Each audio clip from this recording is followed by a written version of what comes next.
Hello, Internet. Welcome to Creative Live. We are starting day 2 with Ben Wilmore's Photography, Photoshop for Photographers. That's what I meant to say. My name is Susan Roderick, and this is my co-host, Kenna Klosterman. Good morning, everyone. How are you today, Kenna? I am great. Great to see you. I'm ready to have my brain blown away once again by Ben. I am also. Folks, this is our pre-show banter. We're checking our sound and our video just to make sure everything's running smoothly. So if you are having any difficulties, please let us know in the chat rooms. And Ben, Mr. Wilmore, how are you today? I'm doing all right today. My throat's a little bit different, so you'll see me drinking a little more today, but otherwise good. Good. That's good to hear. And how is our in-studio audience today? Well, what we love to do is find out how you guys were doing during the workshop. So if you guys want to introduce yourself, again, to the folks at home, and then maybe let everyone know something that you learned yesterday, or an aha moment, or something that maybe has changed your Photoshop. Start with you, Hen. Yeah, I'm Michael Weber. My Twitter handle is mmayweber24. I think I don't know, there's a lot of aha moments, but the one that I really enjoyed your just your basic understanding of the histogram. The way you laid it out made more sense. Like I had an inkling of what it was, but you kind of cleared the fog on it, so I really appreciated that. Hi, I'm Fran. My Twitter handle is at Aussie, AUZZIE. In terms of aha moment, I was thinking about it, and I think the entire day for me was like a big aha moment, because after the workshop, I seriously felt like my brain was fried, and I just couldn't absorb any more information. Just the simplicity in the teaching, but such depth. I'm really, really excited for today. Hi, I'm Iris. Twitter is at IrisDumuk, IrisDumuk, and my aha moment from yesterday was the luminosity mode for layers, because when you adjust the curves, sometimes the colors go crazy, and just changing that to luminosity mode, and it just does the brightness, and it's awesome. Never knew that. Hi, I'm Melissa. My Twitter handle is at PureWhimsyPhoto, and my aha moment from yesterday was unfortunately, was one of those people that just kind of grabbed the curves and pulled. And so I really liked learning about the 2 points and adjusting that, and having an understanding of how if you go backwards, it's getting the inverse. But also, the thing that really stuck with me was the pull straight up, because otherwise, why didn't you just grab it over here? If you want to adjust that color, then you grab it on this side. So I went home and played with a really old photo and was able to make it look awesome. So that was great. Hi, I'm Nina Harwick. My Twitter handle is Nina Harwick. So it's HARWICK. My website is just my name as well, .com. And my aha moment is I didn't really know about the lens correction, the chromatic aberration button, and that just rocked my world. So we've asked folks online what their aha moments were, and one of my favorites so far is Axeman, who is a regular, has been with us for a long time, who says, my aha moment was the origin of the command symbol on the Mac keyboard. So if you missed that was in Iceland, correct? What else have we got, Susan? I'm looking.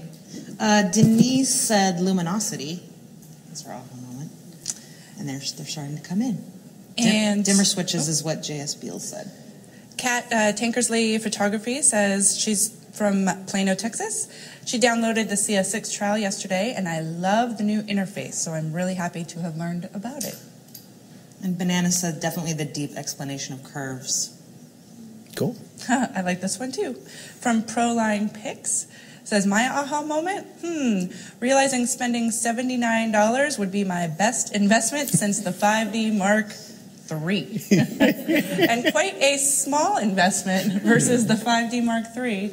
And that is actually something that we talk about here at Creative Live often is, if you think about, whether you're in business or a hobbyist, if you think about the amount of money that you do already put into your business or your cameras, your gear, the output, the images, is really what it's all about. And so why not spend $79 to be able to actually know how to make those images the best that they can be? So thank you for that comment. Also, just streamlining it, making your images the best they can be in the least amount of time. Right. Right. Which is what Photoshop for photographers really will do for us. Yeah. Right, Ben? Here, here. 2 thumbs up. So where else are people joining us from? All right, well, let's see. We have Photo Pinto, who says hello, Ben, and Creative Live, from Israel. And we have McTrev in Westchester, New York, saying the goal of a good teacher is to take the complex and make it simple enough to understand. Ben is a master teacher. We have Sasha in Wisconsin. We have Santa Barbara, Birmingham, Cedar Falls, Iowa, England, Puerto Rico. We have V Photo 7, who is from Rancho Cucamonga, California. And let's see. Oh, Denise is from South Mississippi. Cool. So I would love to ask the internet if you have any just kind of fun questions for Ben. We still have about 6 minutes of banter. Ben, maybe what are you thinking about as your next travels, your next trip? Oh, boy.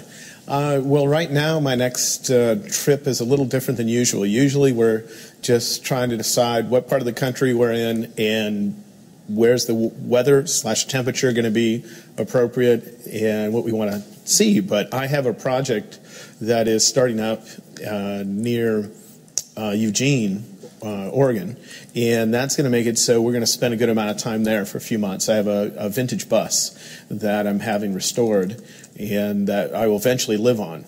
And if you ever saw the movie RV with Robin Williams, in that movie was a red and white vintage bus, and it's the same type of bus as that.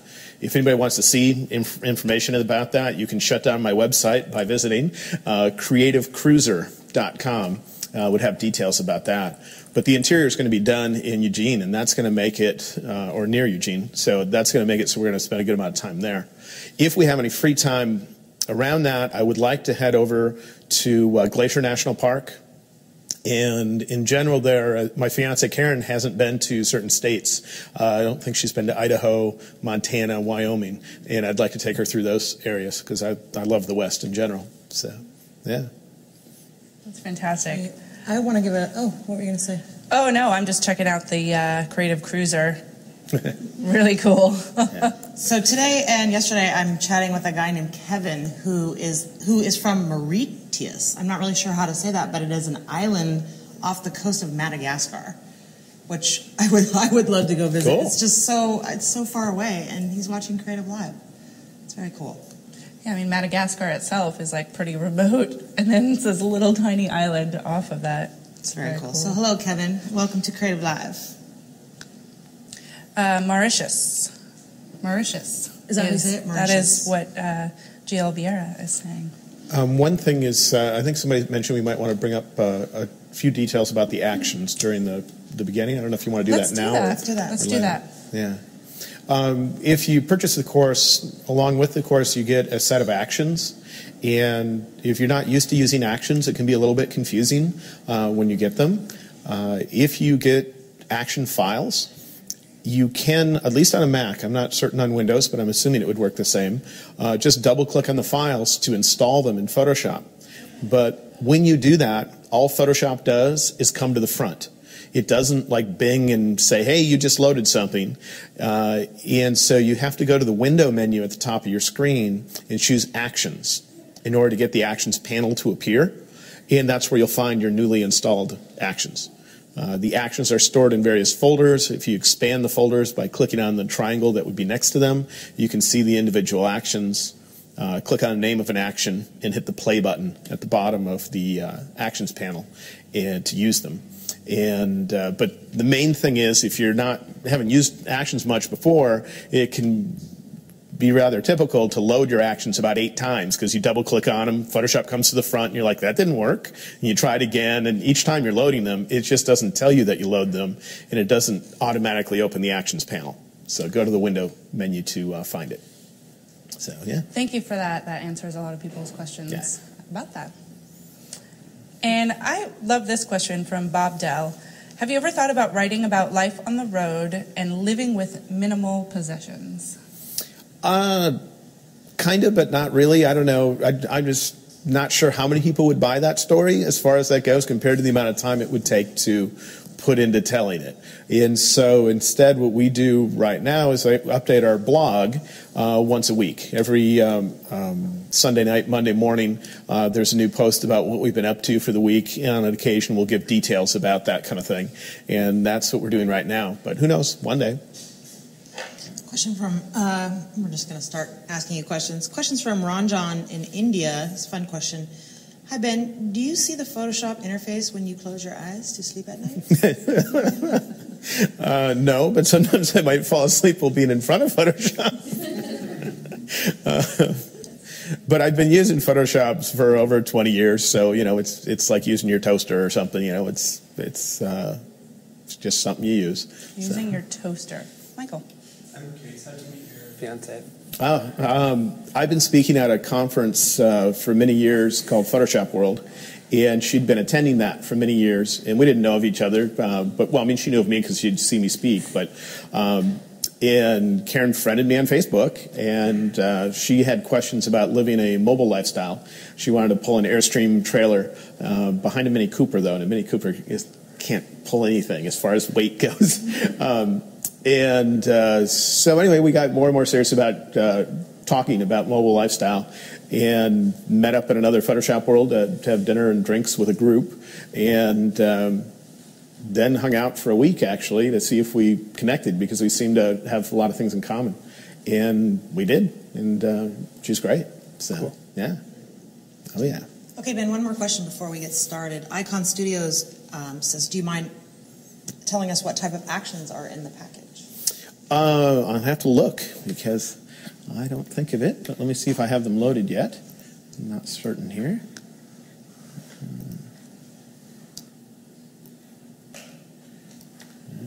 Somebody else has been loading actions on this machine. Wow, lots of them. I might want to do that at another time, because right now the actions panel is so full of actions that other people have loaded from previous seminars that it's hard to find mine. But I can just tell you in general, there are actions for certain adjustments, like creative ones would be, let's make the image black and white, everything but green, everything but red, everything but yellow, kind of thing, so that you just hit a button and all you can see is the green in your picture. The rest of the image is black and white. Or another action is going to make it look like your photograph is more like a printed photo sitting on a table, and it's curled a little bit with a drop shadow underneath it. So if you wanted it to look not just like a flat photo on your website or something, you could apply that action. But I'd have to look to see the others. There's just a bunch of them. Well, there are over 50 of them. Yeah. So, anyhow, great. Well, it is 9 o'clock and time to get started. Welcome again to Creative Live and to Ben Willmore's Photoshop for Photographers workshop. First, I'd like to invite you to share with us your Creative Live classroom, your virtual classroom, and share that to our Facebook page. We have a picture here of Taya Anthony in Denver, Colorado, and she's sharing where she is watching Ben Willmore from. So we'd love to see where you are watching us from, and just post that photo to our Facebook page, and we rotate those around. It's really fun to see our entire worldwide audience, in addition to the 5 students we have here in the audience. So a quick tutorial about how to watch today's class, how to ask questions and chat, and how to purchase the course videos. There's one spot to watch Creative Live, and that is creativelive.com/live. And you can take us with you on the go with your iPhone, iPad, and Android-friendly device.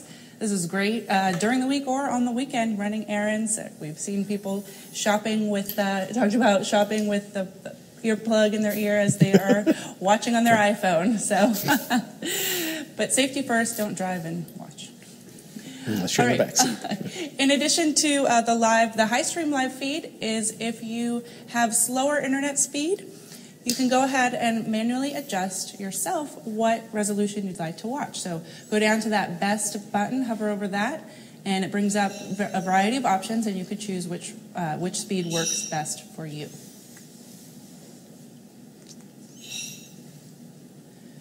So one of the very special things here at Creative Live is the fact that you, our global audience, thousands of folks all around the world, can ask questions to Ben directly. And so the way that you do that in the chat room, and you can actually ask each other questions, which is just a great thing to be able to do during the live event. So there are 3 different tabs. We have the Creative Live tab, and in this chat room is the spot for you to talk about your on-topic questions for each other, and discussions, dialogues, sharing information, that sort of thing. In the next tab, the Creative Cues, is where we ask you to drop in your questions for Ben. On-topic questions, and let us know where you're joining us from. We always like to shout that out. Finally, we have the Creative Lounge, and in this chat room, you can talk about whatever you would like. Keep it friendly, but have some fun in there and get to know your fellow Creative Live community folks. Special note, take a look when we get to what's on the whiteboard today. Ben has a little surprise there for you. Guess what that could be. All right, in addition to taking your questions via chat, we also have the Facebook page, facebook.com/creativelive. Give us a like while you're there if you haven't. Follow us on Twitter at Creative Live, and today we are using the hashtag BenLive. The way that Creative Live works is that we put on live free events to reach as many people as possible around the world, bringing in industry leaders, teachers. Ben's been teaching for over 20 years, and giving access to this amazing amount of information, again, for free during the live events. And the way that we do this is those of you who choose to purchase the course to own and have as a resource to watch over and over. And yesterday, so many of you were purchasing this workshop, seeing the immediate value. It is a $99 course. However, when you purchase it today, it is $79, and that includes the action pack that we were just talking about. Let's take a look at how you do that. We go to the course page, the Photoshop for Photographers course page on our website. And first you can enroll for the course, and that gives you reminders about when we do our rewatches. So if you are rewatching right now, later today, fast forward 8 or 9 hours, go ahead and enroll so that you get those reminders. Next to that is where you can purchase the class. Again, $79 for 3 days of content, concise Photoshop for Photographers. I would love to ask you today to just let one person know about Creative Live. Just one. Choose your choice. Facebook, Twitter, Google+. The more that you guys out there spread the word about Creative Live, the more that we can continue to put on these workshops. So go to that course page, enroll, and then click one of those buttons and tell a friend about Creative Live, because it's free right now, and then that goes away. If everyone watching did that, double the audience. Fancy that. Okay, included with the purchase is those set of Ben's actions, again, over 50. And these are not available for sale anywhere. Ben is in the development phase of creating an actual product with those actions, but this is a sampler of those, not available anywhere else than with the purchase of this class. Scroll down the page and you can see all of yesterday's videos are already up and ready for you to start downloading when you purchase the course. They're in high resolution files and low resolution files. The low are great for you to be able to put on your iPad and take that with you on the go. Scroll down and you'll see today's videos. Those will be up as soon as possible after the live event. We turn those around quickly so that you can start downloading, and we break them out into these small sections so that you can find exactly what you need to reference. We are giving away more fabulous prizes today, and the way that you enter that contest is to pick out your favorite tip or quote and tweet that out to including the URL for the course page. So just copy and paste the website of this course page, include that in your tweet. That is how we search for it. What are we giving away today? Let's take a look. Today we are giving away another Art of Painting with Light ebook, another Lens Pro to Go gift certificate, and a Lens Baby gift certificate. Those gift certificates are both $100. So play to win, tweet. Thank you to those sponsors for giving those prizes away. With some other great news as we grow, the Creative Live team behind the scenes is growing tremendously as well, and we need your help. We need more people. And so take a look at our creativelive.com/jobs page.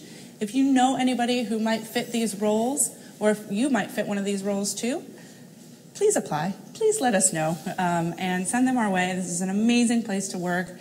Truly believe we're doing an amazing thing and great, great, great people to work with. So another note is that the video submission deadlines have been extended for a couple of the upcoming courses. So the videos for Roberto Valenzuela are now due August 23rd. That is tomorrow, correct? Yes. Those are due tomorrow. We challenged to see you yesterday to see how many new people could make videos. I'm not sure how many made them overnight, but this is an amazing opportunity to come be here live at Creative Live with Roberto Valenzuela, doing his location workshop, location posing execution. That is just going to be incredible. We've also extended the deadlines for both models and photographers for what is going to be an amazing 5-day experience. Joanna House, who was America's Next Top Model Cycle 2 winner, is coming to teach Modeling 101. This is, I've heard her talk about what she's going to teach, and it is everything from how to model, but also the lifestyle, taking care of yourself, and the business, how to get into it, how to maintain it. This is something different than we've done here at Creative Live, and so we need your help to find models, to be models and learn directly from Joanna. So if you're part of Model Mayhem, go post in the forum. Let folks know if you work with models for your own personal shoots, let them know about this amazing opportunity. Those videos are due on Friday. And also we've extended the deadline for Matthew Jordan Smith, who will be doing that workshop along with Joanna on how to work with models. So we need photographers for that.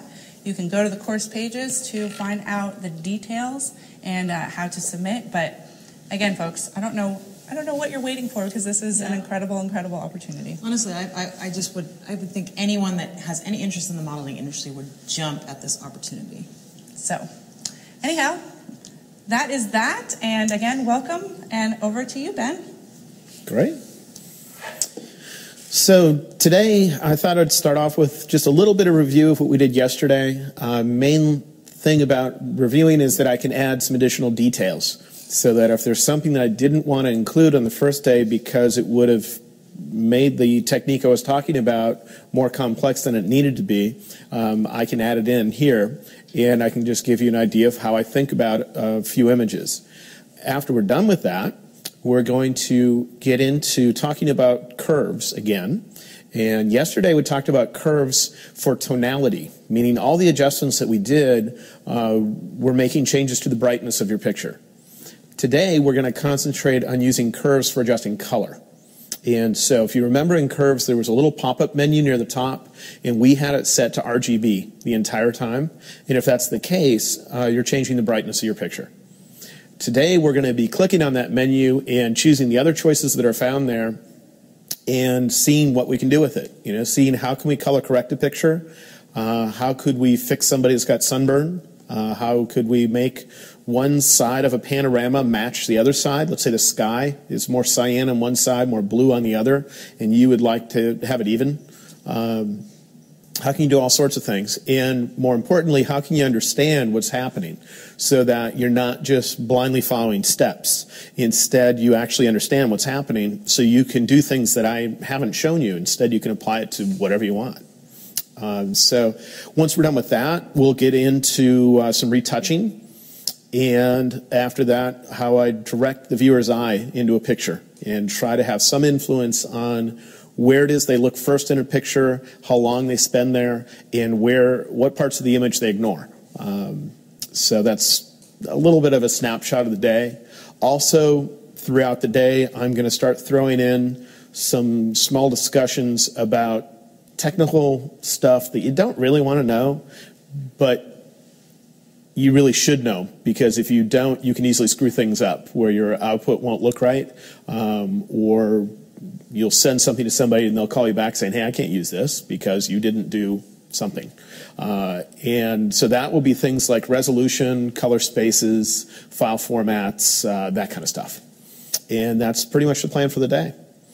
So what I'd like to start with is getting into Camera Raw real quick, and I'm going to adjust 2 images. And I adjusted these 2 images last night. I don't know if I'll end up with the same results that I got last night, because every time I adjust a picture, I'm just going with the flow and getting whatever the image kind of gives to me as I'm working it, and that depends on my mood and everything else. You know, am I going for an overly dramatic look, or do I decide to be more mellow about it? But if we take a look at my screen here, I'll show you the before and afters of what I did yesterday. So this is a shot that I took in Iceland. There's a great lagoon on the southwest of Iceland that is full of icebergs floating there. And it's a really cool spot to be. If you ever go to Iceland, be sure to visit that area. And this is what I got out of camera, and I don't think it's all that exciting, especially the sky and all that. But here's what I end up doing to it with using just Camera Raw. And I think it's a little more dramatic and more interesting looking to me. And so there's before, there's after. Here's another one. This one was taken in Dubai. This is actually, this is in Abu Dhabi at the Grand Mosque. And I took this with a fisheye lens. That's why it's kind of curved.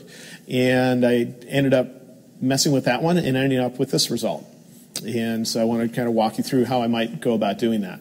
But as I say, I might not end up with this exact same result because I won't remember how I did it or anything. I just, do what it feels the image needs. But that's what I ended up doing last night. So why don't we take a look? I'll just grab one of these. Since it's a RAW file, I can double click on it to get into Camera Raw. Remember, if you're going to adjust a JPEG or a TIFF file, you'll want to instead click on the file once, go to the File menu, and that's where you'll find Open in Camera Raw.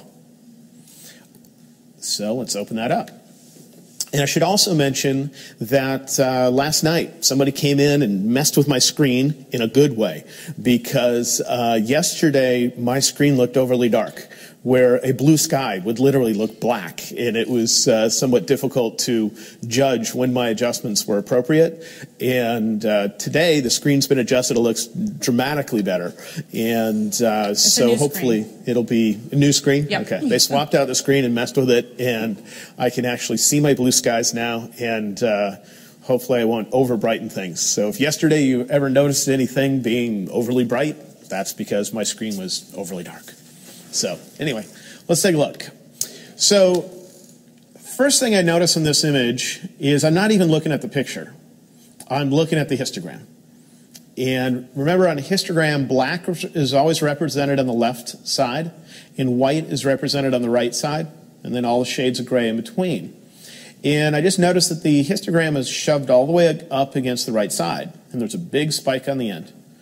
And if you happen to remember from yesterday, I had a little cheat sheet that I wrote up on the board, and it said if there was a gap on one side and a spike on the other, the adjustment that I would start with would be exposure, because the exposure takes this entirety of this and moves it left or right. So I might bring the exposure down and see if I can get this to make it so it's not jammed up against the right side. So there we go. And now that I don't see huge issues here, now I might start looking at the picture. But I first glance up there to see if there's any major issue that I might want to deal with before I even start looking at the image. So here's what the exposure has done so far. Now I will not be able to get detail in this area right here. I can tell that by looking at the histogram, and if you look on the far right edge of it, do you see a really tall spike? That means that the brightest, whatever shade is in the brightest part of the image, takes up a lot of space. The height of that means how prevalent is that shade, how common or how much space does it take up. And that just tells me the brightest part of my picture takes up a lot of space, meaning one shade of brightness takes up a lot of space. It doesn't vary. And so I'm not going to be able to get the detail in here, but that's all right. Like the sun in the middle of the noonday sky or something, I don't expect to get detail. And the same thing is sometimes true for when the sun is popping through some clouds, and so I think we'll be okay there.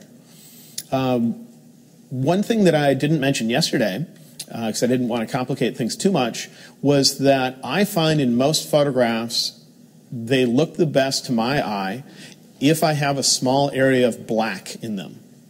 And if they're lacking black, that the image can feel kind of dull.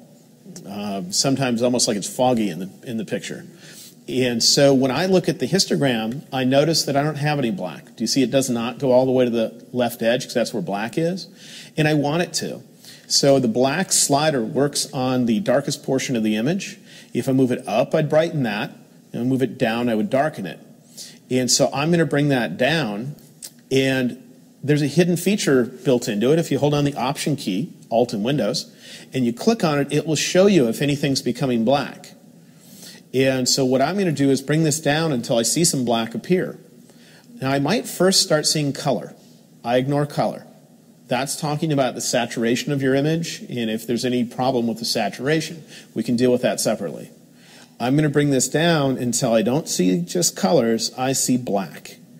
And I want at least a couple specks of black that are put together. Now, near the right side of my screen, there are about 3 areas where I see some little black blobs, and that might start being okay right there. What I don't want is a big black blob. I don't want like what's on the left side of my photograph, unless that's an area where you expect there to be absolutely no detail for some reason. It's a cave, and there's no light in the cave or something. Instead, I want more of a blob instead of a small blob instead of a huge mass. Right? So I'm going to go to about there, and I'm just going to let go. And let's see what that adjustment did. I wish I could preview just that, and I can actually. If I double-click on the black slider, it will reset it to the default setting, and then I'll just click right where I was to bring it back to where my mouse is right now. And it just gives it some more depth compared to what it would usually have. And I find that that's something that can improve the vast majority of photos out there if they're ever lacking blacks.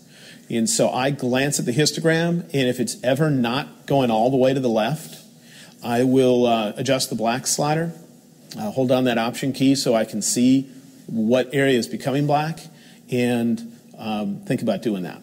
Okay? Now, in here, I want this image, I can see a little bit of warmth over here on the left, and I want to really bring that out, the color.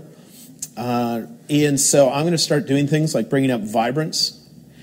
But you might already notice and might remember from yesterday that if you oversaturate something, you're going to get colored spikes on the ends of your histogram. I don't know if you remember or not. If that spike appears on the left side, you can preview what part of your image might be losing detail by going to the black slider, holding down the Option key and clicking. Okay, so it's the dark portions of the iceberg and the reflection underneath. So I could inspect those closely to see if it's an issue where it's visibly noticeable or not. And if I wanted to fix it, I could bring down saturation. And if I bring down saturation far enough, do you see the spike in the histogram? Here's where saturation started.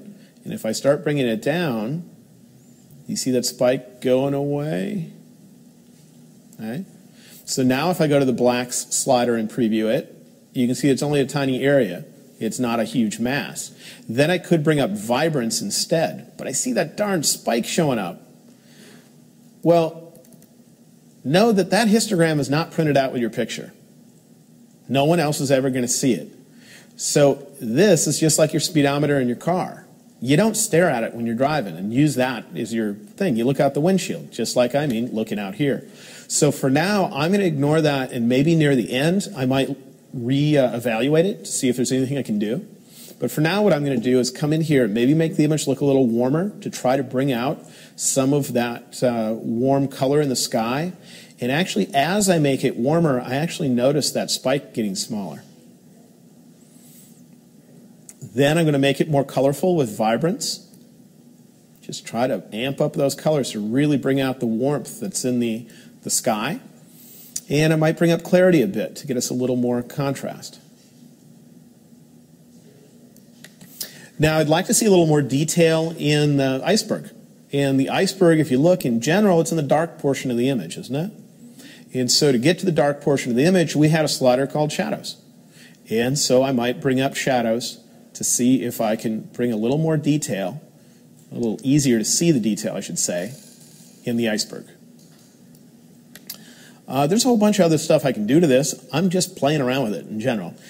So other things that I might consider doing is grabbing the adjustment brush. And if I want the iceberg to stand out more, I could dial in an adjustment here. What I could do is possibly bring up clarity, which will exaggerate the textures in that iceberg so I can see more of its contours. And I might also decide to either bring up shadows or exposure to make it a little brighter. I'll try shadows. And just moving these sliders when you're in the adjustment brush isn't going to change your image. You have to paint on your picture. And I want to make sure I don't get overspray beyond the edge of the iceberg, so I'm going to make sure a checkbox is turned on called Auto Mask. Right. Then I'll come over here and I'll make sure the crosshair that appears in the middle of my brush only touches the iceberg and never touches anything else, because that's what Auto Mask is looking at to figure out what to get its paint on. And so I can come in here now and paint across my iceberg, being very careful where that crosshair goes so it never touches the sky. After I've done that, then I can fine-tune my sliders. So see how much clarity would that iceberg be able to use, and how much do I want to brighten it, and might it be exposure that would do better, that kind of thing. Okay? Anyway, you can just keep going as much as you want here. Here I can do a new adjustment, and that means I'm done with that one, and I'll double click on some of these sliders to reset them. Other things I could do, let's say I want the sky to look more interesting, like it look even more yellow. Fine, push your white balance towards yellow and bring up your saturation a little bit to make it more colorful, and then come up here and work on your sky. And if it's a little too much, when you're done, back off on the sliders a little. There. Okay. The last thing I might do is use a crop tool. I don't know if we used the crop tool yesterday, but if I grab the crop tool, I can just click and drag to make a cropping rectangle. And right now it looks like it's constrained in that it's not allowing me to go all the way out. Well, the crop tool is actually not only a tool, but it's a menu. If you click and hold down on it, I can see that whoever taught a class here last cropped to a 3:4 ratio. If you set it to normal, it won't constrain what you're doing. And so I'd be able to pull it out this way. And so what I'm going to do is just get rid of a lot of the sky, because this part of the sky is kind of doesn't have much of any detail. If I bring it down to maybe about there, and then just switch to a different tool to get out of the crop and finish it. So let's see what I did. Here's what I did using just the basic controls. This would be before the basic controls. This would be after. And then if I go to the adjustment brush and I turn preview off, here is without the adjustment brush, here's after. And everybody has a different idea of what an image should look like. For some, this image will be too dramatic, but for others it won't be. It's up to you. You know, adjust things for your particular style. But that might give you a sense for what you can do with an image. With this image, it was shot with a fisheye lens. And a fisheye lens, any straight lines end up getting bent. They bend more and more as they get closer to the edge of your frame. Well, if I go to the lens correction tab, which is near the top of our sliders, we have all these tabs, and the one that looks like this one, it's supposed to look like the glass elements that make up your lens. If you click on that, we have some things that can help us out here. First off, there's a tab called Profile and a little checkbox underneath it. If I turn that on, Photoshop is going to look in the metadata for this file. The metadata is where it stores things like your shutter speed, your aperture setting, and if it can find out what camera you used and what lens you used, and if it's a common camera and lens that they've tested, then it's going to try to correct for any problems that that lens introduced. And so let's turn it on and see what it does to this image. It just straightened out the fisheye effect. And look at that, from the curve, straightened it right out. And so that's great. Exactly what I want right there. Then I'm going to go over to the color tab and I'm going to turn on this checkbox. Remember that you can have little halos, kind of, or little lines around the edges of things that are various colors. It can be an issue, and I find I often get it more with a fisheye, so I'm going to turn that on. Even though I don't see them here, I know if I zoom up on the image, I'll most likely see it. With that, just so you know, if you're using an older version of Photoshop, like Photoshop CS5, this checkbox that's called Enable Lens Profile Corrections won't be there if you have the version of CS5 that originally shipped. They came out with an update afterwards that added this feature to Photoshop CS5. So you'd have to go up to the Help menu at the top of your screen and choose Check for Updates. And it should, I hope the update's still available, go to Adobe's website, find the update for Camera Raw, and part of that update would add this feature. With CS6, it'll be there by default. Just got to turn it on. So then I tilted my camera up when I shot this, and that made it so the top of this image is much smaller than the bottom. And we corrected for that the other day by going to the Manual tab that's here, and there's a slider for vertical. And if I move it one direction, it'll make this worse. And if I move it the opposite direction, it will start to compensate for it. And there's only so far I can move it. You can always save the file as a TIFF file when you're done and bring it back through Camera Raw and move it even further. But I think it's okay that it tilts somewhat. I just don't want it to be excessive. So let's bring that in a bit. Then you notice the top of the image is being cut off. That's because it's trying to somewhat crop the image to keep its shape. There is a scale setting here, and if I bring down the scale, it'll allow me to see the rest of the picture. That's the kind of distortion it's putting into the image, because it's doing not only correcting for a fisheye lens, which is really curved, but then also correcting for tilting the lens up. So I'm going to just bring that up so I can see what I want in this image, maybe to about there. And I'll go to the crop tool. And with the crop tool, I will, it's constraining again. Normal, constrained, oh, it's constrained to image. Constrained to image will not, if this setting is turned on when you've done any kind of lens correction, it will not allow me to crop the image in such a way that it would contain empty stuff. You know how if I get rid of the crop tool here, let me clear my crop. This area down here isn't part of the actual photograph. It's empty stuff. So if this setting here is called constrained to image, it means don't let me include that gray stuff. I want to be able to include it so that later on I might choose to use something in Photoshop to fill that area in. So I'll turn that off. And now it should let me crop the image. See how I can get into that area? And so I'll just bring this in.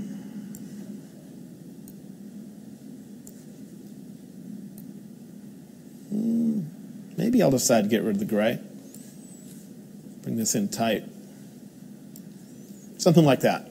Go back to my tool. Now it's time to optimize it. I look at the histogram. I don't see huge issues. There's no big spikes. There's nothing like that. I could move it to the right a little bit to get it more centered, but that's no problem. In general, the first thing I notice, and that's how I usually deal with this, is I correct the biggest problem first. The biggest problem is usually something with the histogram, if it's that blatant that it shows up in the histogram, so that's where I look first. But then I just look at the picture and say, what's the biggest problem? Into my eye, the biggest problem is this thing really is lacking color. And so I'm going to bring up vibrance until I get some of the color showing up in the image. And if vibrant can't go high enough in that I still want it more colorful, I'll go for saturation. I know if I can get away with saturation by glancing at the histogram and seeing if I colored spikes on the ends. That would mean I'm already too far, I'm losing detail, but I'm not at that point yet. So I can continue to boost this up to get this even more colorful. Then the next thing I notice when I get to this point is that the image has a yellow feeling. And from what I remember of where I shot this, what it's made out of is really much more white. So I'm going to do white balance. I'm just going to grab the white balance eyedropper, and I'm going to click right over here to have it do the white balance for that. And so then I don't mind it as much. I might try a few different areas. You're going to find you get quite different results depending on where you click. and I'm just going to click around until I find the most pleasing color. I find that it's a little too colorful now because I can see more of the colors in here. So I might bring down my settings now that we've done that. Not too bad there. And then I can adjust the image. I'll do things like clarity.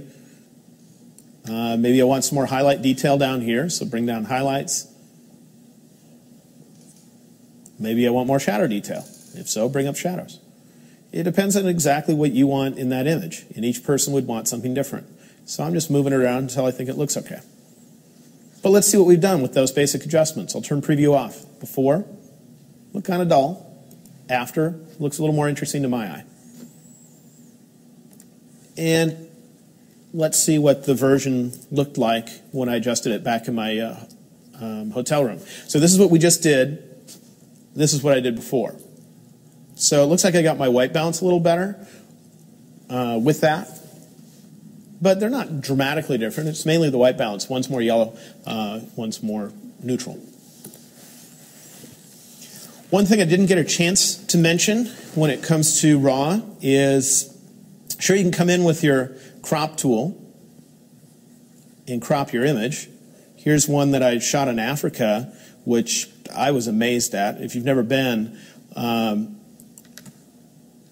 you can be out in the middle of the what do you call it? Just the bush or whatever. And suddenly there are, what is this? 1, 2, 3, 4, 5, 6 lions. They're walking right at you. And you're in a vehicle, and they could just leap right into your vehicle if they really felt like it.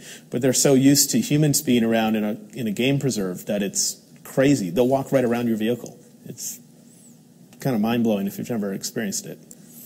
But anyway, if I crop an image, let's say I want to crop this real tight to make it more dramatic and get out of that, the one problem I see with the image is the horizon line is really crooked. And so if you need to correct for that, go to your tools at the top of your screen, and this tool right here is a straighten tool. When you go to the straighten tool, it'll show you any cropping you've applied to your image. And what you need to do with that straighten tool is just click on your horizon line, wherever it may be, and drag across that horizon line. You're just going to create a line that aligns with it. And when you let go, it's going to make sure that that area is perfectly horizontal. That could be the top of a building that you go across. It could be anything that would usually be horizontal within your image. So now, after I've done that, you can see that my horizon is nice and straight, where if I choose undo, it used to be a little bit off. So after that, I would just optimize this image. Maybe make it more colorful, maybe give it a little bit more contrast, and maybe pull out some shadow detail. And I could do further adjustments if I felt like it.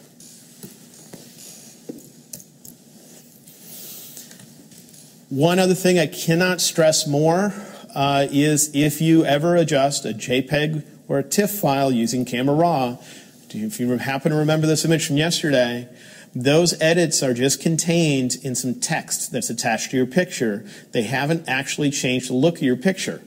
And so if you email this picture to somebody else, or upload it on the internet, or do whatever, those edits will not show up. The only time those edits will show up is if you open that image using Photoshop. Because Photoshop can read the text that was added to the picture, and it can move the Camera Raw sliders to where they were for that particular image and present you with the end result. To actually fully finish an image, because this one, let's see if I can, if you remember, if I load it in a web browser, this is what comes out. All the edits disappeared. So in order to make it permanent, remember that with a JPEG or a TIFF file, once you're done adjusting the sliders in Camera Raw and doing what you want, there's a button in the lower left called Save Image. Click it. This looks complicated, but it's not. It's just saying where to save it, and it'll default to where the file already is. This says what to name it. It'll default to the current file name. Down here, it just says what file format do you want and what quality. And just hit the Save button. I'm not changing a single setting. And now I've made that a permanent change so that I could give that file to anybody else, upload it in a web browser, and here it is. bring that same file into a browser, and it looks the way it's supposed to. But if you miss that one detail, boy, can it mess you up. Then there were some questions before about bit depth, about at the bottom of Camera Raw you have the choice of 8-bit or 16-bit. For most images, it's not going to make a big difference. But if you make radical changes to your picture, it will make a difference. So if you saw the underexposed images that I used, the ones that were darn near black to begin with, those kinds of images is where you're going to see it. And unfortunately, this file that I have as an example, if I try to open it, it's corrupt. I just realized that this morning. But I can still preview it within Bridge. So unfortunately, I can't zoom up on it as much as I could in Photoshop, where you could see the really fine detail. I can zoom up on my screen, though. The middle image represents the original picture. The image on the left was adjusted in 8-bit. The image on the right was adjusted in 16-bit. And if I zoom up on just the screen and you look in this area, it looks relatively smooth, and the main variation I see is detail in the rock that's here. If I go to the 8-bit version, can you see it just looks a lot, it looks kind of posterized, which is where instead of having a smooth transition between things, you have flat areas of color where you could take like a ballpoint pen and trace around where one color ends and the next one begins. So if you compare that to this is 16-bit, the other one's 8. But this is an extreme example of an adjustment. How often do you take a picture that's this bad? I mean, really. Sure, if it was like a news event, you picked up your camera and clicked without looking at the settings, but otherwise, if I was in the field and I saw that come up on the back of my camera, I would adjust the camera and take another picture, right? So it's not going to be, this is extreme of an example, but I do notice that if you ever stitch panoramas, the skies can look smoother if you have it set to 16-bit compared to having it set to 8. That's the main time I notice it. Instead, sometimes I see weird banding in the skies of panoramas if I don't have it set to that. So the place where you set that is when you're in Camera Raw, at the bottom of your screen, there's some text that's underlined. And if you click on that text, this comes up. And you choose it right here. So if you stitch a lot of panoramas that have blue skies, I'd set it to 16-bit. If you work on a lot of terrible looking images that look darn near black to begin with, I'd set it to 16-bit. If you don't work on those kinds of images, you're probably not going to really notice the difference all that much. All I would say is if you ever notice posterization in your image where it doesn't look smooth, it looks stair-stepped, where it should look smooth, then try clicking that over to 16-bit and doing whatever you were doing again and see if it looks smoother.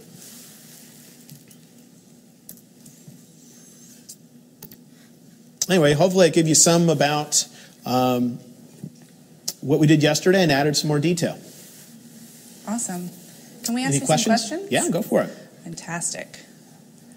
So a lot of folks are asking, again, this is kind of, we talked about it yesterday, but to summarize again, Trina CU2 from Chattanooga, is it possible to do many of these things in Photoshop itself? What is the advantages to making the adjustments in Camera Raw versus Photoshop, or does it not matter? And again, how do you decide how much to do in Camera Raw versus then taking it to Photoshop? In general, I do as much as I possibly can in Camera Raw. Camera Raw is the only time when Photoshop can look all the way back to what the original data that your camera captured and get as much out of it as it can. Anytime you make a huge change in brightness or a huge change in color, it's going to look better if you do it in Camera Raw. And so for me in general, ideally, I'd like to finish all my images in Camera Raw if it's possible. And the only time I go into Photoshop is if there's something that I'm not capable of doing in Camera Raw, or the way you do it in Camera Raw is too cumbersome.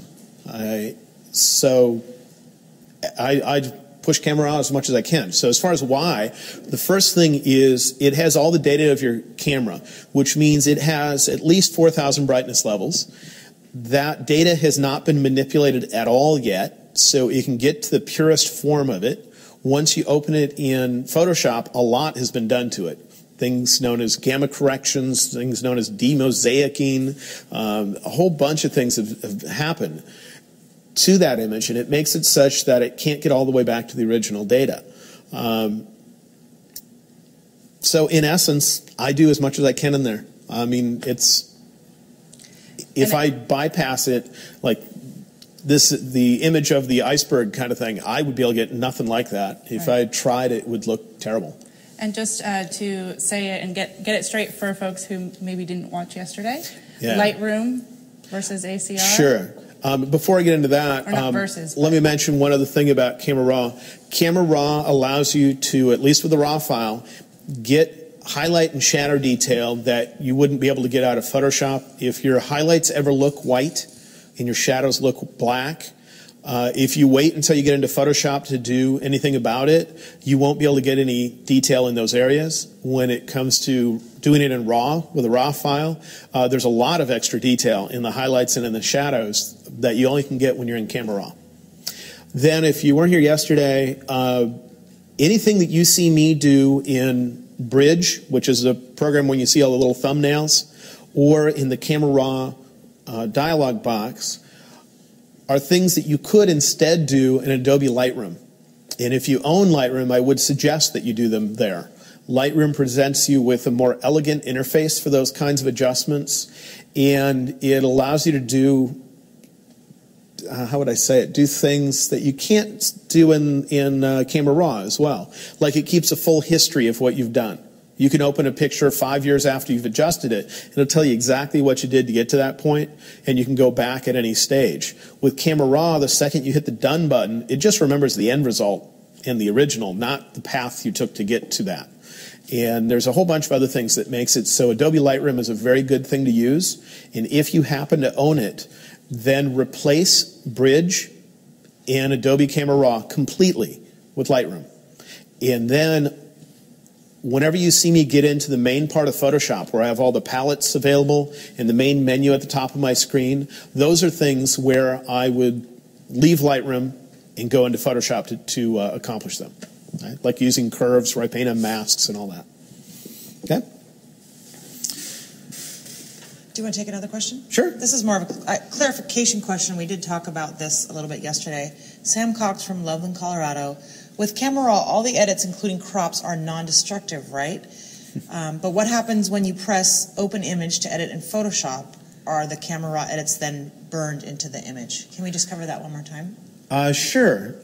First off, the word non-destructive is often misused, in my brain at least, when people bring it up.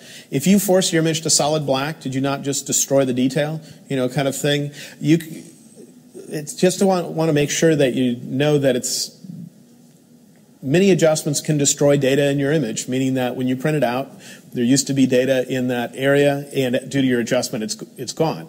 What you have with Camera Raw and with Lightroom is everything is infinitely undoable, meaning nothing is permanently applied. And that, I think, is what a lot of people mean when they say non-destructive. But I just want to make sure people know that it's, as far as non-destructive goes, it's not that you can't destroy the look of your picture, the data in your picture, it's that you can always undo what you've done. Once you get into Photoshop, it is true that things are not always undoable, but that is why I apply my adjustments through adjustment layers.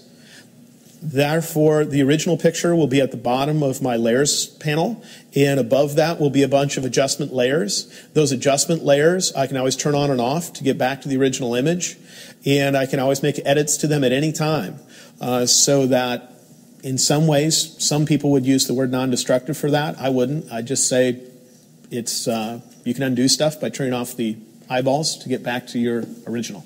So you've got to be careful if you ever adjust the image directly by going to the image menu and choosing adjustments instead of applying an adjustment layer. Once you save and close the image, those changes are permanent. If you use an adjustment layer, though, you could always throw away the adjustment layer, get back to your original picture. So, yep.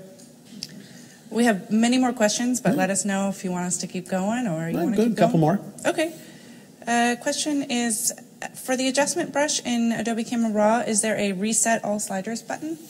In Lightroom there is. In Lightroom there'll be a word near the upper left of where the sliders are. I can't think of what the word is. It's either going to say something like effects or treatment or something like that. And double-clicking that word would reset all the sliders. In Camera Raw, let me see if there is.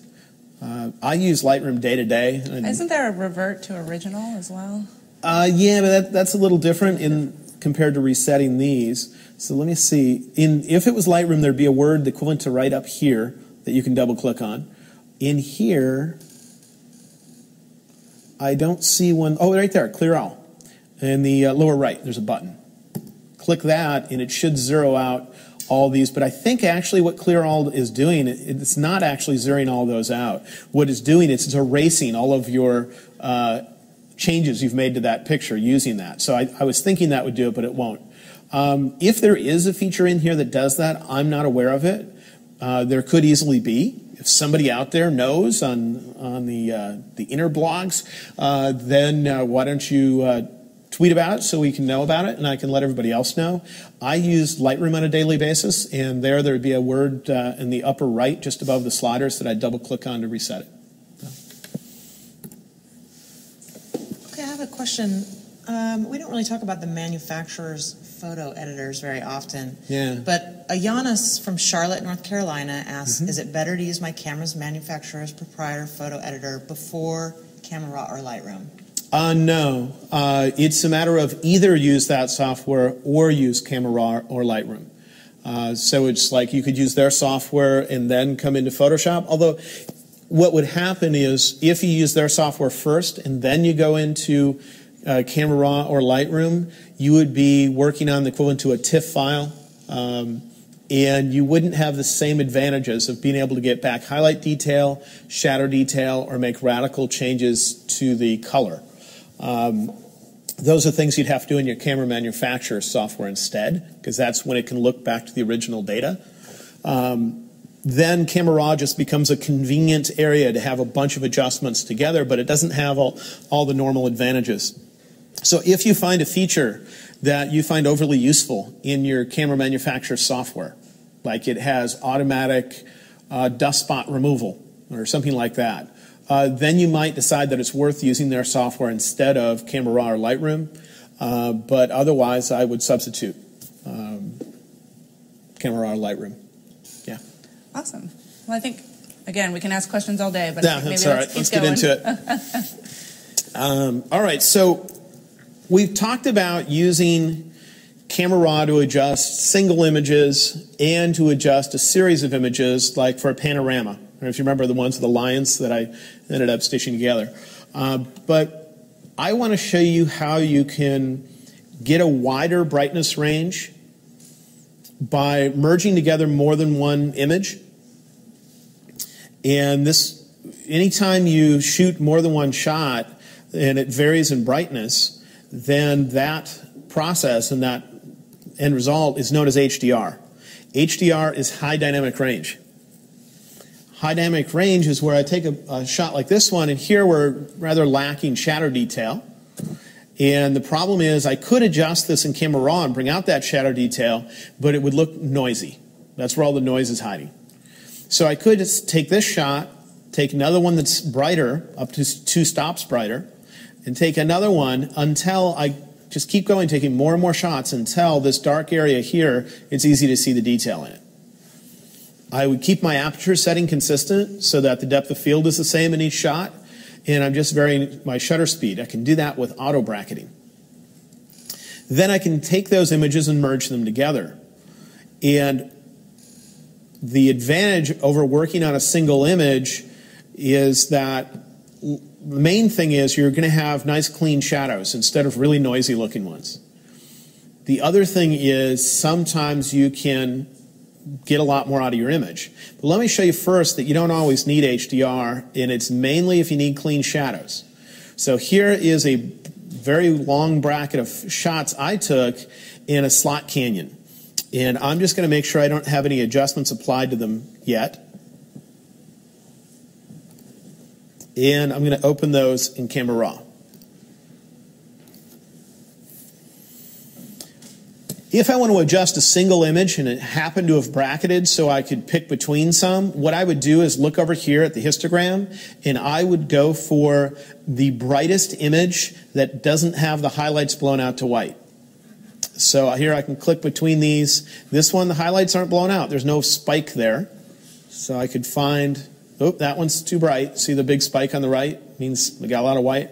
So I could pick an image like this one and let's just see what we can get out of it. I'm going to come in here and say our blacks. You see we have solid black, big spike here. So I'll bring my blacks up, see if I can get that spike to go away. Yes, I can. Then to see the detail in the shadows, I'll bring up the shadow slider. Then as a whole, I might be able to bring up exposure just because anytime the image as a whole looks dark, exposure is where you can go. Start seeing what I get there. I would like the sky to show up more, so I'll bring my highlights down. Maybe bring exposure up even higher. Highlights down further. Then I could make this a little bit more colorful and maybe exaggerate the textures with clarity. Okay, I can get something out of that. But look at what the shadows look like. Look at, ugh. You see that? It's just full of noise. And it just doesn't look overly smooth. I can't see any of the texture of the sandstone that's here because I see more noise than I do that detail. And so I might be able to bring out some of that detail, but this is not the most ideal way of doing it. So I'm going to go back to the Camera Raw defaults. And what I did when I was in this situation is I bracketed my exposures. I varied the brightness of them, keeping the aperture setting consistent and varying my shutter speed. I'm on a tripod. So I made sure I had one where the sky was not blown out. In fact, I tried to get the sky a little darker than white. I got that. Then I kept going brighter and brighter and brighter. These are somewhat out of order. And I kept going brighter, and what I did is I didn't stop until I could easily see detail in the dark part of the picture. So here I can easily see detail in the dark part of the image, right? And then I know I have enough shots. I don't know if I went beyond that. It looks like I went one step beyond. I don't really need that shot because I could already see the detail here. Then what I would do is before I combine these images together, I would hit the Select All button at the top left of Camera Raw, and I would make certain adjustments. What I would do is adjust the white balance, see if I can get it so it looks the way I'd like it to with white balance. And the main thing with white balance is this is making all of the images consistent because they might have varied in white balance. So even if I thought the white balance looked perfect, I'd move the slider the littlest bit and then move it right back to where it was because it sets all the images to the same setting.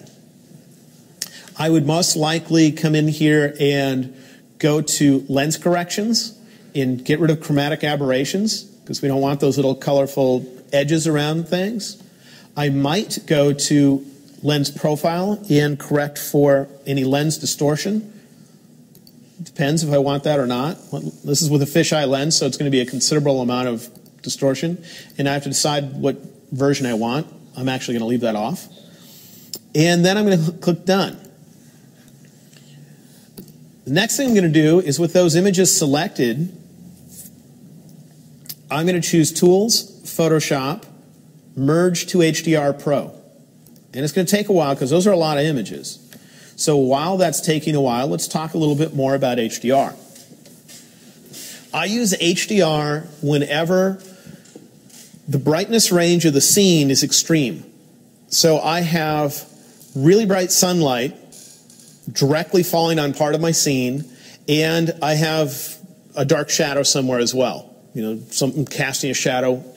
And if I try to shoot it with a single shot, either the bright part of the image gets blown out, solid white, and on my camera I have it where it blinks if that happens. I call it the blinkies, but it's known as the highlight warning setting in your camera. But either I get that or I can't see the detail in the shadows. If that's the case, I'm usually going to be bracketing my shots so that I can capture the full brightness range. I set it up for auto bracketing on a Canon camera. That is in the menu system, and it's called AEB. It stands for Auto Exposure Bracketing. And when you turn it on, you can tell it how many shots it should take and how big of a difference in exposure there should be between them. And for the majority of images, for most people, you could get away with taking 3 shots, 2 stops apart.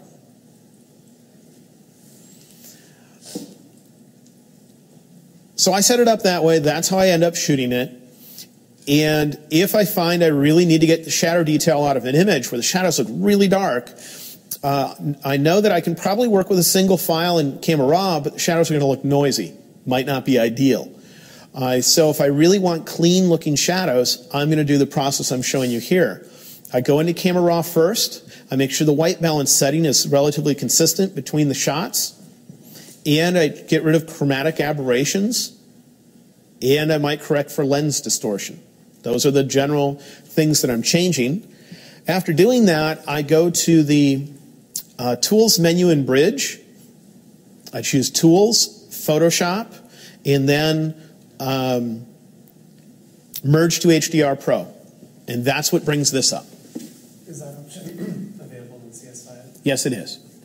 I would tell you, though, in CS5, you're not going to be able to get the quality that you'll get out of CS6 at all. Nowhere close to it. What will happen in CS5, you'll get these sliders that show up, and you'll be limited to these sliders for adjusting your picture. And you can get an okay result, but I find that it would be better to use a third-party plugin. The plugins that I like for HDR there's 3 of them. The first one is called Photomatix. Photomatix is from a website that is called HDRsoft, as in software.com. That's HDRsoft.com. It's called Photomatix. I would use that one if you want the most control and you don't mind some of the sliders having somewhat technical names. Don't mind spending a little bit of time learning it, kind of thing. Second choice would be from Nik software. That's N-I-K software. And it is HDR Effects Pro. HDR Effects Pro. That has very user-friendly sliders in that the sliders are pretty obvious what they do based on their names. So if you're only going to do HDR on occasion, that one would be real nice, because with Photomatix, you're going to forget what a lot of those sliders do because their names are not quite as straightforward. Even though you might have more sliders, so you can, fine-tune your image more in Photomatix. And then the third one, which I haven't used in a while, but I remember really liking the end results that came out of it, is from a company called Unified Color. Unified Color. And the product was called, I believe, HDR Express. And it was hard to get a non-photographic looking end result out of that software. With a lot of the other software, you can get results that look kind of illustrative, where people ask, is it a photo? Whereas with that software, it was always obvious it was a photo. It wasn't going towards the illustrative side. There were very few sliders, so it was relatively easy to use, especially if you don't do it all that often, and that kind of stuff. So those are the 3 pieces of software I use. I find I mainly use Photomatix and Nik's HDR Effects Pro with that. I know I have a discount code for Photomatix. It's on my website. My website is digitalmastery.com. That's Digital Mastery, MASTERY.com. And if you click on the Resources tab when you get there, that's where you'll find equipment discounts. And I know I have a discount for Photomatix. I don't remember how much or anything. There's other discounts there for other products that I use. You should be aware that some of those discounts, but not all of them, pay me money if you use the discount code. But I will never post a discount code for something I don't use every day, kind of thing. And Photomatix is one of those. There are other discounts there, like the ones for the YBAL cards. I don't get paid a cent because it's not as important about that. I just know you guys don't like paying full price. I never do. So anyway. If you're in CS5, when you do this, you're going to be presented with these sliders, and you'll be limited to these sliders for adjusting your picture. In Photoshop CS6, there's a new feature that is amazing. I love it. But it's weird how you get to it. And I just want to make sure you know how. So the way we got to this is I selected my images in Bridge. I went to the Tools menu at the top of my screen. There was a sub-menu called Photoshop, and I chose Merge to HDR Pro. It worked on the image for a while and then presented me with this. If I have CS5, I'm going to play with these sliders until the image looks as good as I can get it, and I'm going to click OK. If I have CS6, on the other hand, I would not suggest that. Instead, I would suggest doing the following. Set this little menu that says Mode to 32-bit. When you do, all the sliders below will go away. Setting that to 32-bit mode means we're not going to process it right here. You're going to be able to process it using some other software. You don't have to do it right here. If there's anything in your scene that was in motion, if there's a tree and it was windy, it's moving a little bit, there's a person walking through your scene, if there's any kind of motion at all, then you want to turn on a checkbox called Remove Ghosts. Otherwise, you're going to get doubled images wherever that movement was happening. This image, I don't believe, had any movement in it because there's nothing that can move in there. So I don't need to have it turned on. But when you turn on Remove Ghosts, another thing will happen, and that is down here at the bottom where you see all the little thumbnail images. One of those thumbnail images will have a green border. At least it's green on a Mac. I don't know if it's different on Windows. But if you turn on Remove Ghosts, one of them will have a green border. And that's the master image that it compares to all the others that says if anything is moved from this frame compared to the others, we're going to try to get rid of it in the other frames. So that means you can click through the different frames to move the green border, and it's going to give you a different looking end result.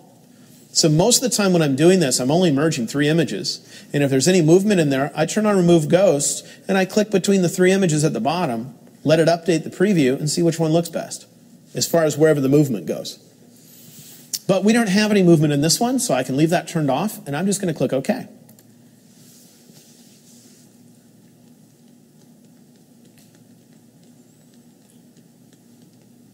So remember, most of the time with HDR, I'll have 3 pictures. This is a massively extreme example of HDR. We're looking up to a blue sky, which is really bright, and we're at the bottom of a slot canyon, which is probably 25 feet underground with really skinny walls where the light can't get down there. So this would be like shooting in the middle of a train tunnel, way into the tunnel, and looking out the end. I mean, it's a brightness range that is usually very impractical to photograph the full range. Yeah, Mike. Is there a way to apply the Remove Ghost to selectively to a part of an image? For instance, say you're shooting a landscape of, I don't know, waterfall, for instance. You want the water to be smooth and Remove Ghosts there, but the trees to be tack sharp. So his question in general is there a way to apply the ghost removal selectively, right? In Photoshop, let me think, not that I can think of offhand. In Photomatix, yes. In Photomatix, you can, when you're merging your images together, you can draw around an area to say this is the area that you should pay attention to, that kind of thing. And you're going to have a lot more control there. So if you're going to do HDR a lot, I would suggest getting Photomatix. What I'd actually suggest you do is get the demo version of Photomatix and get the demo version of Nik's HDR Effects Pro. Try them both and see which one your brain connects to interface-wise. So this is the end result it gave me. It looks terrible because it hasn't been processed yet. It's like looking at film that comes out of your camera before you send it through the processor. And now what I need to do is save this. So I'm going to go to the File menu and choose Save As. I'll save it to my desktop.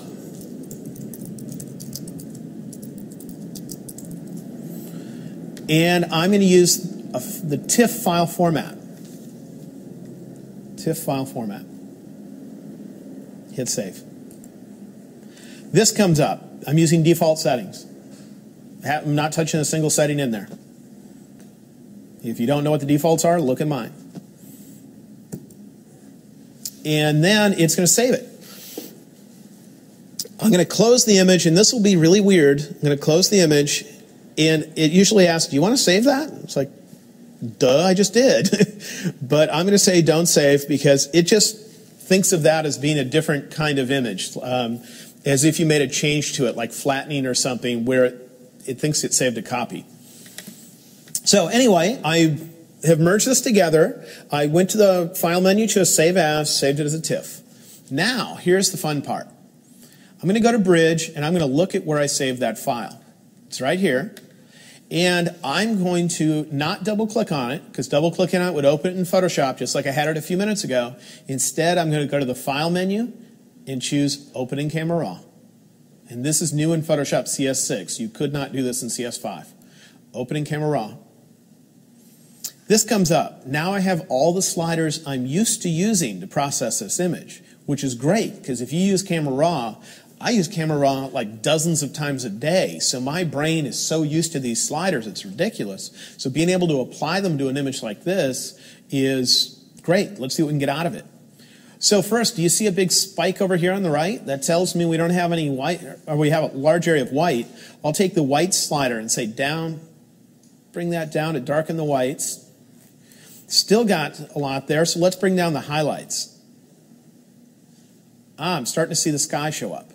It's not very colorful, so let's bring up vibrance. Okay, now I'm starting to see a little blue in there. Then the shadows, really dark, aren't they? So let's bring up the shadow slider. I'd usually adjust blacks if there was a really tall white spike on the end, because that would mean we have a large area of black, but we don't, so I'm starting with shadows. Bring that up. I can bring up clarity to bring out the texture in that. I can mess with contrast. I'm just going to start messing with all sorts of stuff in here. And if overall it's too bright or too dark, you can mess with exposure. Maybe I want to brighten up the whole thing. Bring my highlights down even more.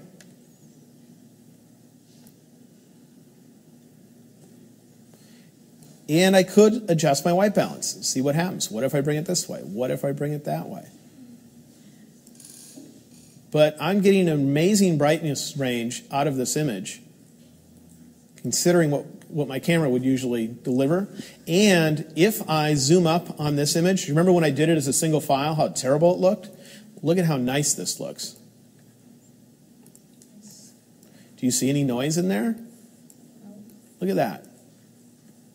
The texture you're seeing in there is the texture of the sandstone that was there. Whereas if I had done it with a single file, this would look terrible. And so that's the main thing you're gaining, is the ability to do this with without all the noise. Could go over here and grab my adjustment brush and say I want this to be more colorful, and maybe auto mask it. See if I can paint it in where the sky is. For some reason it's not looking the way I want, which tells me some of the other sliders are probably moved.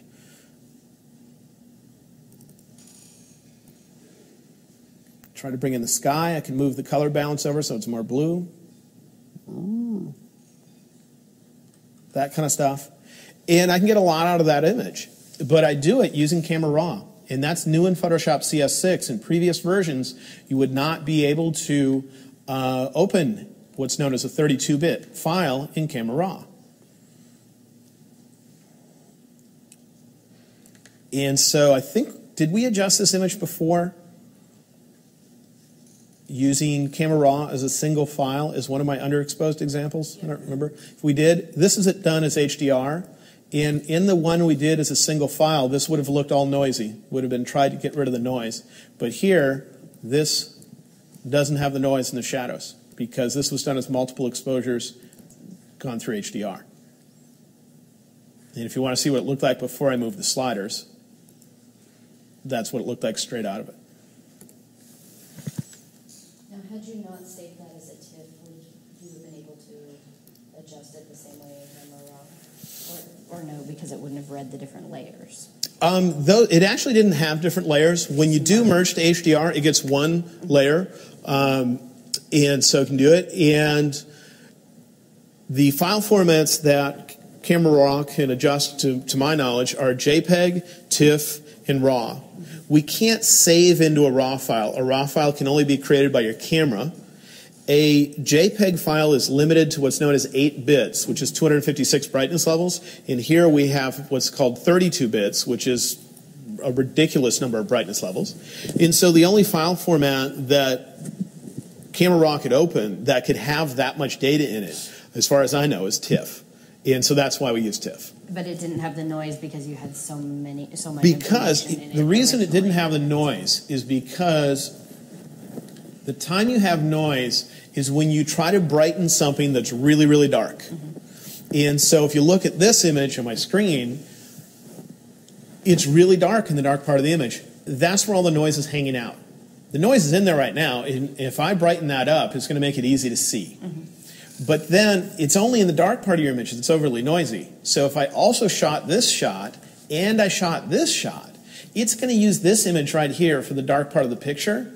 And the only place it's going to have noise in this image might be over in here where it's dark. Mm-hmm. Otherwise, this right here is going to be noise-free, and it's just going to look really nice.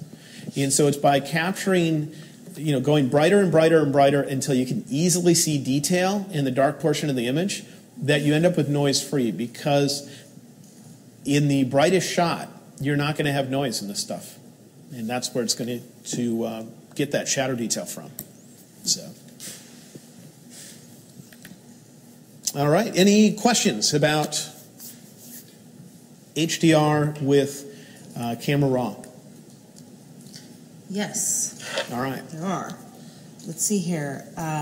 Garrick asked, can you only edit, adjust HDR in Camera Raw from Photoshop's merge to HDR, or can you use Photomatic's HDR Effects Pro, etc.? I haven't done a lot of testing with that. So I think you can.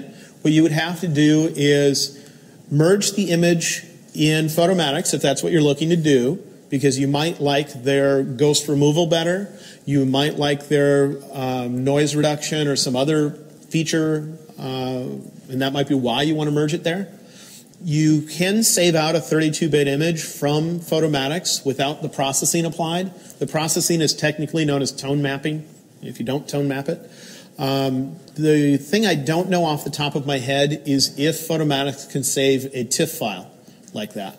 If it can't, you can instead use something like the Radiance file format.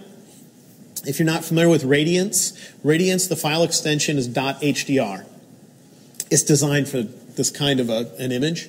And you could open that Radiance file in Photoshop and just choose Save As. Save it as a TIFF. Then you should be able to bring it in through Camera Raw. So it's just a matter of, can Photomatics save a TIFF that's compatible with Camera Raw? If it can't, save it in a file format that you know Photoshop can open it in Photoshop and just choose Save As. Pop it over to a TIFF. And you should be able to use Photomatics for the merging and then Camera Raw for the processing. Okay? So a question from New York City photographer. Can you explain why, again, that you would not recommend HDR in CS5 and instead go with something like Photomatics? Because the end result that you get, I'm not able to usually move the sliders to a way where I'm satisfied with the image. It can look okay. It's much better than previous versions were. But I find it's still lacking when I'm done. So I look at the image, I move the sliders as much as I can, trying to get the most out of it, and I'm just like, it looks okay, but it doesn't look amazing. Whereas with Photomatics, I can make it look amazing. And so I find I don't need to post-process as much if I use Photomatics, and I'm much happier with the look of the end result. But with CS6, I'm really happy with the way Camera Raw can process those HDR files. I just wish they would have made it a lot easier, meaning that I choose Merge to HDR, and on the right side it shows me the Camera Raw controls. Let me move the sliders and be done with it. There should be no reason to have to save it as a TIFF file and open it through Camera Raw. It's kind of clunkily implemented. Yeah. Thanks. I know you talked a little bit about bracketing yesterday. Mm-hmm. Oh, just lost the question. A couple people had asked about bracketing versus HDR. Let's see. Copper Blue says, wondering about bracketing too, where to start to do the HDR later? Where to start to do the HDR later? Does that make any sense to you? I'm not exactly sure what they're asking. Okay. I think Bracketing is, if you set up bracketing in your camera, when you press and hold the camera's button, it'll take more than one picture. And the bracketing setting determines how many shots. Is it going to take 3, 5, 7? And also determines how big of a difference is there between the shots. A lot of cameras have limitations on what they can shoot. Some are limited to having one stop difference between them. And if so, I have it set to take 5 shots. And other cameras are limited to taking 3 shots, regardless of what setting you use. And if that's the case, I have it take 3, and I get 2 stops between them. I'm still getting the same brightness range captured. It's just I don't have the intermediate files. If I didn't already have junk on the whiteboard, I'd draw it a little bit. Suppose I can do it down at the bottom or over here on the side. So when you set up bracketing your camera, you're going to see a little gauge. It will go where on a Canon, this is going to say either -3 or -2, depending on the model. And then -2, -1, 0, +1, +2, and +3. You might not have the 3s. If you have a, let's say a 5D Mark III, it goes all the way out to 3. If you have a 5D Mark II, it only goes out to the range of 2. When you turn on auto bracketing, you're going to find little marks. There'll be a mark equivalent to here. And then if you tell it to take 3 shots, you'll have 3 of these marks. If you tell it to have 5 shots, you'll have 5 of those marks. The gap between them, the difference in the numbers, is how many stops difference. And for most people, for most generic shots, you want it to have the range of capturing from -2 to +2.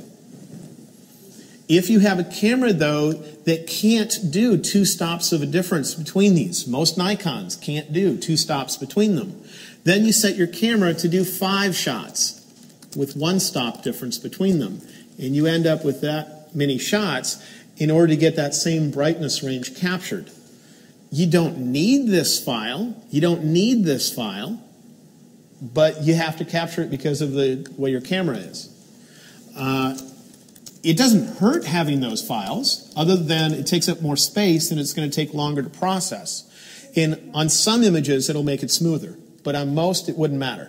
I was wondering if it would give you more detail. It can make things a little bit smoother, but it's only in extreme cases when that would be the case. I would say in 85% of the cases, you only need 3 shots. And so for the vast majority of images, you'd be fine with 3. It's easy to handhold if you're doing 3 shots. If you're doing 5 shots, you really need to have a high frame per second camera to make it so you can shoot handheld. Like if you have the Nikon D800, I don't suggest doing handheld HDR. It's 3 frames per second. That means to get this many shots, it's going to take like it's going to take a second and a half to capture it. You can't hold still that long. If you have a faster camera, it shoots more frames per second, then that's not a problem. On my Canon, I'm limited to having 3 shots, so I put them 2 stops apart.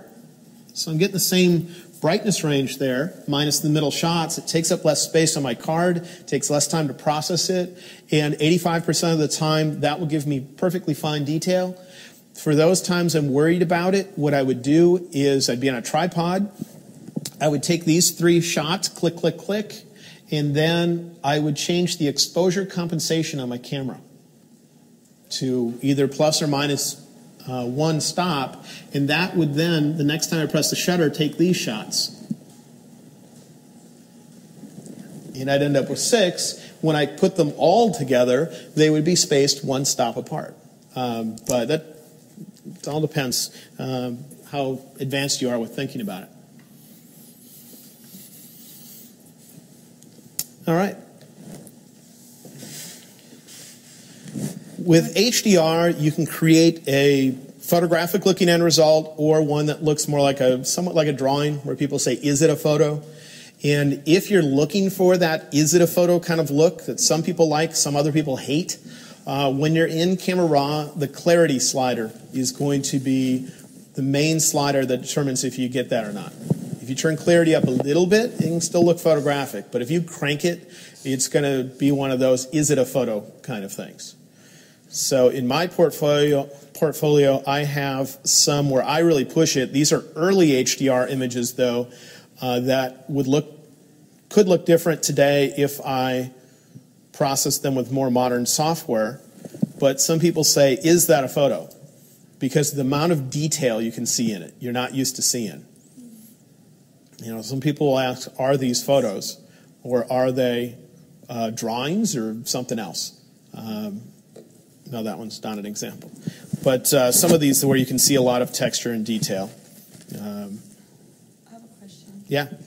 Do you do the clarity before the merge or after the merge? You do the clarity when you're in Camera Raw after the merge. Okay. The only thing, you got to be very careful with the sliders you move before the merge. Do not bring up saturation or vibrance before the merge. Don't move the general adjustment sliders with a few exceptions. On the darkest image, you could bring up the shadow slider a little bit if it's still a little bit hard to see shadow detail in it.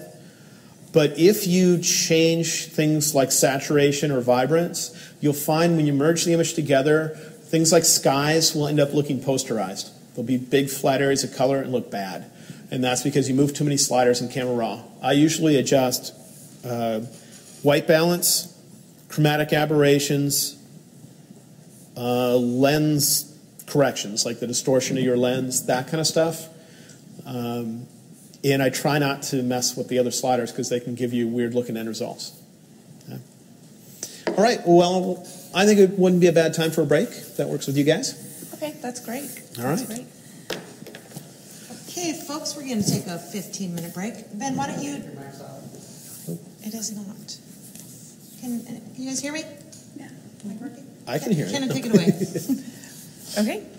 Let's see. So we're going to take a 15-minute break, and we're wondering what are we going to do when we get back, Ben? I'll make something up. No, we're going to cover a little bit more about adjustment layers, and we're going to talk about using curves for adjusting color. So that's after the break.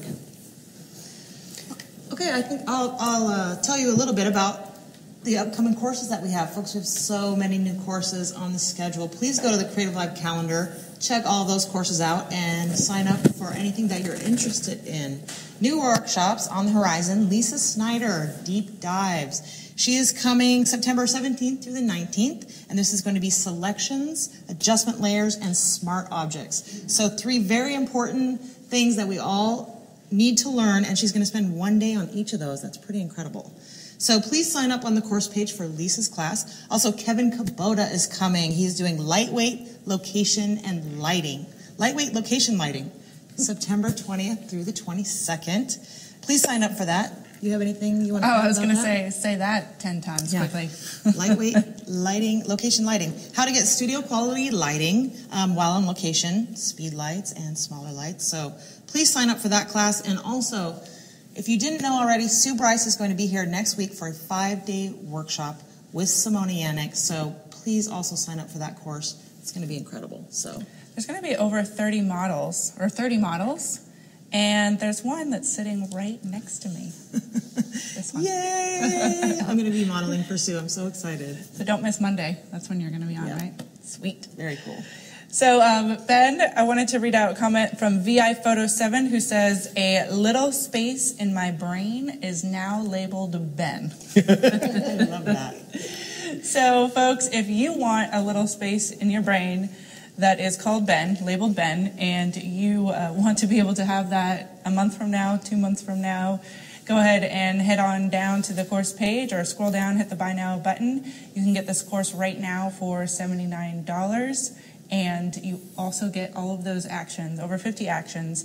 The videos from yesterday are already up, and you can start downloading those, and it kind of is a no-brainer as we keep looking at ourselves saying, if you use Photoshop, or you want to, this is the class to have. So we will see you back in 15 minutes.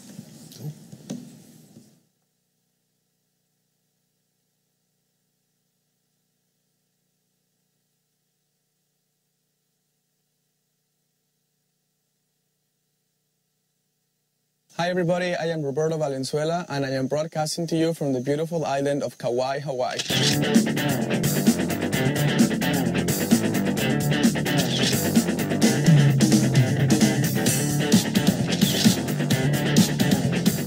Like you and like everyone else, I had to photograph weddings at less than ideal locations. I remember going outside and just drawing a complete blank about where I was going to take the bride and groom. I wrote a book called Picture Perfect Practice, which is the strategies that I used in order to solve this problem that was just ongoing at every job.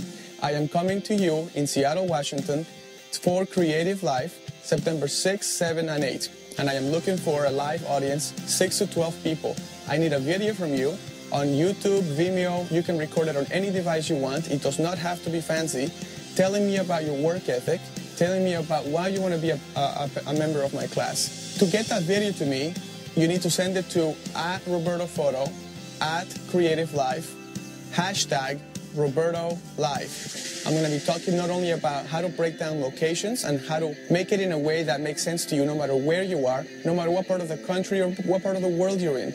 And I'm going to also add on how to really get down to simplifying posing to just make them flawless, effortless, seamless, beautiful, and elegant. If you're interested in that, come join me in Creative Live, September 6, 7, and 8. Thank you so much, and I'll see you in September in Seattle. Take care, bye.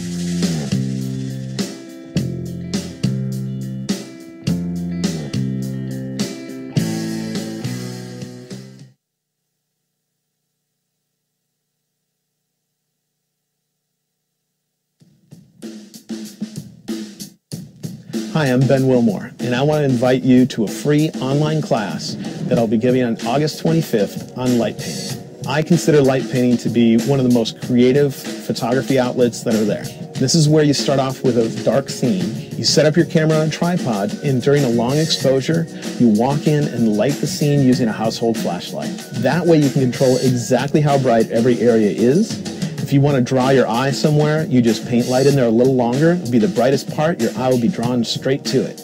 You want a boring background to disappear? Don't put any light on it. With this, I'm going to show you how different light sources will produce different results, how you can think about lighting people, because they're special. If they move, they're going to be blurry, that kind of stuff. And I'm going to show you the digital refinements that are essential to creating an amazing looking image. Now, just so you know, you don't have to be Picasso to do light painting. If you can draw a stick figure, you can light paint.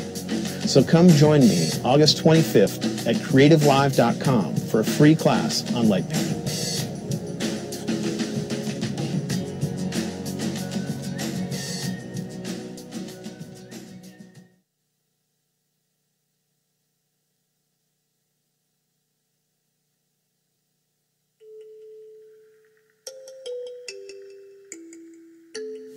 Hi, I'm Sue Bryce. And I'm Simone Yannick. And we are coming back to Creative Live from August 27th to the 31st.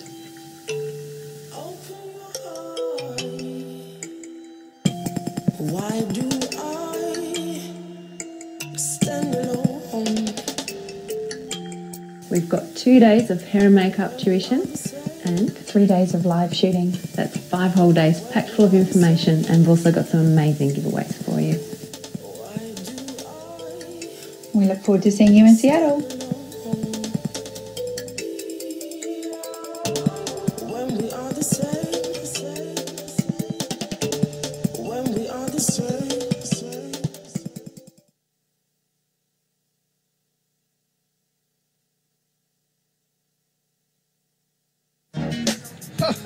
Creative Live, how you guys doing? I gotta tell you what's happening in Seattle. I'm coming back to Creative Live, and this time I'm bringing a friend with me. I'm bringing supermodel Joanna House with me, and together we'll teach a 2-part workshop. I'm teaching photographers the whole industry of fashion and beauty, and working with models, how you cast models, work with models, the whole 9 yards, and a lot more. So join us in Seattle on September the 11th through the 15th. We're teaching you guys some great stuff. I gotta get back to work, so I hope to see you soon. I'm Matthew Jordan Smith, signing out.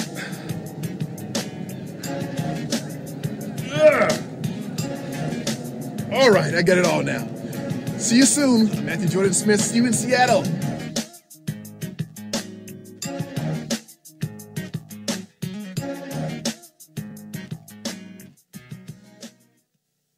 Hello everyone, I'm Ioana and I'm here to give you an exclusive look into the modeling industry and walk away with legitimate knowledge.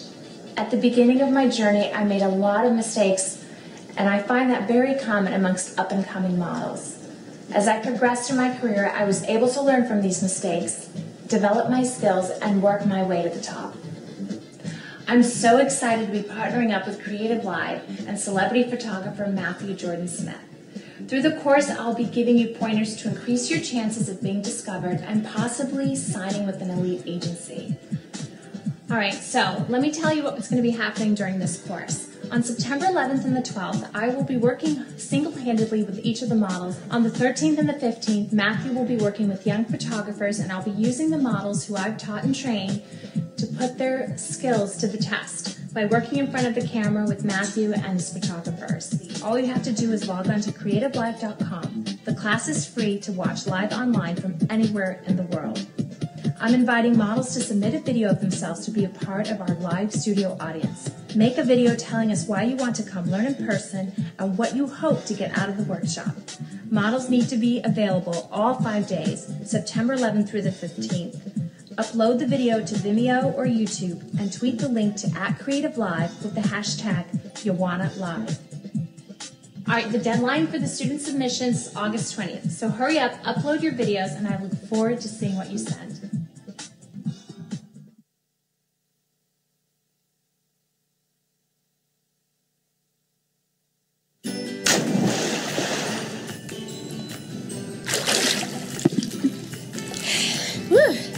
Hi, my name is Lisa Snyder. I'm the author of the Photoshop series of Missing Manuals, and I would like to invite you to join me for a deep dive into Photoshop on September 17th, 18th, and 19th. We'll spend a full day on selections, a full day on adjustment layers, and a full day on smart objects. Whether you've been using the program 10 days or 10 years, you're going to learn a slew of time-saving and practical techniques in this workshop. You can tune in anywhere in the world completely free while the workshop is live. All you have to do is enroll on the course page. So I hope you'll join me September 17th, 18th, and 19th as we dive deep into Photoshop.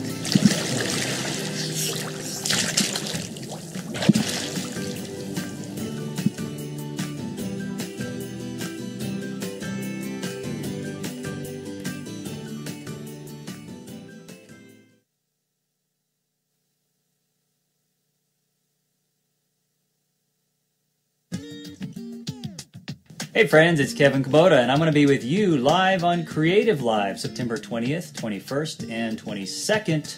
And you can watch the whole thing for free for 3 days. All you got to do is log on and register on Creative Live. Now I'm going to be talking about location lighting. We're going to talk about using lightweight, easy to port around tools like speed lights.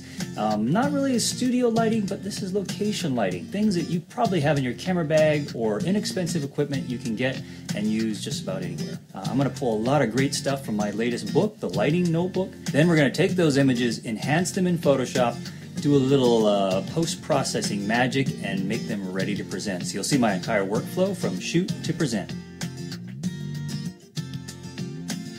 Now, if you want to be there live with me in the small, select, hand-picked studio audience, all you got to do is send in a video with why you want to be on Creative Live. Let's put that video on your blog, on Vimeo, maybe on YouTube, and tweet a link to that video, and make sure to send it to @CreativeLive. And put the hashtag KevinLive. I hope to see you there. Don't forget the deadline to get your videos in is August 28th. And we're going to have some fun on Creative Live. So I'll see you there. Let's light it up.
Welcome back from break, everyone. We are heading into our next segment, but before we do that, we are going to give away our first prize of the day. Okay, prize time. The prize is an Art of Painting with Light ebook, which is from none other than Ben Wilmore. Would you like to talk about that for a second? Sure. The ebook is a 94-page PDF, and it'll talk you through doing your very first light painting, where you start with no knowledge whatsoever, gets you going with your first light painting, then teaches you a bunch of techniques to make your light paintings more creative, and at the end gives you, I think it's 12 examples where I go through what made each light painting example that I show you unique. What did I have to do different in each one of those shoots? And for doing light painting, all you need is a camera, a tripod would be a good thing, and a flashlight. And if you have those things, you can get started with light painting. You can add some accessories like a cable release and other things, but it doesn't have to get overly expensive, and you don't have to be overly creative as far as you don't have to be able to draw or anything. I can't draw. And all you're going to be doing is lighting things with flashlight. But the results can take things that would otherwise be boring subject matters and make them look dramatic, or get a dramatic subject matter and it will make it look like nothing you've seen before. So if you want to see examples of light painting to see if you'd be into the ebook, one place you can see that is one of my websites is thebestofben.com. That's where you can see some of my photography. And there should be a section in there that has light paintings. The ebook is 94 pages. It's usually, I think, $9.97 on my website. But we're going to give one out for free. Great. And the winner is Paula Nyman. Her Twitter handle is PJN1958. And her quote today was, "Do as much adjusting in ACR as you can before you move to Photoshop to finish the image." So congratulations to Paula. Thank you for the tweet, and thank you for the book. And back over to you, Ben. All right. Well, what I'd like to get into next is talking about adjusting color with curves and getting a little bit more into adjustment layers. So yesterday we talked a bit about adjustment layers, and we worked on one particular image, an image of an old radio and an antique fan, and I have that image open now. And before we get into adjusting color using curves, I just want to see what we have in this file and show you a little bit more of what you can do with adjustment layers. So let's take a look. So the way I usually work is the bottommost layer in my layers panel is always my original picture. And I never change that layer. And that way, if I ever screw up anything where I decide after making a print that I made some sort of change I didn't like, I can always get rid of it because the original image is always there at the bottom. Then above that, we have all of my adjustment layers. And the way the layers work is as if you're standing at the top of the layers panel looking down. And in order to see this original image that is at the bottom, you have these things, the adjustment layers, that are blocking your view.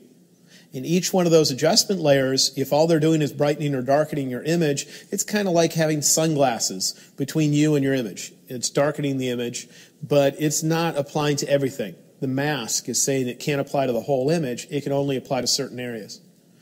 But whenever I do this, if I add a new adjustment, I always add the new adjustment to the top of the stack.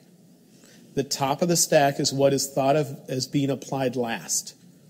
If, on the other hand, I put an adjustment, a new adjustment, underneath one of these, it can be somewhat unpredictable how it acts because it's acting on only what's underneath it and not what's on top. And it can make it confusing as to how things are working. But if you always make sure your top layer is active before you add a new adjustment layer, then you won't get weird looking end results because it will be thought of as being applied after these. So let's take a look at a little bit more about adjustment layers. Remember, you can turn off the eyeball icon on any one to disable it, to see what it looked like before. And so I could come down here and turn off each one of these, and you'd see what the image looked like as it progressed. Once I get to the bottom, you see the original picture. And you can also click on an eyeball and just drag up the column if you want to turn on a bunch of them to see the difference. The keyboard shortcut that I used yesterday for quickly hiding all those extra layers and only showing the original was to move my mouse onto the eyeball icon for the original image and then hold down the Option key, Alt in Windows, and just click on it.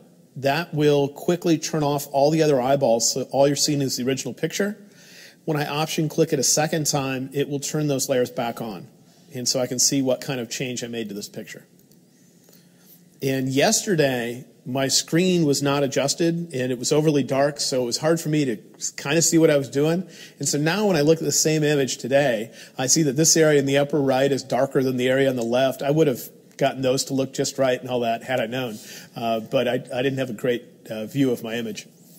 With any one of these adjustments, if you just glance in your Layers panel and you look at a mask, it's only where the mask is white that it's allowing the adjustment to apply. So if I just glance down these masks, I can tell what each layer is working on. This one here is working on the edge of the picture. So that's me vignetting or darkening the edge. This one here is working on the right side of the picture, but not the fan, because I can see the shape of the fan there, because only the white areas are where the adjustment applies. This one's the upper right corner, and so on. So if I wanted to tone down the adjustment that is adjusting this wood right here, because I think it's a little bit too dark, I could just glance at those thumbnails and look for the one that has just this area in white in the thumbnail. So if I just glance up all these, it's got to be this layer here most likely. Doesn't it look like that's the one that would isolate that area? So I make that active, and if I want to lessen the adjustment, I have two ways I could do that. The first way is I could change the adjustment itself. And a quick way to look at the adjustment is to double click on the thumbnail image or the little icon that represents curves. If you double click there, it should bring up that adjustment. And I could take the dot that's darkening the image and just move it up. Remember, it's like a dimmer switch. So it just means the dimmer's been moved down too far if it was too dark. So that's one way I could do it. The other way I could do it is if I want to lessen an adjustment with that adjustment active, I could click on the word opacity at the top of my Layers panel. Just click there and drag towards the left, and that will lower the opacity and lessen that adjustment. And so if it's too strong, I can do that. Let's talk a little bit more about the masks. I was really sloppy when working on these masks, and we're going to see that in a few minutes here. Let's see what we can do to a mask. When you grab the paintbrush tool and you're working on an adjustment layer, most of the time you want the paint that you're putting in to go into the mask. And if the last thing you had done was create that adjustment layer, the mask would automatically be active. But if the last thing you did was switch what layer is active, like I just did, I switched which one of these adjustment layers is active, that might not be the case. If you look here, the way you can tell what is active is by where there's kind of little brackets on the corners of things. And do you see it right here? And it's not over here on the mask. That means if I grab the paintbrush tool right now, my paint most likely won't go into the mask. So if you switch between the layers, be sure you click on the mask to get those little corners to appear on the mask so that it's active. And if you grab the paintbrush tool, that's where your paint goes. So if you're switching between the layers, you might want to just be clicking on the masks instead of the name of the layer, or over here on the other side. If you just click on the mask each time you change layers, you know it's going to stay active, and therefore your paint will go where you expect it to. I can disable a mask temporarily, turn it off, to see what the adjustment that's in that layer would look like if it applied to the entire picture. So what I do is I go to any mask and I hold down the Shift key. With the Shift key held down, I click within the mask thumbnail in my Layers panel. So right now I'm holding Shift, and I'm going to click right in that mask. And now the image changed, so it looks to me like this particular adjustment is brightening the picture. And when I turn the mask off, instead of only brightening the radio, it's brightening the entire picture. And so I could do that just to see if I would like to paint some more on that mask to maybe have it apply to other areas. But holding down Shift and clicking on a mask will disable the mask temporarily, allowing that adjustment to affect the whole image. And you'll see a big red X through it so you know it's turned off. To turn it back on, you hold Shift again and you click on it. So Shift is the disable or re-enable. You can also view the contents of the mask. This little thumbnail you see in your layers panel is just a small representation of your mask. The actual mask is the same size as your picture. And if you want to see it over here where your picture is, you can hold down the Option key in a Mac, Alt and Windows, and you click on the mask. Now I'm looking at it. And that's a really good thing to do when you think you're done with your document. Because if I look at that mask, I'm not done painting in it. I can see gaps in between my paint strokes, or I can see some kind of grayish white coming through. And so I can grab my paintbrush right now, get a big enough brush, and just come in here and cover up any little gaps that I can see in my paint strokes. I also notice down here, usually if I have an area like that on the edge of my picture, it means I had a panel open, like the actual adjustment panel where I was adjusting my curve, and it was covering up that part of the picture. And so I didn't know I didn't get paint down there, unless I remember trying to adjust that part of the picture. And then here I see the shape of this, and to me it doesn't quite look like the shape of a radio. But I don't remember the radio doing that in the corner, right? So the way I got this to be visible is I held down the Option key, Alt and Windows, and I clicked on the thumbnail for the mask. That's the same way you stop viewing it. So now I might know that that mask was extending beyond the radio down over in this area. So I could paint with black right now and possibly edit that mask a little better. Right? But wouldn't it be nice to be able to see both the mask and the picture at the same time? Because then I could see how the mask lines up with the picture and see how accurate it was. You can do that. With any one of these adjustment layers active on my keyboard, right above the return or the enter key is the backslash key. Not the forward slash that you use when you access websites and you type in the URLs. For it, the other one, the one you never hit.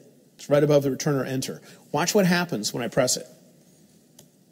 Now, all it did was take the mask and overlay it on top of the picture as a red overlay.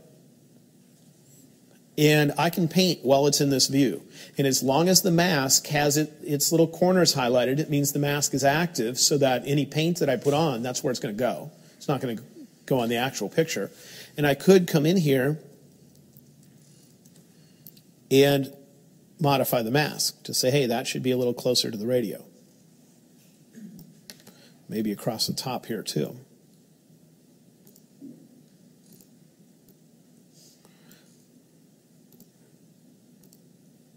And you can always switch your foreground and background colors. If you paint with black, it'll add to where the red stuff is.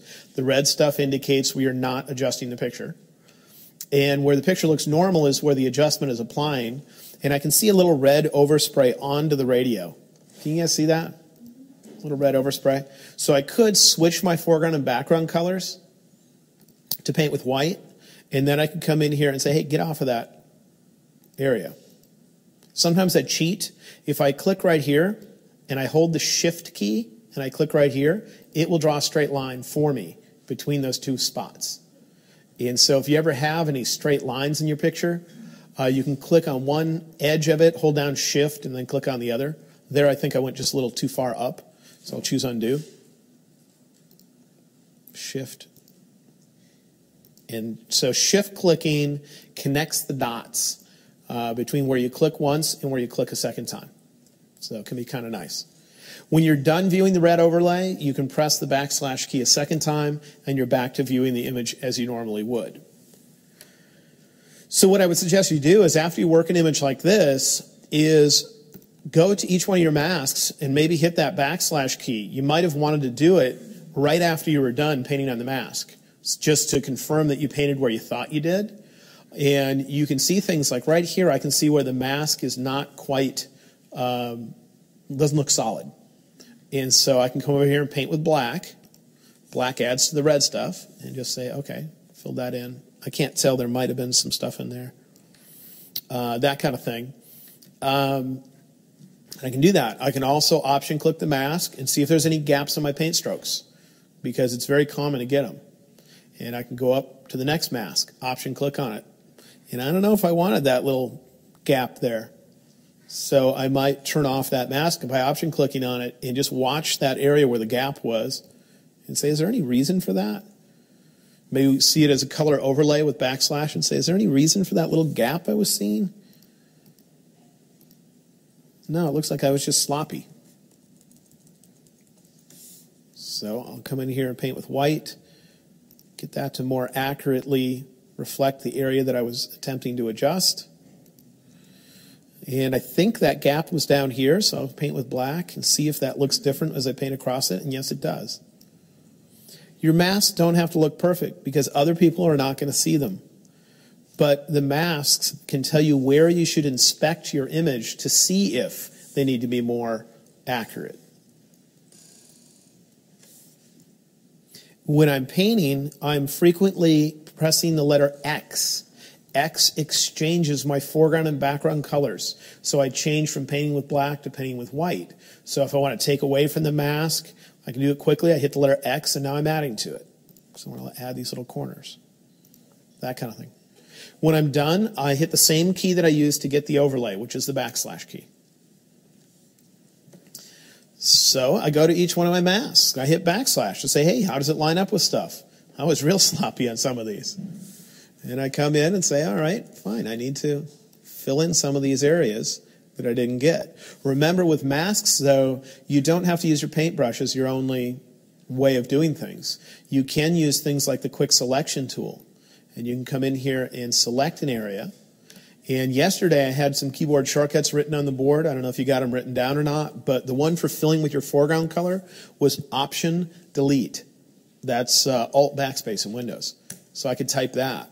And I can come in here and make selections of various things, Option Delete, to get it to fill in the mask. We could talk for weeks about making masks accurate and things. And so, it all depends how, who the client is as far as you're doing things for and how picky they are. Some people are the kind of clients I'd love to have that are not picky, and you can just, be really fluid with it. I'm the pickiest client you'll ever run into, and if you look at some of my other images, you'll see my masks can be crazy detailed. So anyway, when I'm done, I think I've cleaned it up. I'll option click on it to view it, to see if there's any gaps in my paint strokes or other things I couldn't see, because oftentimes there are. And I'll come in there with my brush and fix them. This could use a lot of fixing in various areas. But I'll option click each one of those masks to double check that there's not any big surprises in them.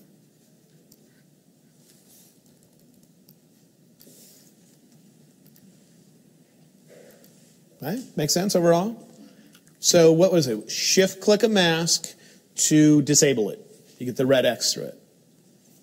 Option click a mask, which is alt clicking in Windows, to view it directly.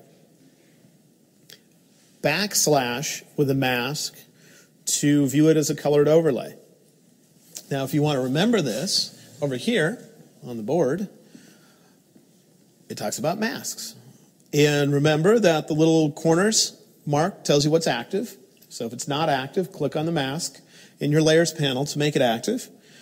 You shift click the mask to disable it, option click to view it, backslash for overlay. I haven't talked about this, but you can command click on a mask to load it as a selection, where the areas that are being adjusted will suddenly be selected. They'll have little marching ants around them that indicates a selection. I mean, if you want to see on my screen real quick, I will just move my mouse on top of one of the masks. I'll hold down the command key, which is control in Windows, and I'll just click on it. See, I got a selection. I'll click on another one. And I can do that to each one. That can be useful if you want to do, let's say, a blur filter on that area. Well, you got it selected.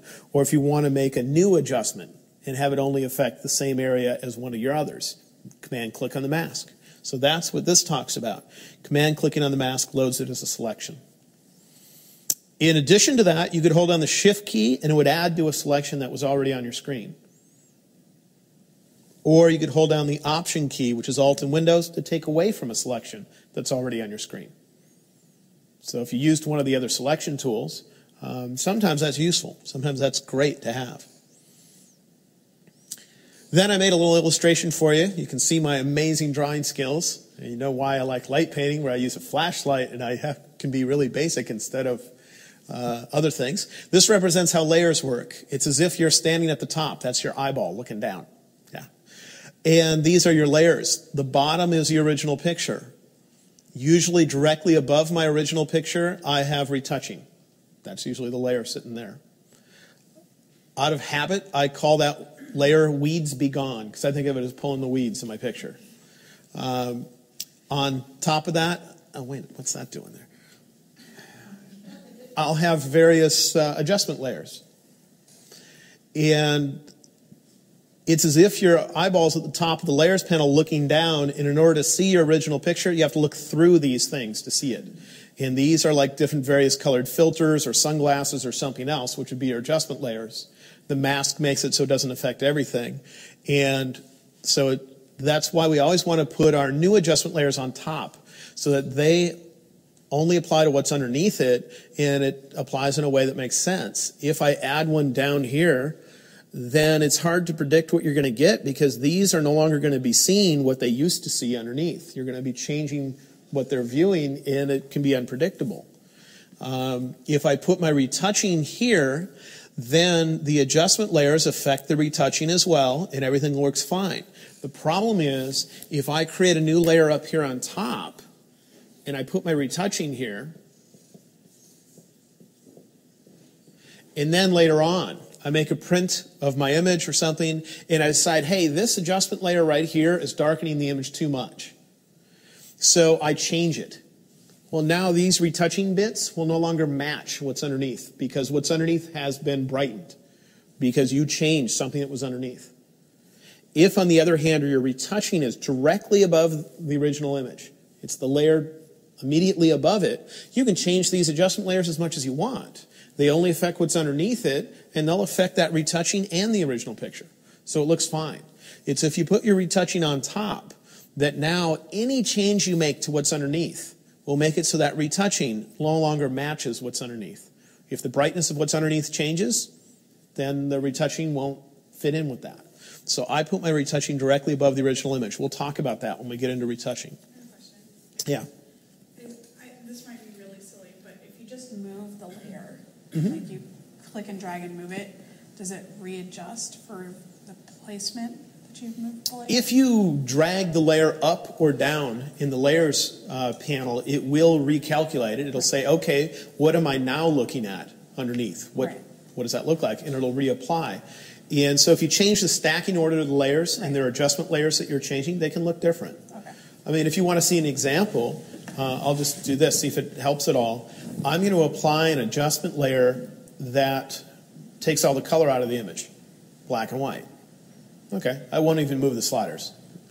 Then I'm going to apply another adjustment layer that is called photo filter. Photo filter acts as if you put a colored filter in front of your lens. So it's going to add color. Let's make it so it's a little different than the original. All right. All I did was click on the square to get that color picker. Okay, so it converted to black and white, and then it did a photo filter which added color. Now, if I change the stacking order of these layers, well, if the black and white layer goes on top, it's going to be thought of as applied last. So we can't have this color still in it then. So if I drag this to the top, the black and white is done after it added the photo filter, the bluing effect. And so the results look different, right? And then if I drag, some of these others around, it's going to look different. So I always put new adjustments on top, so they're thought of as being applied after the other stuff. And I try not to change the stacking order of those layers unless I have a really good reason for it. Sometimes there'll be a really good reason, or sometimes it won't matter because a particular adjustment is only affecting this tiny area over here, and the other adjustment layers are not. And therefore, it's not going to matter if you move it. But as a general statement, I put new adjustments on the top of my layer stack, and I try not to change the order of them. And if I put retouching in my image, I will try to put the retouching directly above the background layer, and that way all these adjustment layers are applied to that retouching, and I can always add to or take away from the retouching, and it works fine.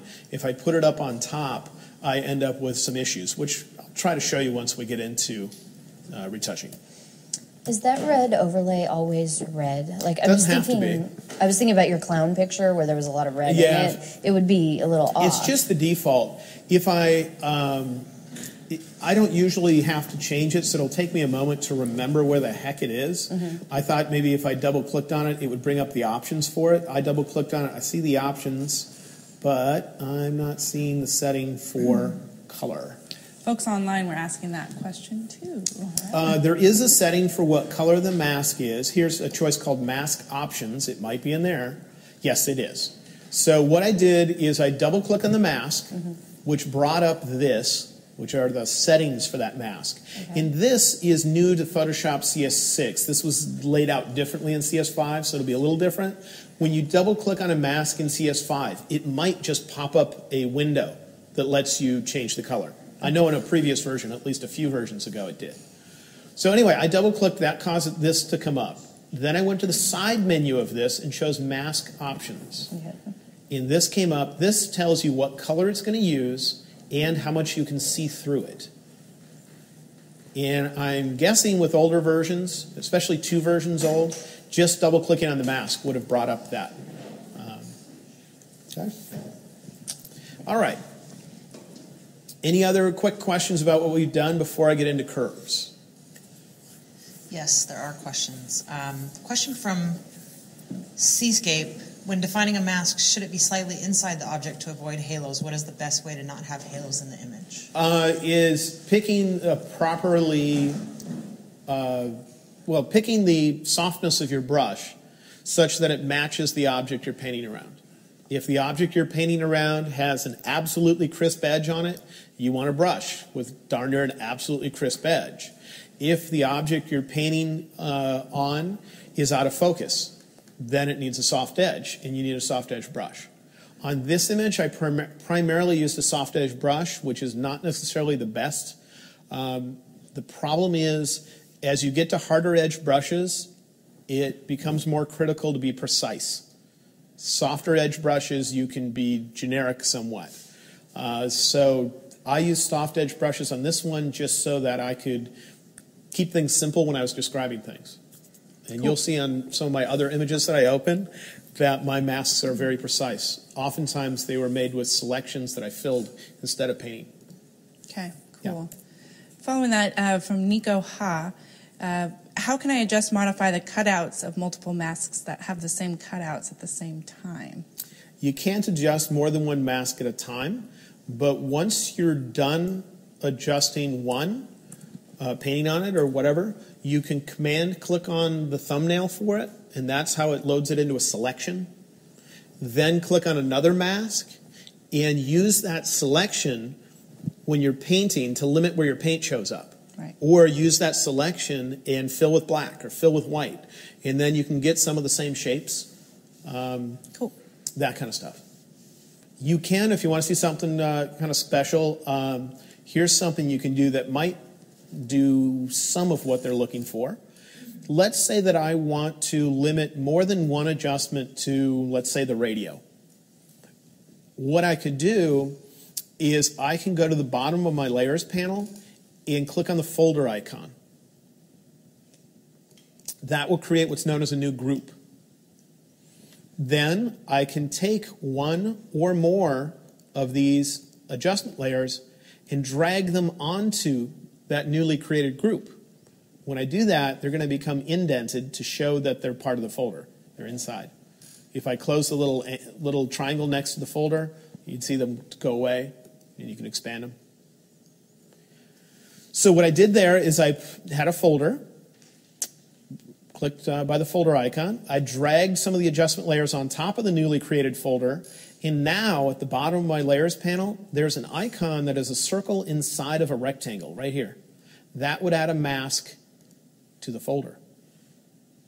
And then if I paint on that mask, what it would do is limit all of the adjustment layers that are inside there.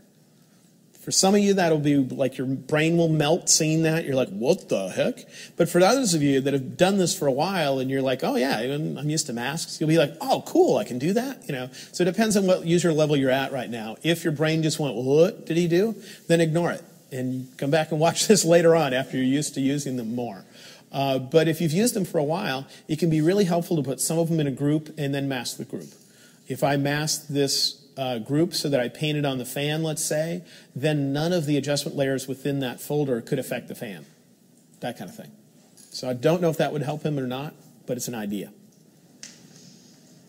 Great. You want to take one more quick question? No, sure. This is from Slanger Photog. Do you use the pen tool anymore for making selections, and are there any advantages to that? I do use the pen tool, and the pen tool is very useful for selecting man-made objects that have straight lines and smooth curves. Cars, dressers, that kind of stuff. But the pen tool is not a casual tool, meaning that you commit yourself to the pen tool to learn it, or it's one of those tools that you're kind of like, boy, some people are really good at the pen tool, but I suck at it. And that's how most people are with the pen tool. You either use it every day and you're really darn good at it, or you use it every once in a while and you really are terrible at it. And there's little in between. I find they've made some changes in Photoshop CS6 that I really dislike with the pen tool, and I find that I use it a little bit less in CS6 because they took out some, they tried to make it simpler by taking out some of its power. And so I use it a little less. But yeah, pen tool is great for man-made objects. Straight lines, smooth curves. So it'd be a very nice thing to learn. Great, thank you. Mm-hmm. All right. Well, let's get into using curves for color and looking at some more complex documents. Let me see what I have here. Curves for color. There we are. If you really want to understand how curves works on color images, there's a little background you should know. It's stuff that's not critical to know. You don't have to know this stuff. But I find it to be useful. It makes it so my brain feels more comfortable with what I'm doing, because I don't feel like I'm blindly following steps. Instead, I feel like I got some idea of what's going on behind the scenes. So I'm going to feed you a little bit of that. Hopefully it'll help. So if you look at this image, it's just the color spectrum presented in two different ways. And behind the scenes, in general, all the pictures you open are made out of three colors of light: red, green, and blue. That means every pixel that makes up your image has a value of how much red is in it, how much green is in it, and how much blue is in it. You can usually see that information in the info palette. You'll just see numbers showing up in there. Or if you ever open the channels palette, it'll show you visually how bright is the red, green, or blue. But I can take any image and I can separate it into red, green, and blue. We can do that to anything. In fact, one of the actions that's in the action pack lets you do that to your images, where you play the action and suddenly you'll have three layers: one for red, one for green, one for blue. And you can move them around just like I am right now. It's not fun to try to do that if you have to do it manually to separate it like that. So anyway, all your images behind the scenes are made like that. And it's just a combination of red, green, and blue that makes it up. That's one piece that's useful to know. Another piece that's useful to know is that every color has an opposite. And if you look at a color wheel, you can figure out what the opposite of every color is. The way you do it is you pick any color you want. Just pick any color, whatever your favorite color is, as long as your favorite color is not black or white, because those aren't really colors. You can have those in black and white photos. You know, they're not colors. So if you pick any color and you want to figure out what the opposite is, what you want to do is mentally draw a straight line between the color you're looking at in the middle of the color wheel. And then extend that line an equal distance beyond the center of the color wheel. So you're on the other side of the color wheel. And you'll be looking at the opposite color. So on this image, if I am thinking about this shade of green right here, the one I have a mouse on, if I want to see the opposite of that color by looking at the color wheel, I'm going to mentally draw a straight line between this and the center of the color wheel. And then I'm going to extend it an equal distance beyond, and right there's the opposite. Okay? So it works as if it's like a seesaw or teeter-totter. And one color is in this hand, the other color is in this hand. If I make an adjustment in Photoshop and I tell it to increase the amount of one color, it's automatically decreasing the other color, the opposite. They work like that. It would be valuable to know the opposite of the three colors that make up your image, because a lot of your color adjustments will allow you to adjust the amount of red, green, and blue in your image, because your image is made out of red, green, and blue. So let's look at this and figure out what the opposites are. So right now, if you look at my screen and you look at the color wheel, here is red. Draw a straight line in your mind to the center of the color wheel. Extend it an equal distance beyond, and the opposite of red is cyan. Let's find the opposite of green. Here's green. Draw a straight line to the center, extend it an equal distance beyond. The opposite of green is magenta. And then the other color we need to think about would be blue. Straight line to the center, equal distance beyond, we get yellow. It would be useful if you could remember those opposites, but I don't expect you to. The way I remember them is in my head.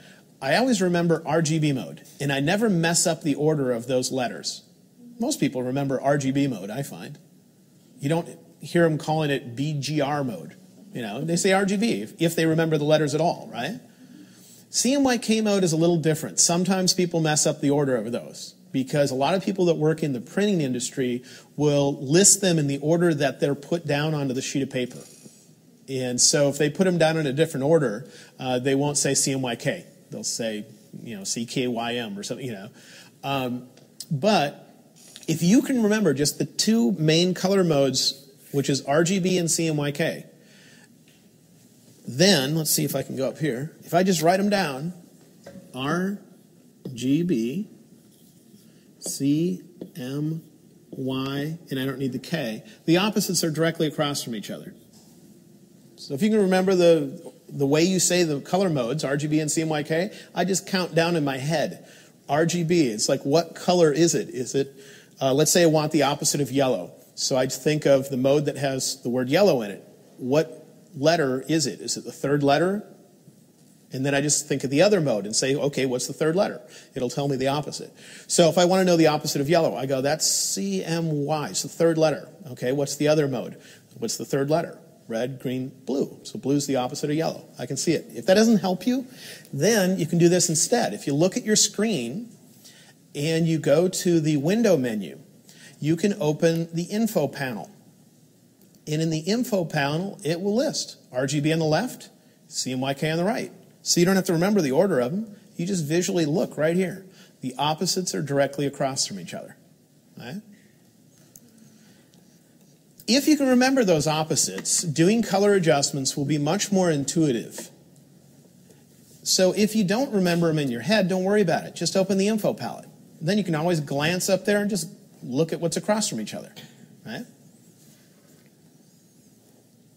So then, when it comes to color, the numbers that show up in the info palette are very important. I personally don't care what the numbers are. I don't want to even look at the numbers. But I know that they can be useful when working in Photoshop, so I deal with the numbers. Let's look at how they kind of work.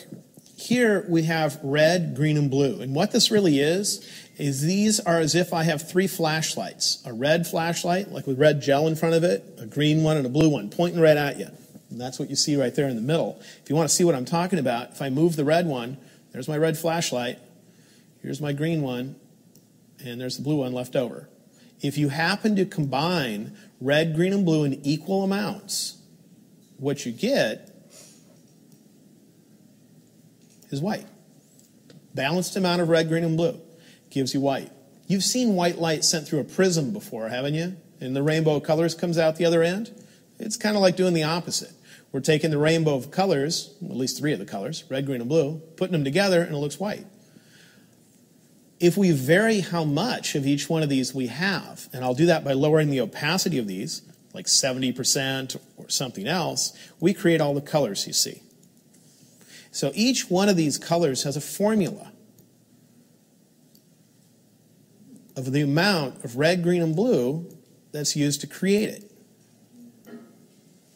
You don't have to remember those numbers at all. All you have to know is every color you ever see in Photoshop could be described with those numbers. And if you ever need to see them, you look in the info palette to see them. Those numbers will allow us to adjust our images in ways that we otherwise couldn't if we weren't willing to pay attention to the numbers. You don't have to understand the numbers. You don't have to look at it and go, oh, what does 90, 40, and 10 mean? No.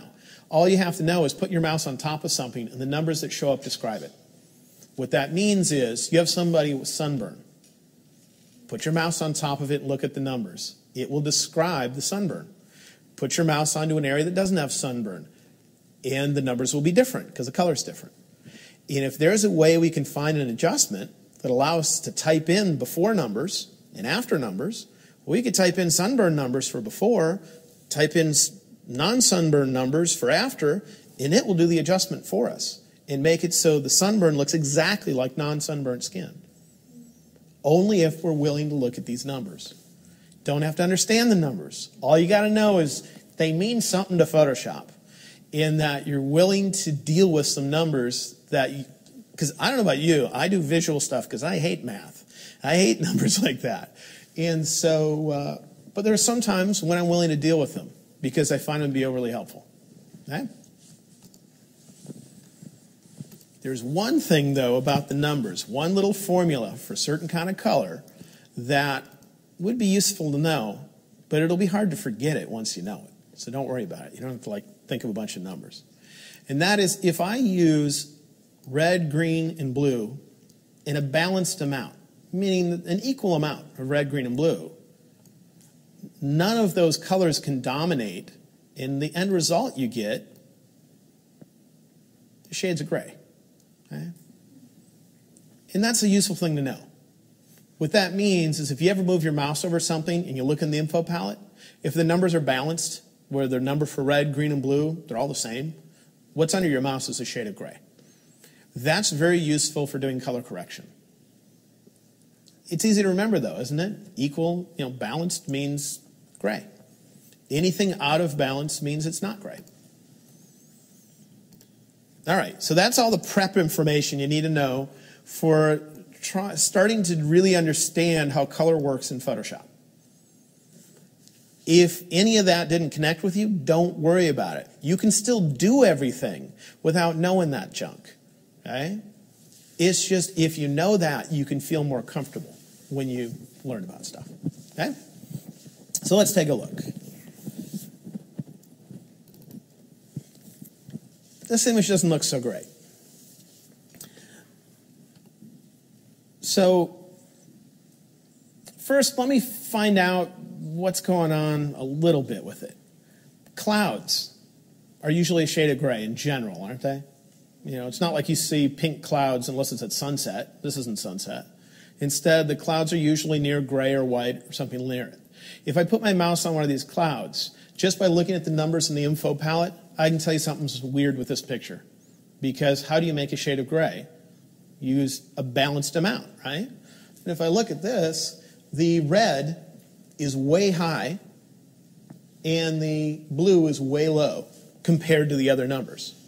So I'm like, okay, I know something's up there, but you don't know how to fix it yet or anything. So let's go into curves.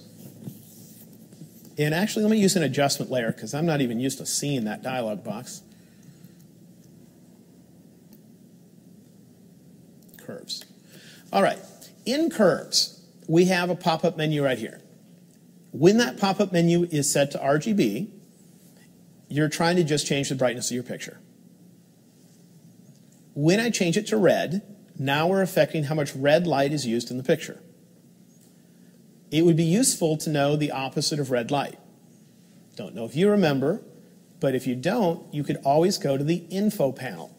If you look in the info panel, what is the opposite of red light? Cyan, okay? So, imagine that I had cyan in this hand, and I had red in this hand. right? See if you have a wide enough lens over there. Is this made it easier? So if I had red in one hand, cyan in the opposite end, if I tell Photoshop to increase the amount of red, it's going to automatically be doing something else too. It's going to decrease the opposite. If I tell it to decrease the amount of red, it's going to automatically be increasing the opposite. It can't not do that. Because what happens is cyan ink absorbs red light. That's the relationship. So if you put down a lot of cyan ink on the sheet of paper, you absorbed all the red light. If you put no cyan ink on the sheet of paper, you let as much red light that falls on the sheet of paper bounce off of it. And so the two are related. Are you doing a movie over there? Okay. Let's see. So that means that this might have the choice of red, green, and blue. But we can also affect cyan, magenta, and yellow because they're directly connected to it in opposites, right? So let's check it out. I go to red. I click anywhere on here and I push it up and the image is going to get more red. If I push it down, the image is going to get less red. And once we've absorbed all the red that was in there, let's say there was an overabundance of it, then it's going to start looking more like the opposite of red, which is cyan. I go over here to green. I push it up and the image should look more green. Yeah. And if I push it down, it should absorb green and eventually push us towards the opposite of green. Then I go here to blue. If I push this up, the image becomes more blue. If I push this down, it absorbs blue, and eventually I see the opposite. Okay? So you see why it's useful to know the opposite of red, green, and blue? So you got the info palette to remind you. You got the names of the modes, RGB versus CMYK. And if you just think of the order, like you can figure out the opposites. And that's how this works. The problem is now we need to figure out how the heck do I know what to change things to? Well, one way I could know is I could open the info panel. If you just go to the window menu and choose info, it will open. And you can move these panels around because right now it puts it in the same area as where my adjustment was, so it doesn't show me both at the same time. I'll grab one of these tabs and just drag it. See if I can drag it down below like that so they're separate. In fact, let me just drag this out so I can move them around. There. All right, so I can see them both at the same time. So I could do this. I could put my mouse over this cloud, knowing how you make gray, and the clouds are usually gray. I could look in there and look at the info palette. And I see that blue looks really low compared to the other numbers. Do you notice that? If you look in the info palette at the RGB numbers, there's two sets of RGB numbers. The numbers on the left is what you started with. The numbers on the right are what you're doing based on this adjustment. So if I move blue up, the number for blue will raise on the right. So what I could do is put it on top of something that should be gray, and I look at it, and just the numbers tell me, well, the top two numbers are somewhat close to each other, but blue is really low in comparison. So then I could grab that little hand tool, I could click on the cloud, and just drag straight up until the number for blue is similar to the other numbers. Did you see it get similar? Then after doing so, I could notice the number for red might be a little bit high. And I can go over here to red and pull it down until it's like the other numbers. Okay, now do you notice that all three numbers for RGB are equal? And that's how you make gray. Clouds should be gray. So now they are. And if you look in the info palette, the numbers on the left is what we started with. Then there's a little slash symbol, and the numbers on the right is what this adjustment is doing to the picture. It's what we're ending up with. Those are before and after. And does this image look any better if I turn off before and after? But I don't know about you. I hate thinking about numbers. Hate it. That's why we have accountants and why we have mathematicians, and I'm not one of them. Right? So I don't want to deal with that, but you could. So let's try it a different way. I'm going to throw away this adjustment layer, just drag it to the trash, and let's start over. with curves. Why don't we have Photoshop do that for us? Well, there are 3 eyedroppers right over here. See them? And the only thing those 3 eyedroppers do is if I grab one and I go on top of my image and I click, it looks at the numbers in the info palette and it makes them equal by doing the same thing I just did a minute ago, which is by looking at them and saying, hey, which one of these is so far off? Let's bring it up near the others, and let's bring the others down, and whatever it needs to do to get them to be balanced. And what that means is these eyedroppers are only useful clicking on things that should be a shade of gray, because that's all they know how to do, is make things balanced. The difference between the 3 is this one, if you look at it visually, is full of white. This one is full of black, and this one is full of gray. Can you see it in the tip of the eyedroppers? This one is designed to click on bright things. This one's designed to click on dark things, and this one's designed to click on any brightness. And what happens in a picture is that the dark area of a picture, the absolute darkest area of a picture, usually doesn't contain any color. Even if it's a picture of a bright red apple, look at the absolute darkest part of the picture, and it will be black. Same thing for the brightest part of your picture. Usually, you don't have any color in the brightest part because you would have to, in the brightest part of your image, use less light to get color to show up. It just, once you get to the limits of brightness, you lose any color. So what you could do here is grab the black eyedropper, and for now, you could guess where the darkest part of the picture is. I'm going to guess right here. I don't know if I'm right or not. And you can click, and it's going to look at what's in there. If I look in the info palette, I can see it. I can see that green is really low. Oh, no, I'm sorry, not green. Red is really, really high compared to the other numbers. And when I click there, it's going to make sure it's balanced. All right? Then I could grab the white eyedropper, and I could look for the brightest part of the picture, wherever I think that is. I'm going to guess right there. I could look in the info palette, and I would see that the numbers are way off. They're not near equal. But in the brightest part of your image, they usually should be. So when I click on this, it'll make sure they're balanced. Then I could grab the middle eyedropper, the one full of gray, and I can look at my picture, and I don't care how bright things are now. I'm just looking for things that would look gray if I just saw them in front of my face under normal lighting. And I'm going to have to guess, but there's a lot of places in here I could guess. When I talk about gray, I mean any brightness level, shade of gray. So anything that could be in a grayscale document, from white to black, anything in between, just it shouldn't contain color. So what about the stripes painted in a parking lot?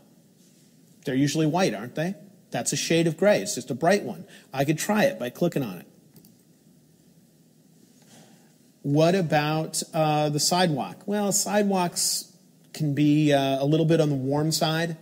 If I click on it and it should be a little on the warm side, it'll pull the warmth out and it'll make the image look a little too cool. I can try it. See how it made the image a little cool? Because it pulled that warmth out and made it neutral. Metal, if it's dull metal, not polished, but dull, it's usually somewhat gray. If it's polished metal, it reflects what's around it. If there's a blue sky around it, it'll be blue. If there's green grass, it'll be green. This metal is somewhat dull, somewhat in the shade. It's hard to tell. I might try it. And all I'm going to do is click around on things that would be possibilities for being shades of gray, and I'm going to stick with whichever one makes the image look the best. There's a nice handicap parking sign right here. And usually those have a white, base color. If it's high enough resolution that I can click on that without grading to the green border, that might not be bad, but I don't know if it's high enough res. This thing, whatever it is, looks like it might be white or gray. I'll know when I get the right thing when the picture looks the best, when the colors separate the most. Go ahead. Does it matter that it's in shade? Like it's a different... It does matter somewhat. If it's in shade, the shade is lit by the blue sky above. It's usually cooler in the shade, whereas the sunny areas are lit by the sun, which is a warmer light source. So it depends on what's important in the picture. Right. If it's the shady part important, I'd be clicking in the shade. If it's the sunny part that's important, I'd click on the sun. Okay. Okay? So anyway, I'm just going to click around on all those possibilities. The white stripe, the little whatever that thing is over here that I'm not sure what it is. The sign, if I can get to a white part, the metal, and I'm just experimenting until it looks the best. If it's off a little bit, then I can go in here and fine-tune things manually. Let's say I did this and it just looks a little bit too blue. Well, switch this thing to blue. And there's going to be some dots in there. Usually grab the middle one, and if it's too blue, bring it down. Say less blue. And your picture will look less blue. The opposite of blue is yellow. So if you go too far, it's going to look too yellow. I'm going to choose undo, though, because I didn't think it looked too blue. But to do color correction within Photoshop, what we want to do in general is take the white eyedropper and click on the bright things, the black eyedropper to click on the dark things, and the middle eyedropper to click on things we recognize that we think should be shades of gray. You don't always have something to use the middle eyedropper on, though. Got a picture of blue sky and green grass. That's all that's in the photo. Nothing to click on with a gray eyedropper. Can still do the brightest, can still do the darkest. Only use those eyedroppers that improve the picture. If when you click with any one of those eyedroppers, the image goes down in quality, choose undo and skip that eyedropper. Use the others. Okay? Only use the ones that help. So what we're trying to do is figure out what's wrong with the entirety of the picture by inspecting areas that should not have any color, because the formula for creating those areas is easy. Balanced RGB. So Photoshop has some tools that make that easy to figure out. And most of the time it works. This is something you could do in addition to white balance in Photoshop. White balance is a similar idea. And if you find you need to go beyond white balance, I'd still do white balance in Camera Raw. And then afterwards, if I find it's still off a little bit, I might do this in addition. Okay. Make sense? All right. That was eye-opening for me and many people online. Yeah, I haven't given you enough detail in this to do professional quality yet. There's a couple little details I'll add, and I'm sure you're probably getting questions. It'll say point sample versus something or other average. It'll say finding the brightest and darkest and all that stuff. We'll cover that. I just don't want to add that detail yet. Cool. And I don't remember how far we're supposed to be from a break. Is it about now or is it later? About 15 minutes. 15, okay. Minutes, yeah. So let's look at before and after on this particular image. All I'm going to do is turn off the eyeball for this adjustment layer. Here's the original picture. Didn't look all that great. Here's after. A little better. Okay. Now after we do that, we can always create another curve on top of it. And now we can adjust brightness or whatever we want. Just leave it set to RGB. Now you're adjusting brightness. And hey, I want to see more of what's inside. Okay, brighten her up. And once you brighten it up, you're like, the sky became too bright. Remember from the other day when we were doing brightness? Sky became too bright. What that really means is the part of the curve where the circle is went too high. Because it's a dimmer switch, right? So I can just add another dot and say, well, fine, bring it down more. And then I have this change. And if that's a change where I don't want it to affect the sky at all, what do? I grab my paintbrush, paint with black. And I say, hey, don't affect this stuff up here. Get out of there. So I can get it just where the diner is. Make sense? And you just continue working like that with whatever you want. But your color correction could be your first adjustment if you find that that's what's wrong with your picture. Let's see if we can find some other images. Well, here's one. How do you like those? These ladies hang out outside of temples. I think this was in Burma. They just hang out there. They're trying to make money by having you take their photo. And it's kind of freaky when you run across some of them that are weird. So now, if color correction is something where you want to adjust the darkest part of your picture, the brightest part of your picture, and something that should be gray, Photoshop should be able to do some of that for us. Because it knows where the darkest part of the picture is. Do you remember when we were in Camera Raw and we moved the black slider? It could show us where something turned black first. That's the darkest part of the picture. You can do the same thing with the whites in it. So it can figure that out. And then it could look at the image to see what's closest to being balanced with the red, green, and blue and just snap it into being imbalanced. And if we wanted to do that, we can come in here to curves. And in curves, there's an auto button. In that auto button tries to do that kind of stuff. But there's some setup for it. And I might not remember where the setup is because it's been a while. Here it is. If I go to the side menu of this panel, there's a choice called Auto Options. Auto Options. And that means what happens when I hit the auto button. You know, what settings should it use? Well, if I go over there to Auto Options, this comes up. And you got a bunch of different choices. But this one right here says Find Dark and Light Colors. That means brightest and darkest areas. That means find the brightest and darkest areas and click on them with those little eyedroppers we used. Then this one called Snap Neutral Midtones means find things that are really close to gray, if there's anything, and snap it to gray.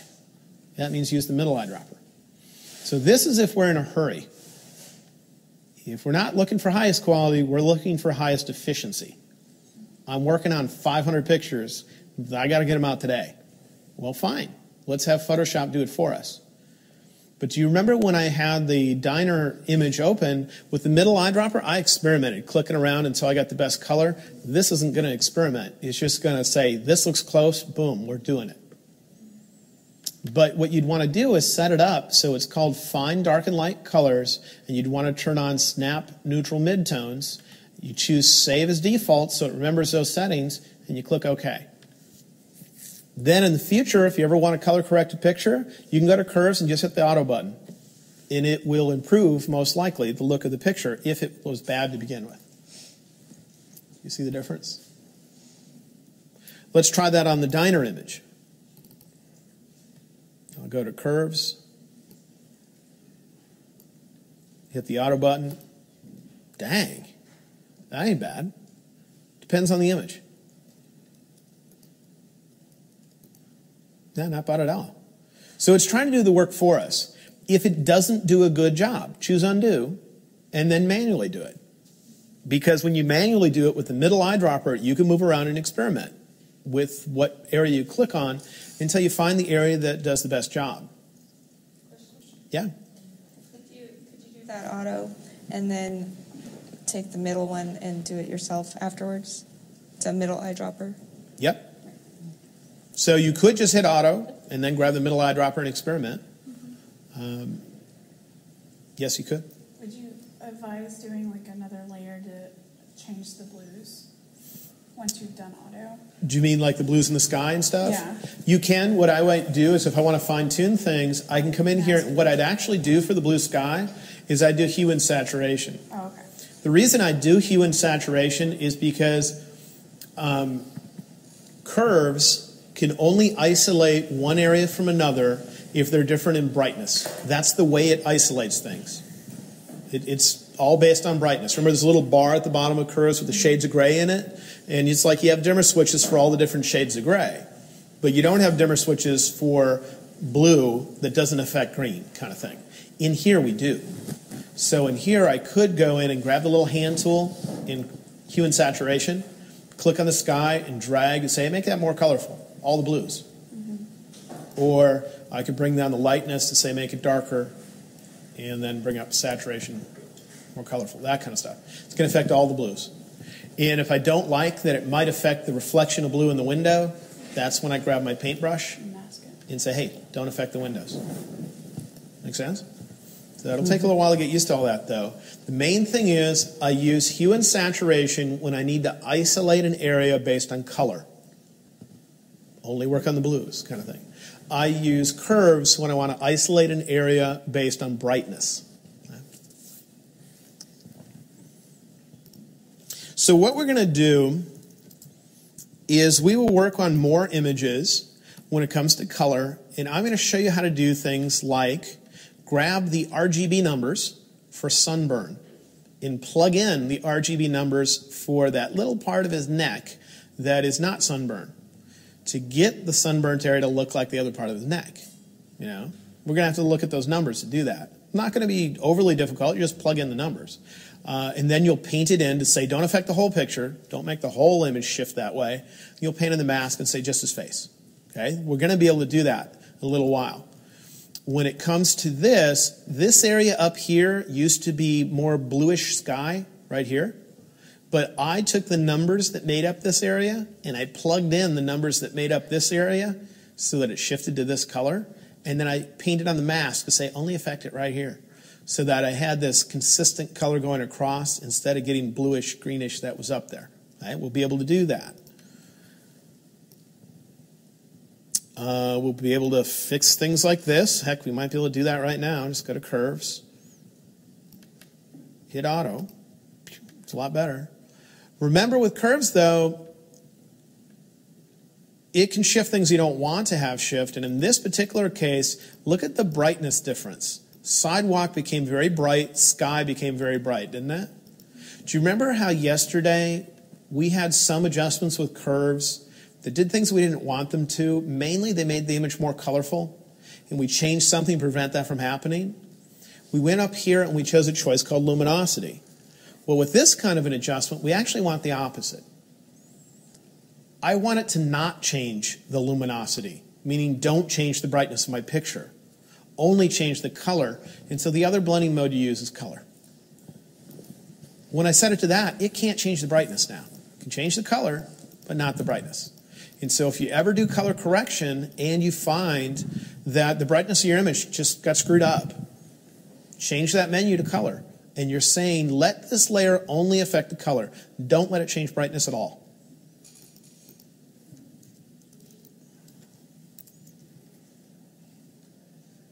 We'll be able to take panoramas, make one side look like the other. This one's already had it done, but this side would usually be all cyan instead of blue. And we'll be able to get that even. If you don't have as much color on the horizon, you can steal the color out of a different picture. Just grab the numbers, make it up. Plug them into this one, paint it in, and you'll be able to do that. But you right now in your head have the foundation for understanding how that color works. It just might be new to you, so it's not really integrated in your head yet. So why don't we go to lunch so your brain can have a little break, let it settle in a little bit, and when we come back, we'll use it over and over again on different pictures and get it so it makes a little more sense so you can be useful with it. Okay? So let's do lunch. Can we take maybe a couple questions? Yeah, go for it. Awesome. So from Ed Hensley, can you again just let us know what the difference between the color and the hue blend modes are? The color and hue, yes. Hue means basic color, whereas color means not only basic color, but how colorful as well. So if you want to see a difference, I could come in here. You don't have to use these with adjustment layers. You can use them with painting and other things. To use them with painting, you would create a brand new empty layer to put your paint on. And then you could choose a color to paint with. I'll click on my foreground color to choose a color. And then you could paint.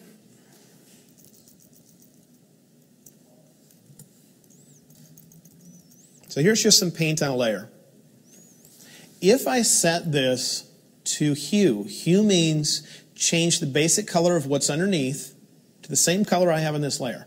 So you'll see the blue sky in that area changes to red. That means if you have a blue car, you wanted a red car, this is exactly how you could do it. Just create a new layer, paint with red, and paint on the car. The only thing is that red will be just as colorful as the original car. If I change this to saturation, it's going to only make the thing underneath just as colorful as what's on this layer. That's what saturation means, is how colorful is something. It's not going to make it red. It's going to take what was originally there and say make it just as colorful as what's on this layer.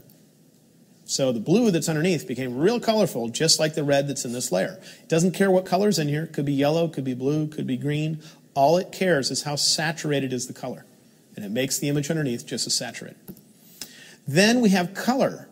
And color applies both of these qualities, hue and saturation. So let me show you the difference.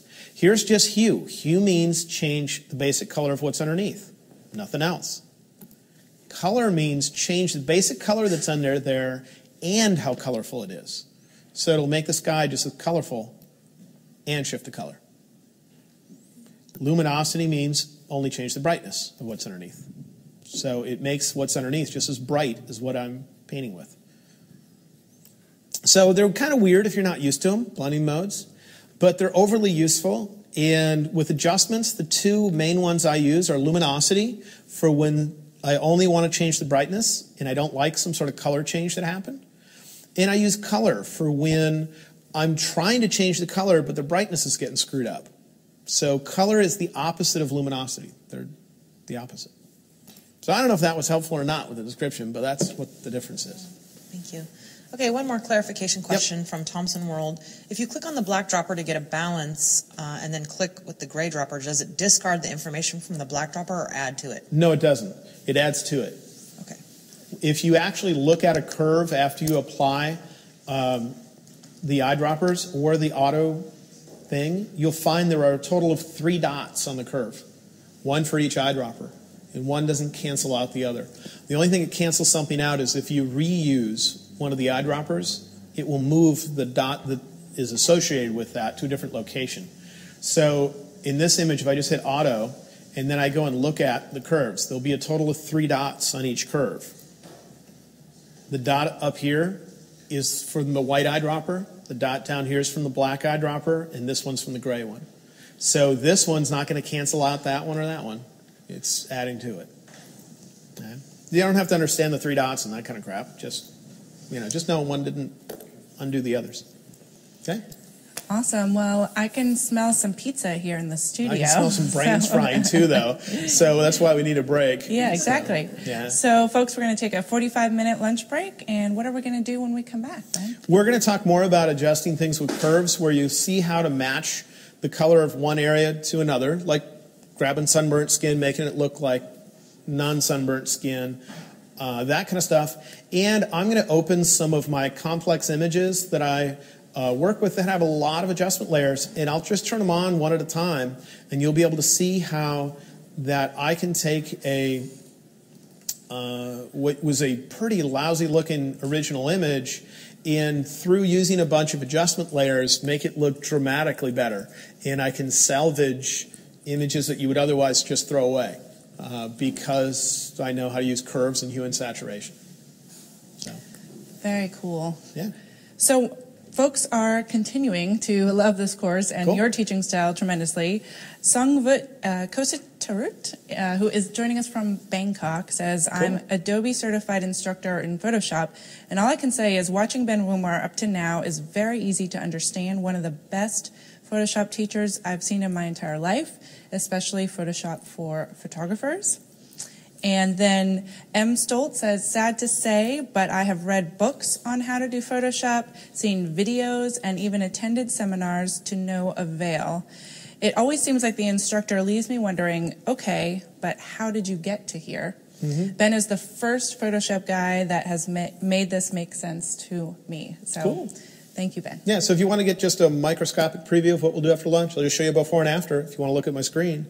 This is a very terrible HDR image created with early HDR software before it was refined like it is today. And I started with that, and I ended up with this. And I don't know about you, but I like that a lot better than this. And this is one where I would have just been embarrassed to show compared to this one, which I don't mind looking at. But in doing that, there's a bunch of layers in here. And some of those are most of them are overly simple adjustments. It's just a matter of picking different areas to adjust, to transform it from this to that. Great. Okay, folks, and if you want more Ben, we have a special workshop for you this Saturday.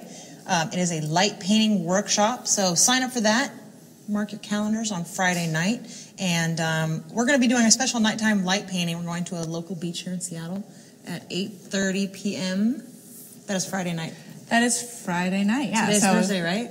Today is Thursday. That's tomorrow. Tomorrow night. The main course is on Saturday, but we're doing a special 8:30 nighttime shoot so we can actually be doing the light painting in real time outdoors and bring it to you live. It's going to be so much fun.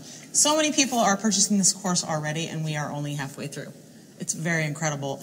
And I know photography is so expensive for all of us. I've never met a photographer that doesn't talk about how expensive things are. We spend hundreds of dollars on software. We spend thousands of dollars on gear. Honestly, folks, spending $79 on a 3-day Photoshop for Photographers Workshop is probably the least expensive thing you can do to improve your photography. So I highly suggest that you scroll down the course page and purchase the course right now. And folks, we'll see you back here in 45 minutes.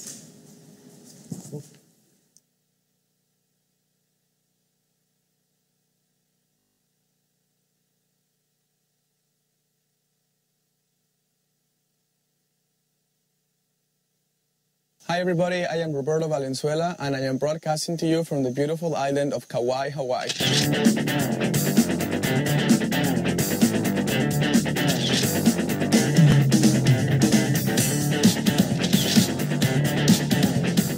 Like you and like everyone else, I had to photograph weddings at less than ideal locations. I remember going outside and just drawing a complete blank about where I was going to take the bride and groom. I wrote a book called Picture Perfect Practice, which is the strategies that I used in order to solve this problem that was just ongoing at every job. I am coming to you in Seattle, Washington for Creative Live, September 6, 7, and 8. And I am looking for a live audience, 6 to 12 people. I need a video from you. On YouTube, Vimeo, you can record it on any device you want. It does not have to be fancy. Telling me about your work ethic, telling me about why you want to be a member of my class. To get that video to me, you need to send it to @RobertoPhoto, @CreativeLife, #RobertoLive. I'm going to be talking not only about how to break down locations and how to make it in a way that makes sense to you no matter where you are, no matter what part of the country or what part of the world you're in. And I'm going to also add on how to really get down to simplifying posing to just make them flawless, effortless, seamless, beautiful, and elegant. If you're interested in that, come join me in Creative Live, September 6, 7, and 8. Thank you so much, and I'll see you in September in Seattle. Take care, bye.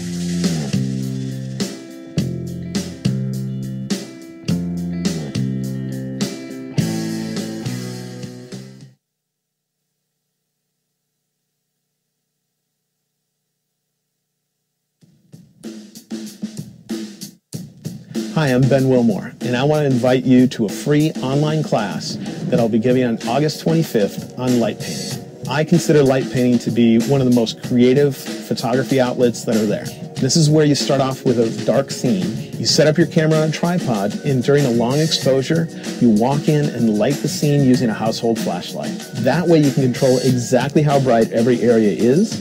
If you want to draw your eye somewhere, you just paint light in there a little longer. It'll be the brightest part. Your eye will be drawn straight to it.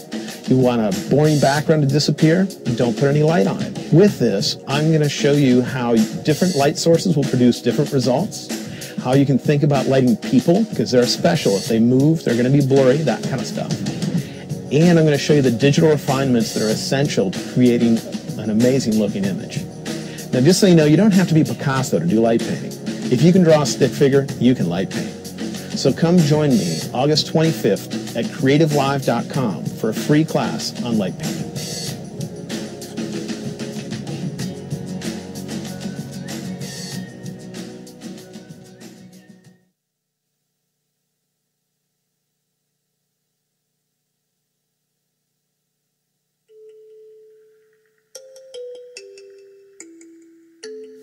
Hi, I'm Sue Bryce. And I'm Simone Yannick. And we are coming back to Creative Live from August 27th to the 31st.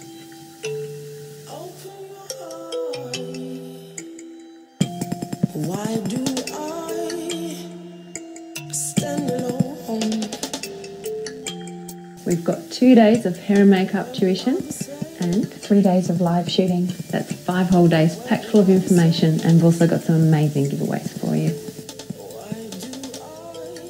We look forward to seeing you in Seattle. When we are the same,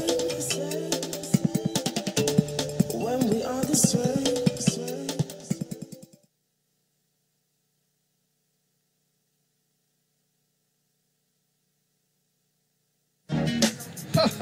Creative Live, how you guys doing? I gotta tell you what's happening in Seattle. I'm coming back to Creative Live. and this time I'm bringing a friend with me. I'm bringing supermodel Joanna House with me, and together we'll teach a two-part workshop. I'm teaching photographers the whole industry of fashion and beauty and working with models, how you cast models, work with models, the whole 9 yards, and a lot more. So join us in Seattle on September the 11th through the 15th. We're teaching you guys some great stuff. I gotta get back to work, so I hope to see you soon. I'm Matthew Jordan Smith, signing out.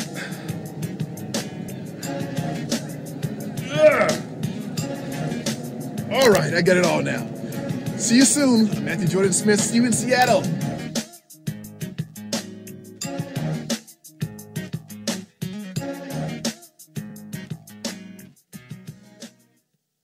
Hello everyone, I'm Joanna and I'm here to give you an exclusive look into the modeling industry and walk away with legitimate knowledge. At the beginning of my journey, I made a lot of mistakes and I find that very common amongst up-and-coming models. As I progressed through my career, I was able to learn from these mistakes, develop my skills, and work my way to the top. I'm so excited to be partnering up with Creative Live and celebrity photographer Matthew Jordan Smith. Through the course, I'll be giving you pointers to increase your chances of being discovered and possibly signing with an elite agency. All right, so let me tell you what's going to be happening during this course. On September 11th and the 12th, I will be working single-handedly with each of the models. On the 13th and the 15th, Matthew will be working with young photographers, and I'll be using the models who I've taught and trained to put their skills to the test by working in front of the camera with Matthew and his photographers. All you have to do is log on to creativelive.com. The class is free to watch live online from anywhere in the world. I'm inviting models to submit a video of themselves to be a part of our live studio audience. Make a video telling us why you want to come learn in person and what you hope to get out of the workshop. Models need to be available all 5 days, September 11th through the 15th. Upload the video to Vimeo or YouTube and tweet the link to @CreativeLive with the hashtag #YoannaLive. All right, the deadline for the student submissions is August 20th, so hurry up, upload your videos, and I look forward to seeing what you send.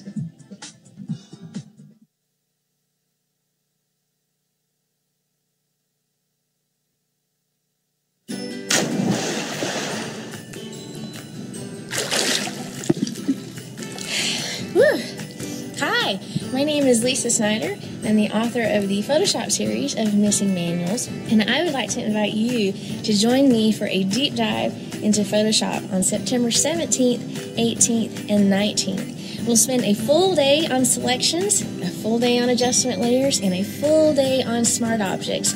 Whether you've been using the program 10 days or 10 years, you're going to learn a slew of time-saving and practical techniques in this workshop.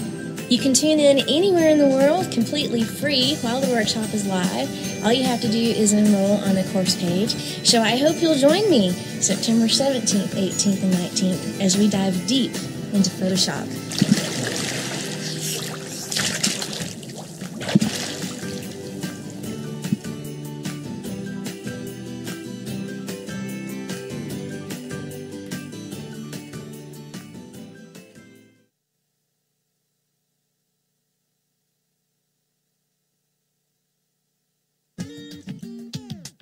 Hey friends, it's Kevin Kubota, and I'm going to be with you live on Creative Live, September 20th, 21st, and 22nd.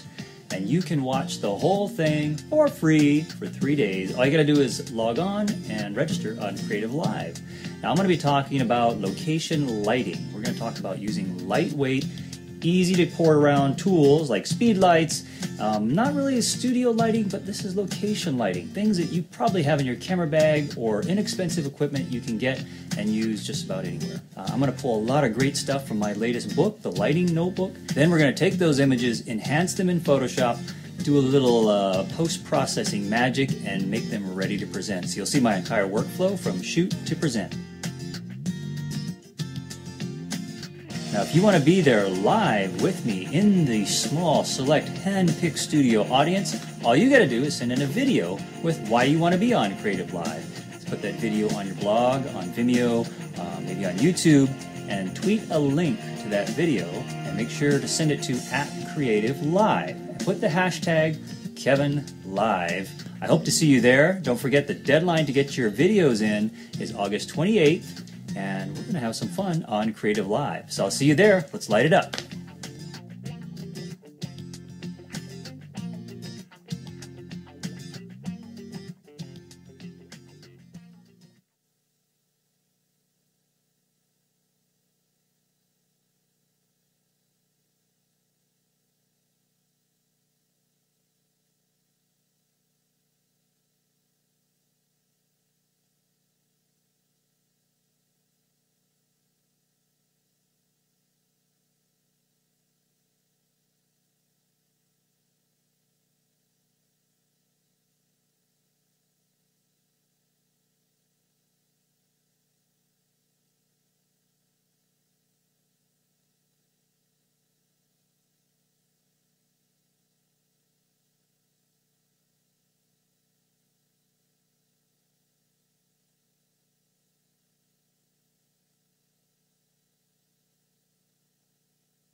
Welcome back, everyone, to Creative Live. We are going to jump right back in, and we are only halfway through with Ben Wilmore's Photoshop for Photographers. Before we get started, Kenna is going to give away a prize. All right, this is a $100 gift certificate.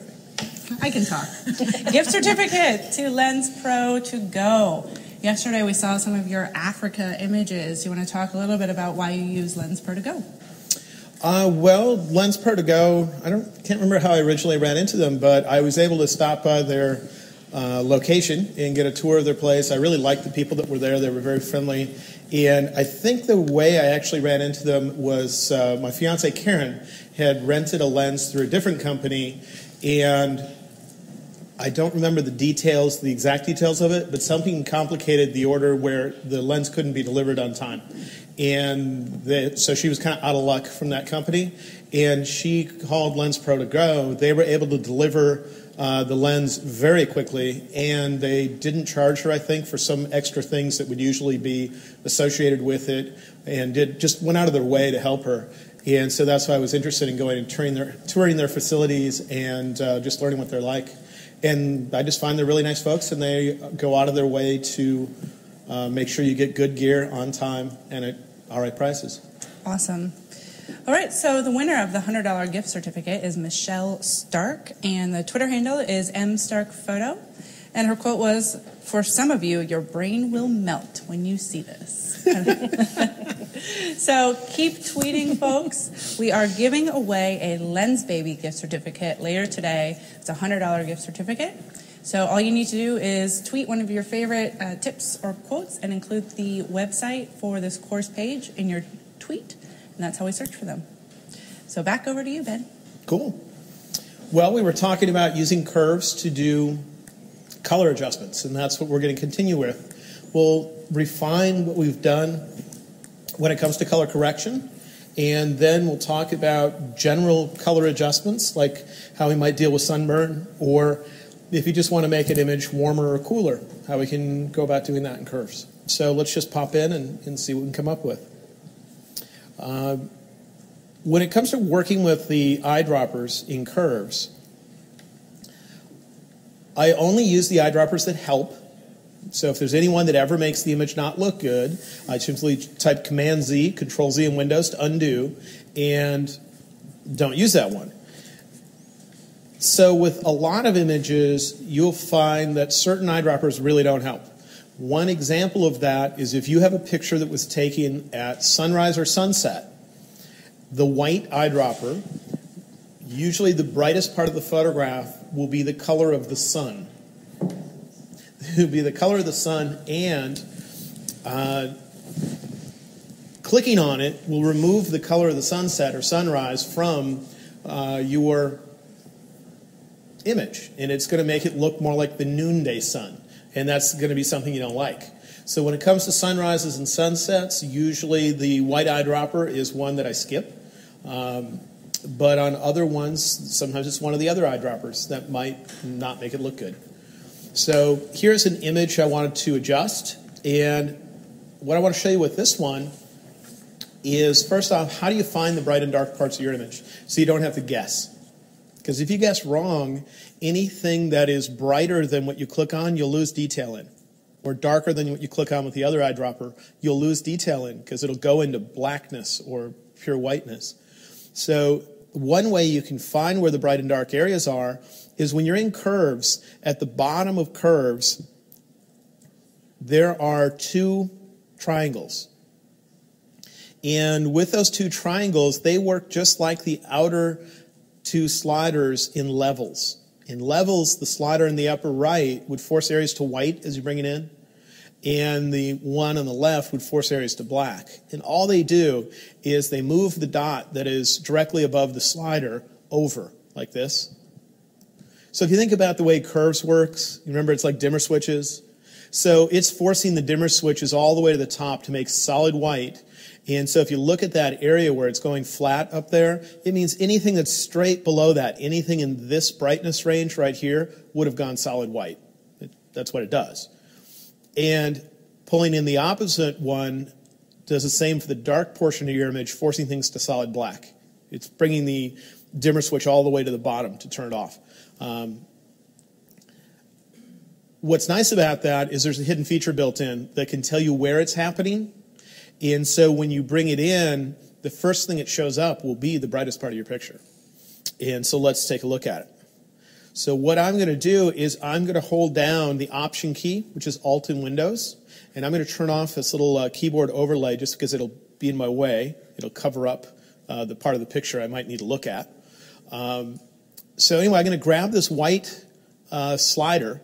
I'm going to hold down the Option key, Alt in Windows. I have it held down right now, and I'll click on it. And that gives us a different view of the picture.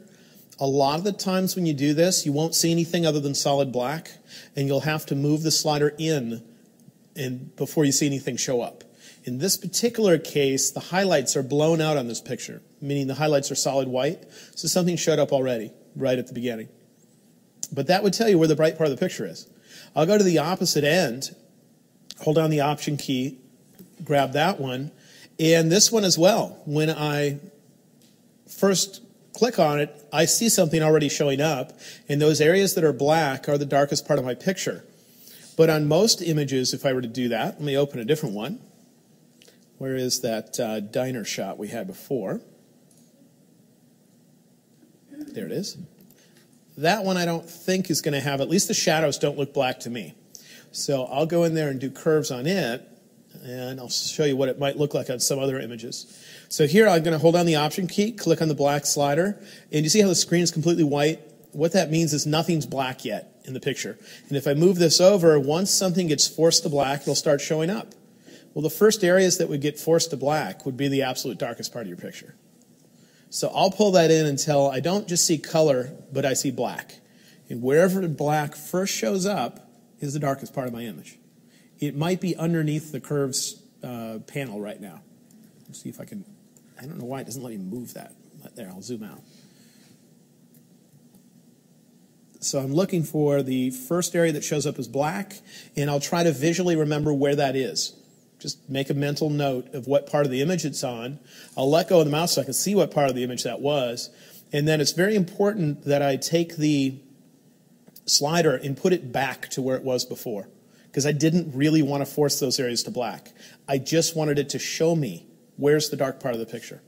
And that's how you can do it. Let's try it on the opposite end.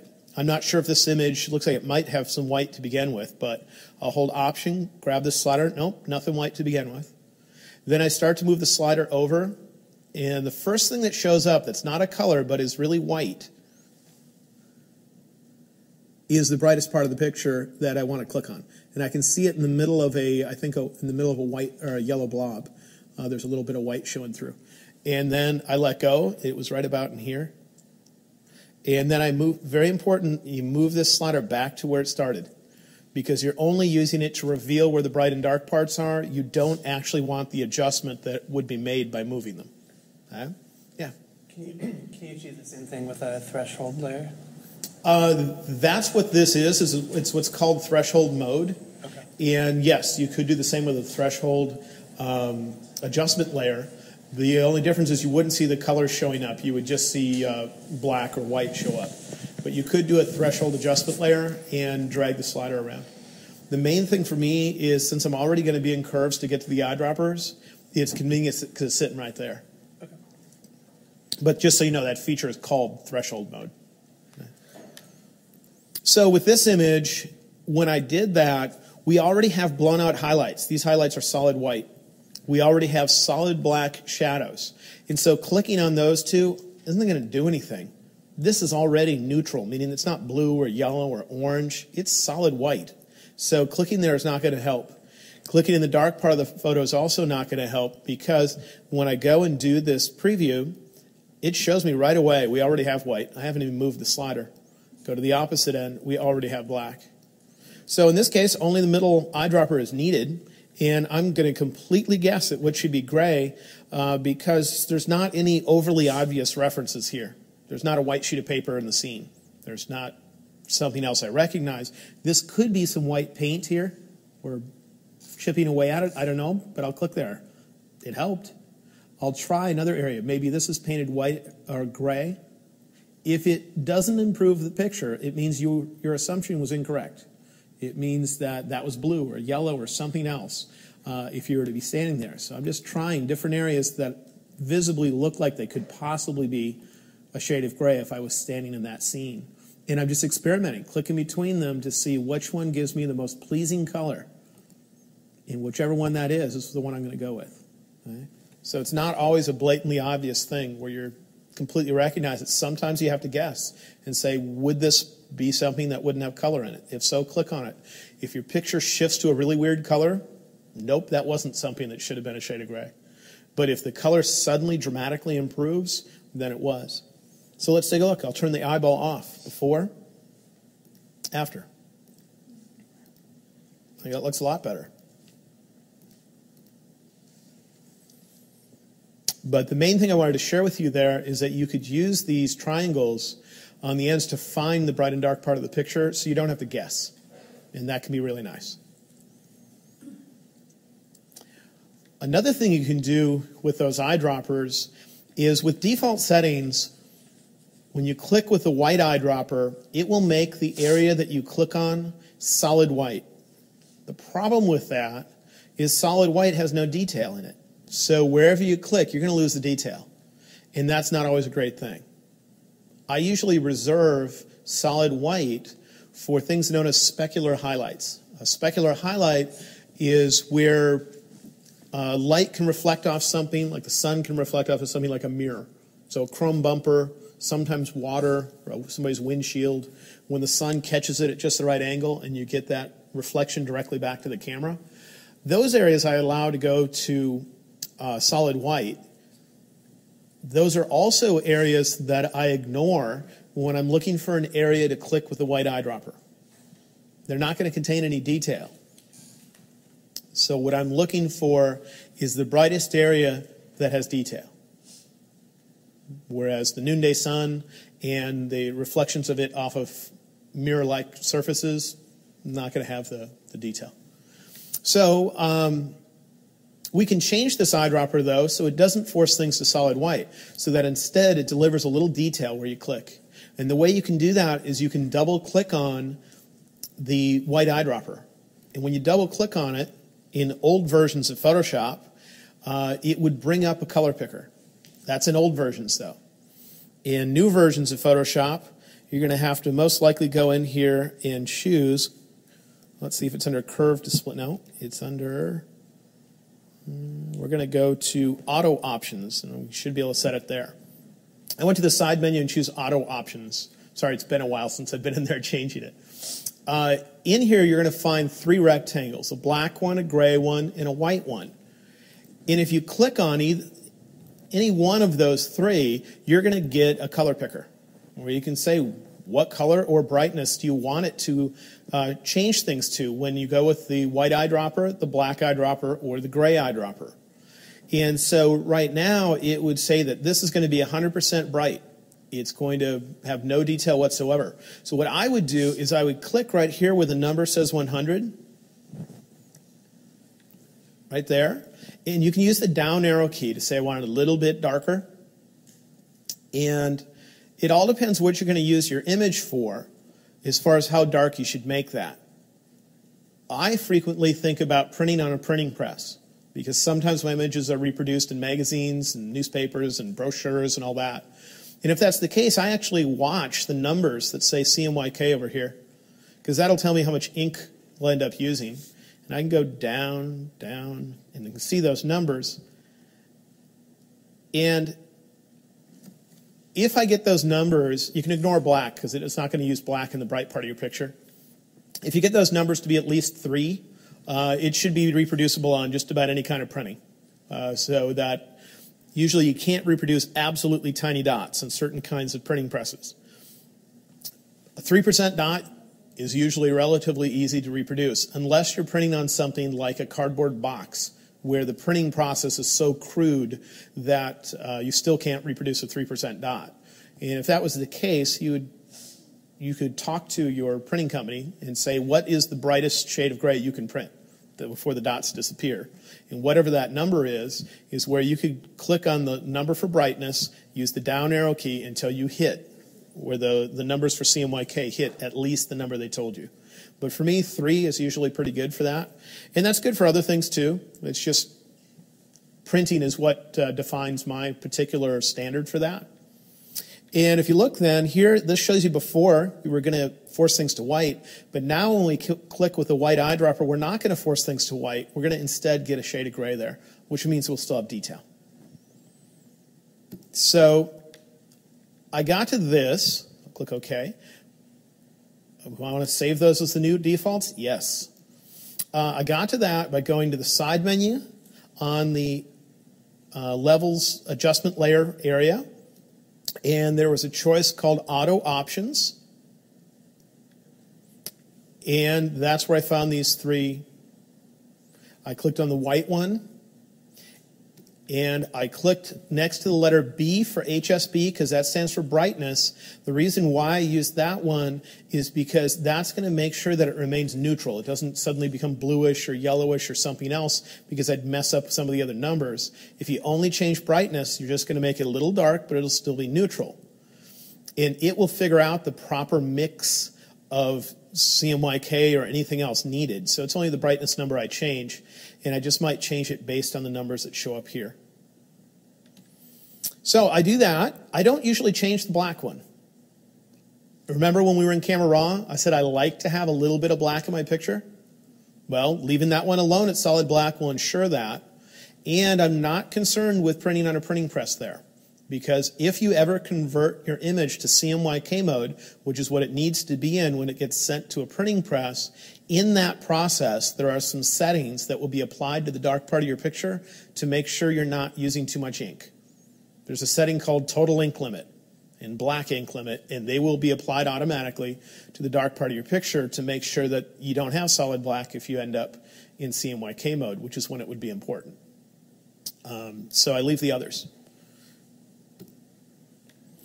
So now when I use these eyedroppers, the white eyedropper is going to leave some detail, which can be nice. So you're no longer going to see the overly bright spots. So I'm going to do this again where I go to curves, and let's just adjust this image. I would hold down the Option key, grab the slider that's in the lower right. I have the Option key held down right now. Pull this over until I see the first area that goes solid white. And it's somewhat hard for me to see because the screen is physically far from my eyes. But it looks to me like it's in the middle of a yellow blob up in a cloud, right about here. Then I'll do the same thing for the black eyedropper, holding down Option, Alt and Windows. Pull this in until I see the first blob, not a speck, but a blob, meaning, you know, at least 3 or 4 pixels. And for me, it looks like it's in the letter I of the name of the restaurant. It's F-I-G-I-N. I can see some black up there. It's important that I move these sliders back to their default locations. And then I can come in here now with the white eyedropper and click on where it showed me to go. With the black eyedropper, click on where it showed me to go. And there I might have missed it because I'm zoomed out on my picture and I can't see accurately here. I'll choose undo, I'll zoom up. Remember, if any eyedropper ever causes an issue when you click with it, don't use that eyedropper or you clicked in the wrong spot.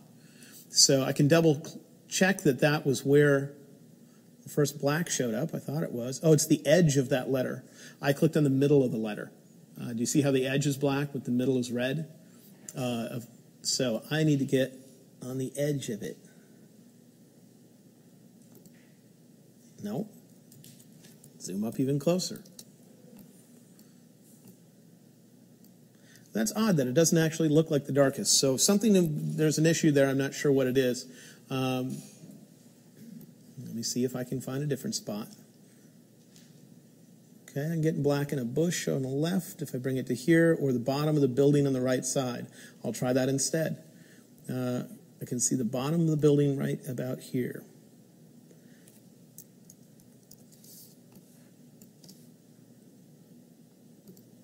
There. So if it doesn't work, try it again. Move it in a little further and say something was weird with that spot. Most of the time, and by most of the time, I mean 90+% of the time, you'll be right on when you do that. In this case, I wasn't. Then it's only the middle eyedropper where you have to really guess and experiment. And that's where I click on anything that could possibly be a shade of gray and see which one gives me the most pleasant color. Whatever one it is I go with. So that gives you a little more detail about using the eyedroppers as far as making sure you maintain detail in the highlights and how I end up finding the brightest and darkest parts of the picture. The other thing is when you do this and you click on your picture, with default settings, Photoshop ends up looking at 1 pixel right underneath where you click. The problem is if your image is noisy or just can contain random information, you might click on a random weird pixel. Like if it has noise, it might be a green pixel that doesn't really belong to the picture. It was more like an error that the camera delivered when it tried to get some detail in the dark part of your picture. So if you go to the eyedropper tool in Photoshop, at the top of your screen, you're going to have some options, one of which is what's the sample size. How big of an area does it look at when you click? And point sample isn't always the best. 3x3 average is pretty good. That's going to take an area 3 pixels wide and 3 pixels tall, a little square, and average the colors when you click. And that way, if there's a single odd pixel in there, it's going to be averaged into the surroundings and it's not going to mess you up so much. If you work with ultra high resolution pictures, 5x5 average could be used, but 3x3 is fine for most things. You want to be in the eyedropper tool in order to see that option in most versions of Photoshop. So anyway, that's what I use for that. Now let's look at other things we can do with curves when adjusting color.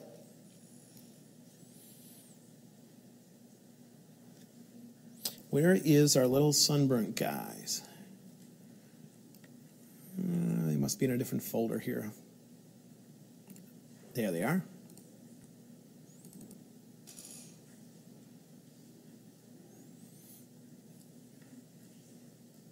I'm going to bring up the vibrance on them just to make it a little more obvious that they're actually vibrance isn't going to do it as much because it protects skin tones. So I'll bring up saturation and I'm going to do my white balance just to make sure that we accurately have sunburn in here. I think this wheel back here looks like it would be a mellow gray, so I'll try that. And I'm going to open this image. So in this image, if we zoom up, you can see that these guys have, in general, some sunburn. But the neck right here reveals what his skin tone would look like if he wasn't sunburned, right? And that's the key, is if we can see an area that is the right color that we want to have, then we can force any other area of our picture to that color. And that other color could even be in a different photograph. So if they fell asleep on a surfboard and their entire exposed body was beet red, you could find a picture of him taken the year before with his normal skin tone. The only thing you have to be sure of is that the color space on both images is the same. You know, like sRGB, Adobe RGB, or ProPhoto RGB. You can find out what that is by going on your image, and if you look at the bottom edge of your image, there's some numbers that show up in the lower left. There's a little arrow right next to the numbers, and if you click on it, one of the choices is Document Profile. And something will show up. It's either going to say sRGB, Adobe RGB, or ProPhoto. You need to make sure that that is the same on both photos. We should talk about that in more detail later on, but in essence, what it means is your image is made out of red, green, and blue, and that little choice defines what color of red, green, and blue exactly is it made out of. Is it a really vivid red color that everything's made out of, or is it a mellower one? And so if that number is, or that setting is different on two documents, the numbers in the info palette can't be used between the two. They have to match. So just double check, just make sure they match. All right, let's see what we have to do. I'm going to go here to the info palette, pop it open, and I'm going to pick an area on this guy's skin. He's the one I'm going to try to correct for now. And I'm going to put it over here on his non-sunburnt skin. It's sitting, I don't know if you can see it, but it's right there where my little hand is. And I'm going to look in the info palette, and I'm just going to write down the numbers that show up. So I have 232, 201, and 172. Those numbers mean nothing to me, but I know that they're an accurate description of the color that my mouse is on right now, and that's what's important. Then I'm going to do a curves adjustment layer.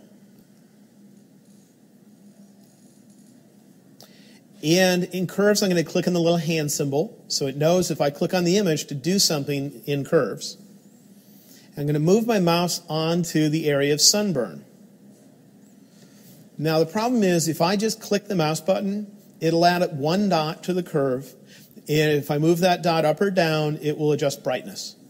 And I don't want it to adjust brightness. What I want to do is work on the individual curves of red, green, and blue.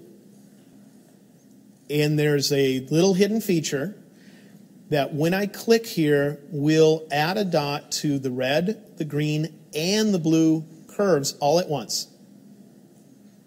All it's going to do is it's going to look in the info palette at whatever numbers are showing up, and the dot that it added in curves will represent that brightness level. And in fact, if you look at the bottom of curves, when I move around, you see numbers changing? Those are the same numbers that would appear in the info palette. If I went to the red curve, you'd see one number. If you went to green, you'd see a different one. And here's the little trick you use. So after you've already clicked on the little hand icon, so it knows that when you click on your image to do something with curves, put your mouse onto the sunburnt area, and you have to hold down two keys. On a Mac, it's Shift and Command. On Windows, that would be Shift and Control. I have those two keys held down right now. I'm going to click the mouse button and let go. And now, if I change my curve from RGB to red, do you see a dot on the curve? Right there? It added that dot when I clicked. And this number down here, 202, would have been the number that showed up for red in the info palette for that area. I go here to green, there's going to be a dot on it. And the number that's down here would be the number that would show up in the info palette for the sunburn. And then I go to blue, and it added another dot. And the number down here indicates what would be in the info palette. Okay? So it did that for me. It added those three dots. Now here's what I need to do. At the bottom of curves, we have numbers for input and output. I don't really like those terms. What they really mean is before and after. Input means before, output means after. So I clicked on the sunburn, and it typed in numbers for me. And all I need to do is select the number for output and type in the numbers I wrote down for where he wasn't sunburnt. So I have those numbers written down. For red, I had 232. Then I'm going to switch this menu to green, select the number for output, and I'll type in the second number I've written down, which is 201. Then I'll go over here to blue, highlight the number for output, and I'll type in the third number I've written down, which is 172. Okay? So in essence, curves looked at the sunburnt area, and it wrote down the numbers for that for me. They're in the input area. Then I wrote down or typed in the numbers for output based on the numbers I got when I had my mouse on top of an area that wasn't sunburnt. Now, I know you guys all want to see the picture. The sunburn's not going to be fixed, because what happens is that this adjustment is applying to the entire picture, and we don't need it to apply to the entire picture. So the entire picture is becoming more blue because the blue got moved up. The entire picture is becoming more green because the green got moved up. And the entire picture is becoming more red as well, because it needed to brighten the image, so it needed to move all three of them up and things, but I don't need it to apply everywhere. So this is where I'm going to paint on the mask to say only apply in the areas I need it to. And I don't know if you remember yesterday, when I wanted to paint on a small area, what I ended up doing is I inverted the mask first. And inverting the mask made it so it didn't apply anywhere at all. I'm going to do that right now, and I'll do it by typing Command-I, Control-I in Windows. So I'll do that. And then you grab your paintbrush and you paint with white. White is what will paint the adjustment into your image. And now I have an anti-sunburn brush. So let's see what happens when I paint right here. Sometimes it'll be a little too strong because you'll have picked an area of sunburn that was a little off compared to the area of non-sunburn as far as what it looks like. So sometimes you'll have to lower the opacity just a little. But if I paint this in, I should be able to lessen the sunburn quite a bit. I might need to do a separate adjustment for his ear because his ear was more sunburned than the rest of his body. And if I wanted to really target that, I should have used the numbers for that. Now I'm going to adjust the opacity of that layer. I'll bring it all the way down, and I'll slowly bring it up and see how much I need to shift his skin and where I get to be a little too much. Because the area I picked to change towards the color of his neck was kind of in this area. He might be a little bit more sunburn in here, and if I hadn't picked that area, we're not going to completely solve that sunburn. Let's try it on a different one of these guys. Here we have his neck area that is not as sunburnt as an area up here. Let's see if we can get this area to look more like that area. I'm going to do a curves adjustment layer. And I'm going to open the info palette. I'm going to put my mouse on top of the area that I want to match, which will be down in here. And I'm just going to write down the numbers. 223, 177, 151. In essence, I wrote down the color that's underneath there. Then in curves, I click on the hand. I hold down the two keys that I mentioned previously, which is the Shift key and the Command key. That would be Shift and Control on Windows. And I go to the area that needs to be changed, and I click. So I had Shift and Command held down just now.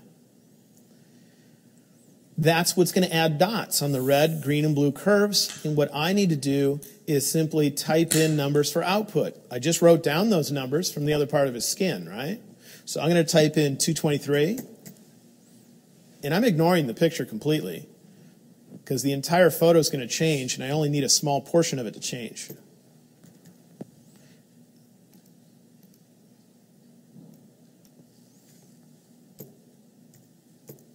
Okay. After I've done that, now I'm going to invert the mask by typing Command-I. Oops. Make sure the mask is active. Command-I. And if the mask doesn't invert when you type Command-I, click on the mask to make sure it's active. That way the Command-I worked in that area. I'll grab my paintbrush and then I'll paint this into my image. Now it's going to make it not only the same color as this, but the same brightness. And if you don't want the brightness change to happen, remember you can use a blending mode. Remember you can change it to color. Color means only change color. But do you see how it's pulling a lot of the color out of here? What it might be is that I don't want to apply it at full strength in all areas. So let me choose undo for a moment. What I'll do with my brush is lower the opacity of it at the top of my screen. Maybe I'll bring it down to, I don't know, 50% or maybe even 20%. And now I can build it up wherever I'd like. I can paint across the entirety of his face to get 20% of it applied. I let go of the mouse button and click again. Now it's applying 20% more here and maybe in here. Let go of the mouse again. Apply 20% more with each click. And that way you don't have to apply it evenly on a face because it's not always an even burn. You know, the tip of your nose usually burns more than other areas. And so you can slowly build that up if you have the opacity of your brush turned down. And then finally, if you didn't like the brightness change, you could change the blending mode. And you could change it to color. He'll go back to the brightness he used to have, but the color change will happen. I don't know if I'll like that or not. Yeah, it looks just kind of weird to me. But on occasion, you'll need to do that. So let's see what that's doing. Before, after, getting closer to the color of his neck. If it's too much of a change, lower the opacity a little bit. Okay? This isn't just for sunburn and other things. You can use it for anything at all. If you need one area to look like another, so that I've used it on like this image. If you want the sky on the left to look at the sky on the right, exact same process to get it to happen. I have an example here, and if I turn off 2 adjustment layers, you'll see that the sky on one side was previously darker over here and not as colorful. But after doing this process, I could brighten it up. On the horizon, it wasn't quite as colorful as over here, but I could steal the numbers for over on the left and put them over there with a different adjustment layer. All I'm doing is copying the numbers.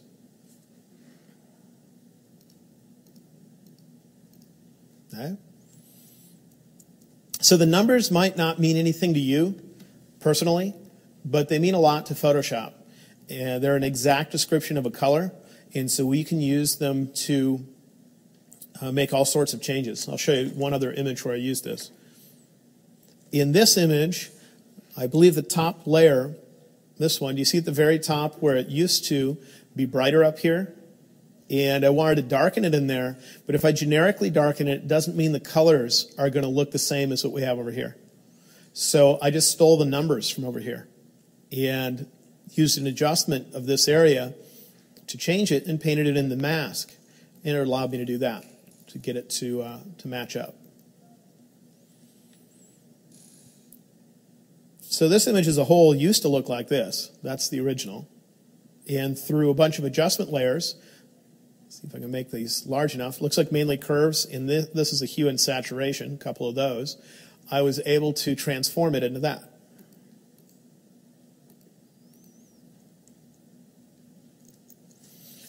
So before I move on and show you some examples that are just where this has been applied in a more complex way, you know, in smaller areas and things, what kind of questions do we have? Go ahead, please. Yeah. I was just going to ask, do you prefer to use the lower opacity brush before you use the lower opacity clipping mask? I mean, because I know you can change both of them, but do you have more control if you do the brush first? Do you mean the brush versus the thing at the top of the layers panel? Because a clipping mask is something different. No, well, I know I've used layers before where I've done it and then I've lowered the opacity of the entire layer. Yeah. But is the brush a better place to start? It depends on what it is. If what you're trying to change needs to be done evenly and you just did too much, then it's the opacity at the top of the layer. Okay. Because it needs to be even and it's just too much. But if it's something like a face where the cheeks might be more red, the tip of the nose might be more red, it might be less red near the eyes and in the shadows, then it's the brush. Where if it has to vary quite a bit over an area, then it's the brush. You want to use a lower opacity and build it up. As opposed to several different clipping masks and layers. And Yeah, all that stuff. The same thing. Yep. Okay. And sometimes you need more than one adjustment. Sometimes there's one for each person's face or one for just multiple areas of the photo. Yeah. Yeah. Anybody else? Yeah, a question from Kim Werner. What is the difference between flow and opacity in using the brush? And he's laughing. Great question. Because they seem to do similar things, right? So what I'm going to do here is I'll choose black to paint with just to demonstrate this. And we have flow and we have opacity. So let's look first at flow. If I bring flow down, let's say I bring it down to 20. And I'll show you how I did that automatically in a second because I did it with my keyboard. I'll mention it after you know the difference. If I bring flow down to 20 and I start to paint, you can see through my paint stroke, right? But if I paint over the same area again, and then paint over the same area again, and then paint over the same area again, and do it again, you see it building up, right? I have not released my mouse button. So what flow means is give me less of full strength, but let it build up if I go back and forth. Okay? And I haven't let go of the mouse button there, so I didn't have to let go and click again, or anything like that. Let me turn flow now up to 100, and let's instead turn opacity down to 20. With opacity at 20, we get 20% of what we are trying, 20% of whatever it is we're painting. Let's say 20% of black. We can see through it just like before. But if I go back and forth and back and forth, back and forth, it does not build up. So with flow, it builds up. With opacity, it doesn't. Does that make any sense? But the two are connected. If you change them both, think of opacity as the maximum you'll get, the maximum you can build up to, and flow as how much of that maximum you want in your first paint stroke. So if I set opacity to 50 and flow to 20, I'm getting 20% of the 50 on my first paint stroke. And if I build it up like this, I can build it up, but it's never going to go above 50 because opacity is at 50, and the only way I can get above 50 is if I release the mouse button. Then it thinks that that's the original picture, the one that has the paint on it already. And you click again, and it can build up more, 50% more, you can think of it. And then I'd have to let go of the mouse button in order to get it to build up even more. So again, if you change them both, opacity is the maximum you can get without releasing the mouse button. In flow is how much of that maximum you want on your first paint stroke and subsequent ones as you build it up. To change those numbers using your keyboard, you press the number keys on your keyboard. 3 will give you 30%, 5 gives you 50, 7, 70. Type two numbers very quickly, like 7 and then 5, and you get 75. And to get it down to up to 100, type 0. You have to click the word for those. Just type the numbers. As long as you're in a painting tool. How does it know whether you want to affect the number on opacity versus flow? It's only going to affect opacity when you just type numbers. If you want to affect flow, add shift. Okay. So if I do shift 5, shift 2, you get flow. Okay. So shift 0, bring that up to 100. Okay? Thanks for that great explanation. Sure. Since we're on that, let me cover something else that is completely unrelated, but related. Meaning that it's one of those other questions just like that one that somebody else will ask. And that is at the top of your layers panel, you have opacity and you have fill. What the heck is the difference? Okay? So with that, I'm going to choose a different color to paint with, maybe a red or something else.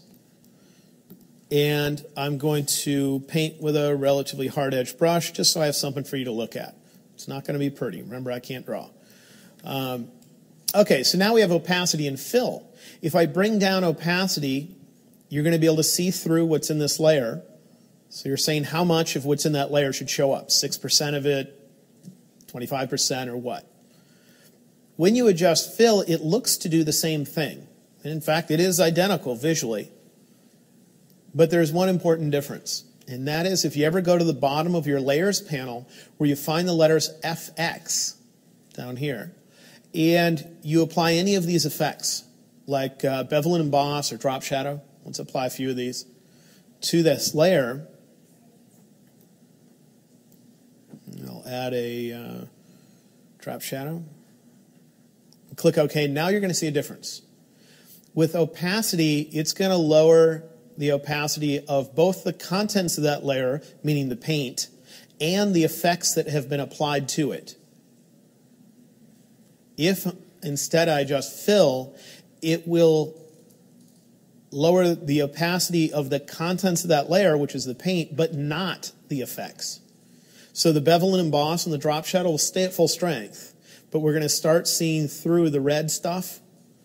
And if I bring it all the way down, the red stuff won't even be there. But the bevel and emboss and the drop shadow is. So that's the difference between opacity and fill. If you haven't really applied any of these effects, then you're going to find that opacity and fill seem to be identical. So that's the other one. That's related in that same kind of question, but still different. Okay, any other quick ones? Sure. Another one that's a little bit of a just looking back from A Vital Photo, who after finding the numbers when you're writing them down in a piece of paper, he or she is having trouble finding where he can put the output in curves. So if you could just look at that again. Let's do this picture right here. Perfect. So I'll open the info panel, and I put my mouse on what it is I want to match, which in my case is the dark part of the sky. Grab my pen, and write down the numbers. So 72, 80, and 119. So I got my numbers. Now, in order to use those numbers, I go to curves. And in curves, I need to click the hand, go to the area that I want to change. So I click the hand, go to the area I want to change, and I need to hold down two keys. The two keys are Shift and Command on a Mac. That's Shift and Control in Windows. I'm holding them down right now, and I'm going to press the mouse on the area that I want to change. Okay? Click. And it doesn't look like anything happened other than a little ring showed up. But you're not going to notice that anything happened until you get into the Curves dialog box and you change the menu from RGB to red. Then there's going to be a dot on that curve. Just try not to click on anything within the curve, because there's a dot added and it's active. If you click somewhere in a weird spot, it might become not active, and then the numbers at the bottom disappear. So, I'm not clicking anywhere in here where the curve is, leaving that alone. And I'm coming down here, that's where I find input and output. We leave input alone because that is the before number. It was created at the moment I clicked the image. It typed in numbers there for me. And right here is the output number. So I'm going to type in the numbers I wrote down. The first number I wrote down was 72, which was for red. Second number I need to put in for green was 80. And then the number for blue was 119. Now, it applies to the entire picture, and so I need to paint on the mask to make it only affect where I want it to. And let me add one other detail, and that is after I type in the numbers, I look at my curves, and if they either bottom out or top out, I try to prevent that. So do you notice this curve here bottomed out, if you look close at it? See how it just went boom down to the bottom? I'll add another dot and just try to get a smooth landing instead of a bottom out, so it doesn't go, comes down nice. And that'll make it so if there's any transitions into other areas, they're not going to be abrupt. Otherwise, right where it bottoms out, it'd be abrupt. So usually I would double check all of the curves and see that one bottomed out. Just add another dot, just get a smooth landing going. And then I'll go to red. That kind of bottomed out. The more extreme your adjustment is, the more likely it'll be to bottom out or top out, depending on what kind of change you're making. And you add an extra dot in there and just finesse it until it's got a smooth landing instead of a bottom out.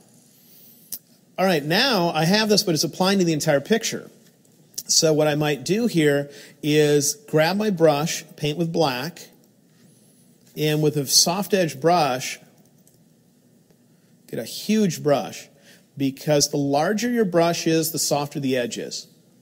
And so what happens is if I use a small brush like this, look at how quickly the edge fades out. Well, if you look at that, a relatively abrupt transition, it's only about the width of this hand icon, isn't it? That's not what I need. I need one that's about this wide, because that's the fade out in the sky is about that wide. So if I get a huge brush, now look at how soft the edge is. You see it's much softer, and that way I can come over here and get a more better transition. So I'm going to, right now I probably don't want this applying to the bottom of the photo, but for now let's see what it's doing to the sky. See how it's getting the left side of the sky to be closer? So I could come in here then with my brush. Maybe I want a smaller one now, and I can come down here. Or I could use something like the Quick Selection tool. Quick Selection tool, I can come in here to get these buildings. And I could possibly get the donut. And to fill this with black, because black in a mask means don't apply. There was a keyboard shortcut I probably mentioned it yesterday, but I don't know if you remember. You could just grab the paintbrush right now and paint within that selection if you don't remember the keyboard shortcut, but it's Option Delete. That's Alt Backspace in Windows. Now, that's not perfect. It was missing the little areas of the sky here and through the window a little bit, so I'd probably touch that up. But in general, this is what I'm getting now. See how the sky is becoming a little more even? Did that give her the, where to put the numbers stuff? It's always good to do it again because, you can, with this kind of technique, if it's one you haven't done before. That's great. No, that's wonderful. Thank you. All right.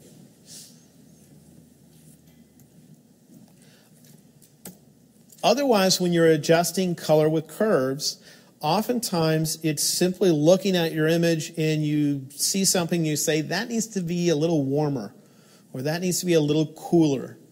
And it's a matter of isolating the area that needs to be adjusted, and then if it needs to be warmer, you either want more red or you want less magenta. I'm sorry, not less magenta. Less green or less blue, which really means more of their opposite, which is magenta and yellow. That would make things more warm. And sometimes that's what you need. So it's not always using eyedroppers to color correct. It's not always using the numbers in the info palette. Sometimes it's just, I need the color to be a little different. You can add a dot, move it up or down a little bit, see if it looks better.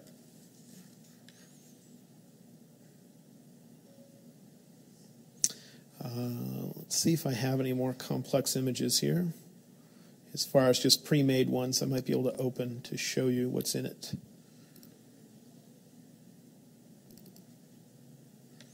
I'll open a few of them.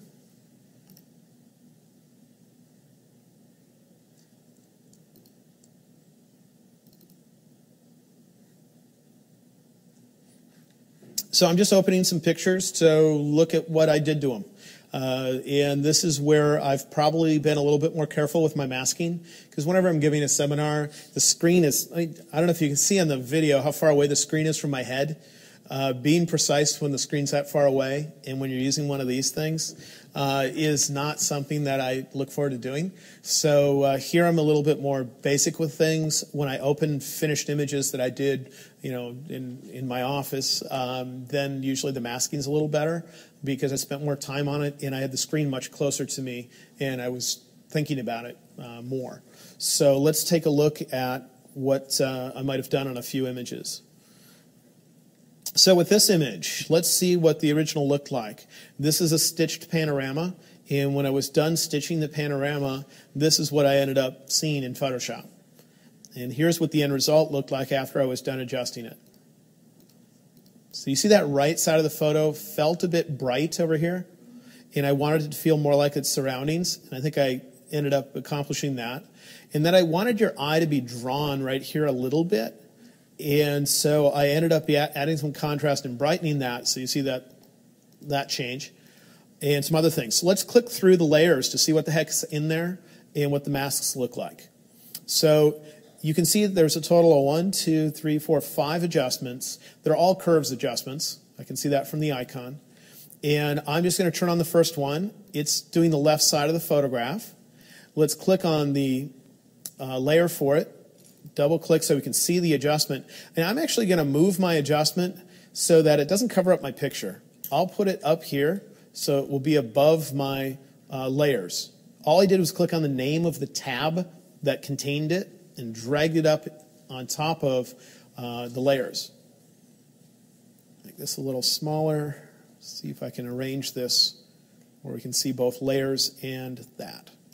Okay, so if you look at this particular adjustment, it's got 3 dots in it. Most likely what I did there is I added contrast to this area. I most likely clicked on the hand and drug across this area of the photograph to see where it was. And can you see by looking at the curve where it is? See the circle moving around? It's pretty much between the 2 dots that are there. You see that? So I made it steeper between the two dots to get a little bit of contrast, and I made sure I moved it down because down would darken. It's a dimmer switch. Down means darken. This little dot over here was most likely because some area became too dark. Either overall, and I generically put a dot there, or in a very specific place where I moved my mouse there afterwards. I'm guessing this place right here, because gee, when I move there, it's exactly where that dot is. And that spot probably got too dark when I was done. So I clicked there to add a dot, and I moved its dimmer switch to get it back to what I thought was appropriate. If I applied that adjustment to the entire picture, it would have looked like this. So I painted on the mask. I painted on the mask so that only that part of the photo was affected. The next adjustment is in the lower right of the picture. I know that because I look at the mask and that's where it's white. I turn on that and you can see it's darkening that area. And I think that's because this area here looked a bit brighter than the area over here, the dirt. And I didn't quite like that. And it made my attention be over here when I wanted it somewhere else. So I'm assuming this is going to be one dot added right here and moved to whatever height this would be. Oh, it's two dots. Darn it. It's two dots. But one dot would be right here if I grab the little hand tool. Yeah, one of those. Probably moved to somewhere near the height of maybe over here. No, didn't quite move it as far. And I'm not sure why I have a second dot. I don't know. Maybe I made it a little steeper or something. The next one is going to affect the right and left sides of the photo. It's a single dot moving it down, which means it's darkening. So that's darkening the edges, almost like a vignette, to say keep your attention more towards the middle. Got a couple more. This one here is affecting near the top edge, most likely this area right over in here. I wanted to draw your attention a little bit there, so I isolated that area and brightened it up a little bit. That's me just brightening by moving the dots up a little bit, putting it into that area. Then we have one more that's affecting a good portion of the image. It's brightening it as well. And it looks like I was concentrating on the shadows because all the dots are down near the shadows. And so let's see what it's doing. Just brightening up the image as a whole.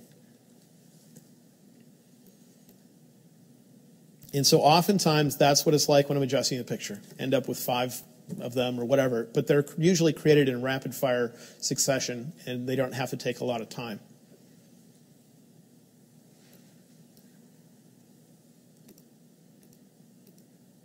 See the darkened corner in the upper left? This is before, after, a little bit of detail pulled out at the bottom, and the sky is a little darker.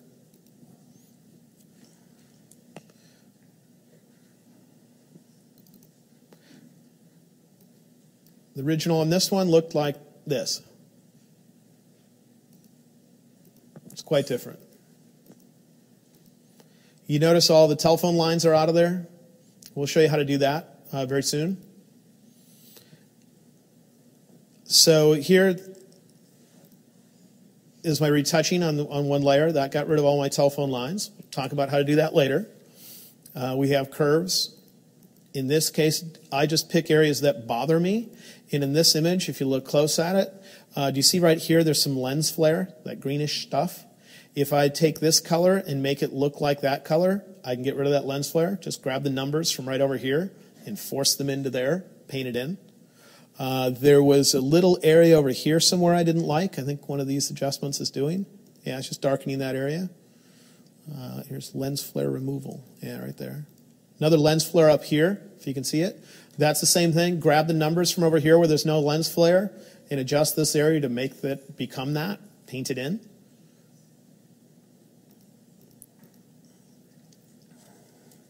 What other kind of stuff is in here? Just overall brightenings.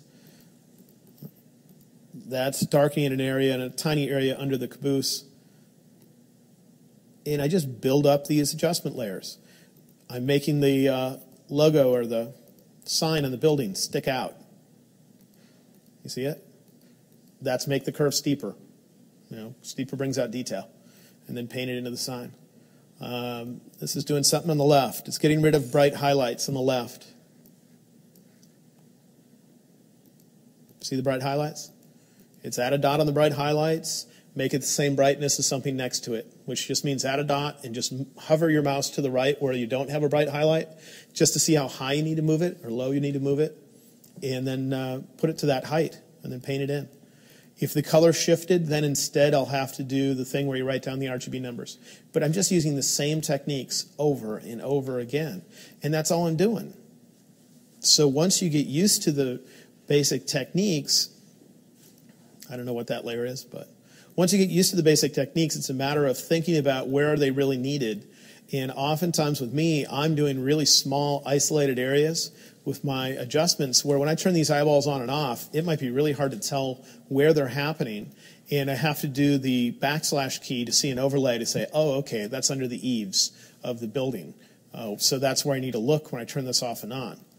And I might even need to zoom up to see what is happening there, adding some contrast.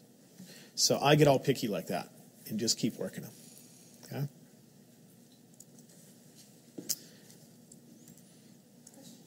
Yeah?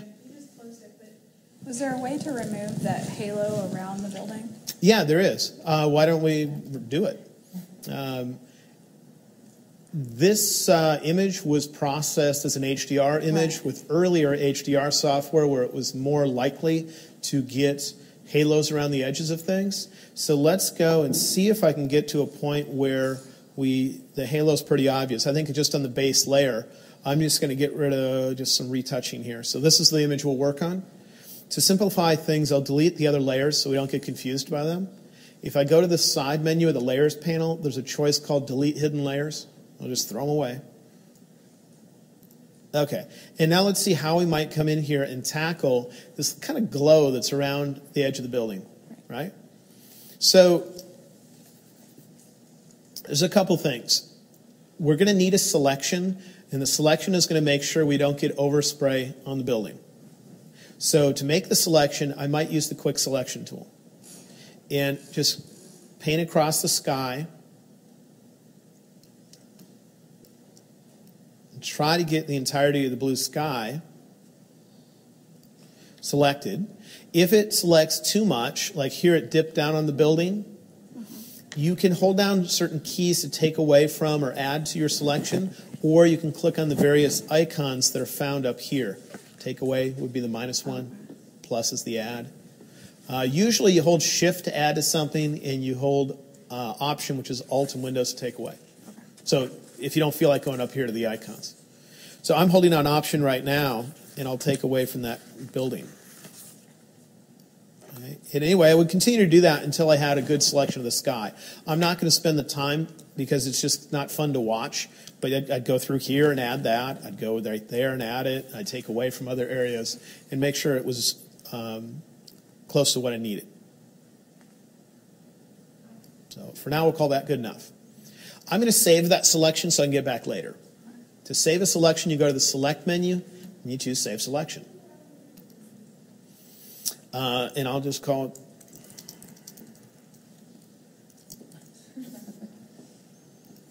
Now I can get rid of that selection, because if I have that selection there at the time I make an adjustment, it's going to convert that selection into the mask, and it's going to be adjusting the entire sky. I need that selection later on when I paint with a soft edge brush, just to make sure I don't get overspray on the building. But I don't need it right now. So I'll come up here and deselect. Okay, now we need to do our adjustment. I put our adjustment at the top of the layer stack, and I come over here and do curves. And what I'm doing is I'm looking at what part of the image am I going to adjust. You know, where's it most important that I have to really concentrate my adjustment? For now, why don't we deal with this part here? In that same adjustment might work fine for over here. If it doesn't, we'd have to do a separate adjustment for over here because the numbers might not be appropriate. So I'll come up here, and I'm going to put my mouse on the area that I want to match. And I'll get the info palette to open.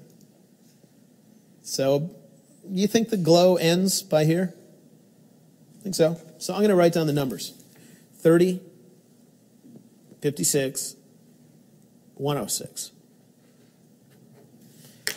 So I just wrote down that color, in essence. Now we do our curves adjustment layer, which looks like I already created. It's right here. And in curves, I click on the hand. I move my mouse into the brightest part of the glow that I can get to without hitting the building.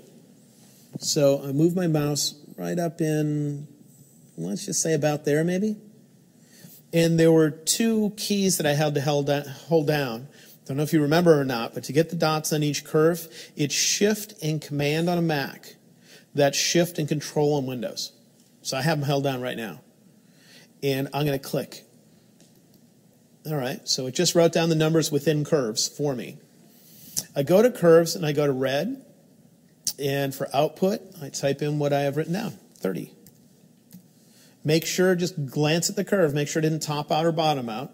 You don't want an abrupt hit when you get to the top or bottom. Go to green, and I got 56. And go to blue, where I have 106. Okay.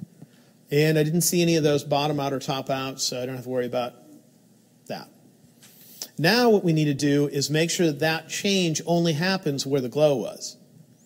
So what I'm going to do is invert my mask to make it black so it doesn't apply anywhere at all. And I do that by typing Command-I.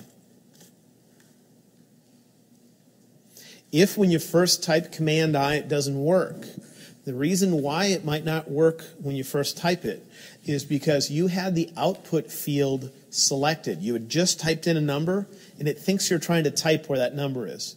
It's trying to type Command-I into the output field.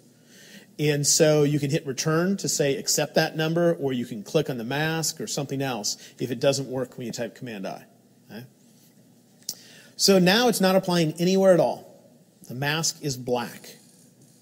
So now I'm going to grab my brush, I'm going to paint with white, and I'm going to get a soft brush. It doesn't need to be a big brush because the fade out on that roof edge is pretty quick. It's not like over half of the sky or anything, so I don't have to have a huge brush. But the problem right now is if I come in here and try to paint that in, I'm going to get overspray onto the building, right? So I'll choose Undo, and that's where that selection comes in. I choose Load Selection. Remember before we had a selection of the sky? And, gee, which one was it? I save selections that are complex in case I ever need them again, because I hate remaking any of them. So I have one of the rafters, because that was each rafter individually isolated, that kind of stuff. But I think this is one we made. And now with that selection active, that selection will prevent me from getting overspray on the building. So now I can get in here. I find the selection to be distracting though, because it's not going to print out with my image, and it's just trying to get my attention. So I can type Command-H. That's Control-H in Windows to hide the edges. Or you can go to the View menu where you'll find a similar choice. Whoops. Whoever was on this computer last, the very first time you run Photoshop on a Mac and you type Command-H, it asks you what you want the command to do. Should it hide the extras, which is what Adobe wants it to do and what it has done in Photoshop for 20 years, or do you want it to do what the operating system thinks it should do, which is hide the application you're running? So whoever used this computer before me set it to hide the applications. So I'm going to have to come up here instead and say I want to hide my selection edges. Usually just type Command-H. Okay, so now I'm going to paint it in. Here goes. I'll start with my mouse on the building, knowing that I have a selection that doesn't allow me to actually get paint there. And I'll just slowly work my way out. And you notice my brush doesn't even look like it's touching the sky? That's because that circle is not the edge of your brush. That circle is where your brush is halfway done fading out. Halfway done. So if you have a soft edge brush, your brush extends beyond that circle. Then I could possibly get a bigger brush, maybe lower my opacity even, and get a larger fade out, go a little bit further out. I don't know, but let's see if it's doing it. I'll hide the layer. Is that largely getting rid of our glow? So the process was the same conceptually as sunburn. It's take the numbers from one spot, force something else to be it. The challenge was, how do you mask it? And that's where I created the mask for the sky so that I could not get overspray on the building. And that way I can have my mouse over here. The selection is still active, and it's not allowing any of the paint to get on the building. And I can just get up close to that edge, paint it in. But that's very common if you ever run into people that overuse the clarity slider, especially in Photoshop CS5. Glowing trees, glowing buildings, and somebody gives you one of those images, and you work for a magazine, you gotta publish it, and you're like, well, this is how I go in and fix it. When you saved your selection, you said that Yeah. you had saved complex ones. Do they save individual to the file that you selected them in? Yeah, they're stuck in this file. Where they're stored is the channels palette. Okay. So if I come in here and I click on channels, the top channels are what your image is made out of. When I say your image is made out of red, green, and blue, that's the actual info your picture is made out of. Below that are what's known as alpha channels. And alpha channels are saved selections or masks. The masks that are on your layers and stuff, they're equivalent to these. And that's where they're stored. And so similar to sharing masks between documents, like if you had another picture of this same building and you were in the same spot and everything, but maybe you changed your exposure, could you take that selection into the other Yeah, you could. picture? If you had a selection, you could just use the selection tool, click within the selection, drag it on top of another document. The selection would move as long as you're in a selection tool. Or, I think that was you that brought up previously the idea of duplicating a layer and having it sent to another document. Yeah. I think you can do that the same thing with a channel. I haven't done it in ages though, so let me make sure it's still possible. So I'm going to bring this down here and say I want to duplicate it. If you hold Option when you drag it down, it asks you this question instead of just duplicating it. And right there, I could tell it to go to a different document or a new one. So yeah, you could send them between documents. Cool. So these down here, these are saved selections. Just things I didn't want to make that selection again because that took some time. You know, look at that thing. You know. Oh man. Yeah. So anyway, I hope the idea of making one area match another is useful because it's something that I end up doing so often it's ridiculous. Here's my mask. And so I find it to be amazingly useful. Here I say I got that a little too dark, so I will just paint with black and lower my opacity. Opacity will mean how much do I want to delete. I'll delete 20% and just say get it off of there.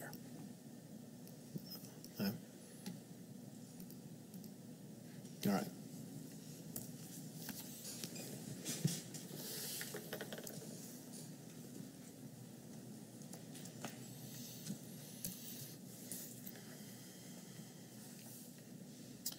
All right, so that's basically how I think about curves for color. You know, the more you practice with it, the more you play with it, the more comfortable you get.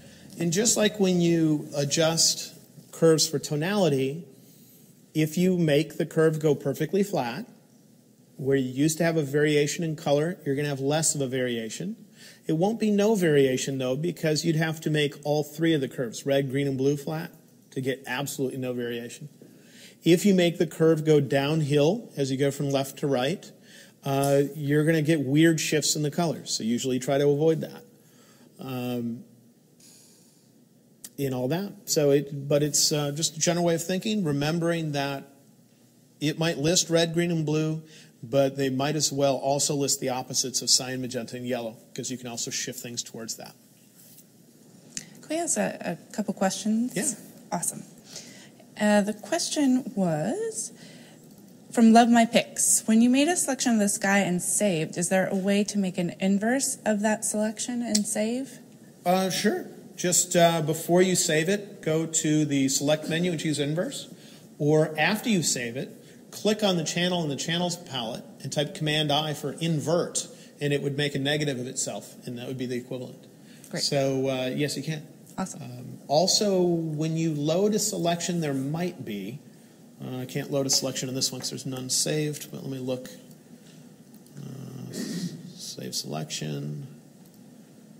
Then I'll load it. Right here is a checkbox when you load the selection back in that says invert. An invert would give you the inverse, meaning the opposite, of what was saved. So if you saved one of the sky, go back and choose load and just turn on that checkbox and you get everything except for the sky. So.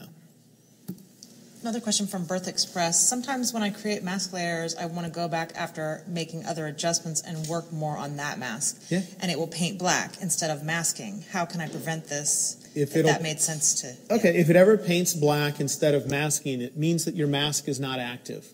So look at the corners of the mask and make sure they have those little kind of bracket shapes around it. If it doesn't, click on the mask itself and it will be active. Then if you grab your paintbrush tool, when you paint, it's not going to put black on your picture. It's going to put black in the mask. So it probably was that your mask was not active. Yeah. Cool. Yeah. Cool. And just remember, adjustment layers affect all the layers that are underneath them. So if you have a complex multi-layered document, then you're fine as long as you use an adjustment layer and you place those adjustments above it. So here's a multi-layered document. If I turn off the layers in the document, here's the original, which is just me shooting up the trunk of a tree with a fisheye lens. So the fisheye makes it so you can see the corners here, which are the hill that is near the tree. And I ended up retouching out all that stuff.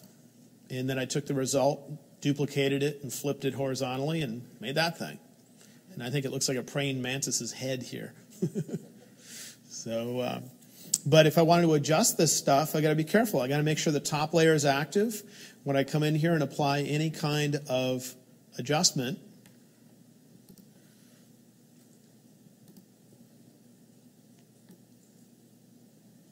if the top layer was not where that went, instead it went below one of these, it would only affect what's underneath it, and we would have some pieces that are not being adjusted. And so we need that to be on top of your image so it affects all those pieces that are underneath.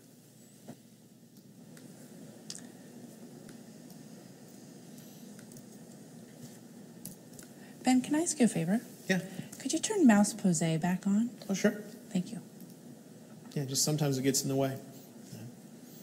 The main thing is I frequently will hold the space bar or hold something else, and it can occasionally get in there. Thank you. All right, so we're done with cursor color. One comment about adjustment layers as a whole that I'll make very briefly is if you ever need your images to be reproduced for printing, when I say a printing press, when I say printing, I mean a printing press. I don't mean your Epson printer. I don't mean sending it out to a print lab where they give you back 5 prints or something. I mean when you're ordering 10,000 prints and it's printed like a magazine. When it's sent off to be printed, someone, either you or someone later on in the process, is going to choose image mode CMYK. Because when you print on a printing press, you print with cyan, magenta, yellow, and black ink, and that's what CMYK is all about. When you choose that, if you have a document that contains layers, it will always ask you the following question. It asks if you want to flatten your image. And I know it's very convenient to keep your layers, because then you can make changes and tweak things. But know that there can be a dramatic visual difference between flattening your image and not flattening, depending on the contents of your picture. On some images, it wouldn't be a big difference. In others, it would be. Let me see if I can show you on this particular image, which kind of stresses what the differences can be. I'm going to duplicate this image.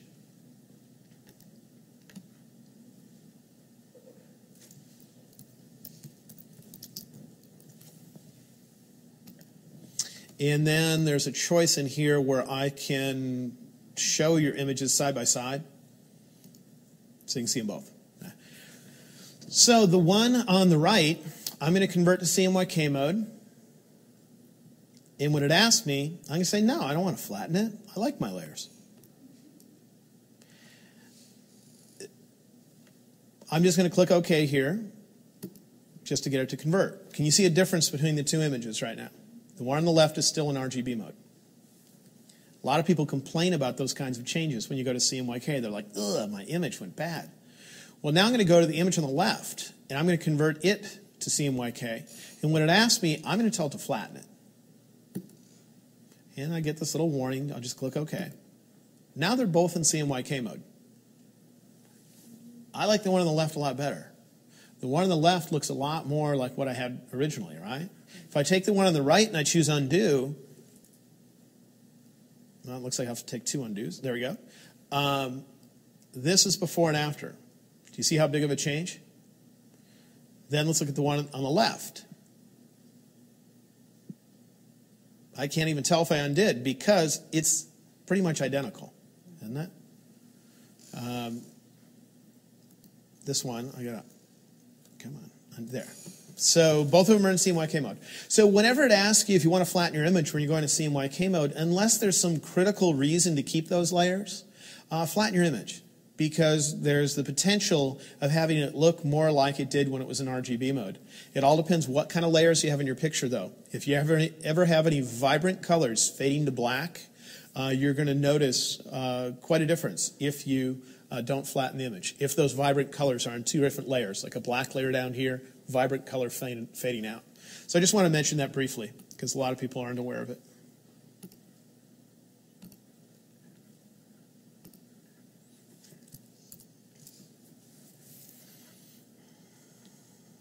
So the next topic that we'll end up talking about is going to be retouching. And right now I just want to give you somewhat of a preview of that. How far away are we from a break? We're relatively close? Yeah, about 20 minutes. About 20 minutes, okay. So I want to give you a general introduction to some concepts when it comes to retouching. We'll take a break, and then we'll come back and we'll do complex retouchings. So let me show you what I consider to be complex, so you get an idea of the kind of thing. I mean, we won't have time to actually completely complete what I show you here, because it can be time-consuming. But I just want to make sure you, by the end, know how you could do it. I search out a lot of vintage America, old vintage gas stations. They have to have the original pumps, the sign, and the building. You know, and if I can find that, or find cool old movie theaters that really look old but are restored, I put them in a database on a website I think I mentioned yesterday called Ever Places. And I have, I think, 85 gas stations to go out and shoot that are similar to this all over the country and all that kind of stuff. So Everplace is a pretty cool website to track that on. So when I was at this one, this is a guy's man cave. Inside, he just hangs out. Inside, it looks kind of like an office, but he just hangs out. And he usually has his car either parked right where the pumps are or parked to the right of that. And when I got there, that was the case. His car was there. And so let me show you what my picture originally looked like before I did anything to it. Here it is. You see his car? Now, his car is blocking the view of a house that's back there. And that makes it a little difficult to retouch because there are not large areas of house to copy from. Also, there are a bunch of telephone lines in here that I wanted to get rid of. And if you look close at those telephone lines, they're going right through trees. Do you see these over here? Going right through the trees? There's a telephone pole right in the trees even. And I don't even remember if I retouched out the telephone pole or if I gave up on that and decided it wasn't worth the time. But let's see what I did retouch out. I have a layer here that's just called Weeds Be Gone. That's what I usually name mine. And I'll just turn it on. Okay, I left the telephone pole, but we got rid of all the telephone lines in general, and we got rid of the car. Getting rid of that car was not easy. And I don't consider myself done with the retouching because I can see some repeated shapes on this tree. The little bright spot is repeated twice. So I probably need to go in there and tweak it a little bit. But that's what I consider to be complex retouching. All right? So it just gives you a sense where we might not have the time to do this kind of thing here, but I want to make sure I give you the ideas that are essential to being able to do it. All right? And if you want to see this image as a whole, let's see if I can get back to my layers. Okay. I gave it a slightly stylistic feeling where it has a slight blue feel, but this is the before, and this is the after. Okay? So that's one. Other kinds of retouching, just examples where how to do it. This one, if I show the base layer, I got rid of a car on the right, a parking meter, telephone poles, little curb and other things, just that kind of stuff.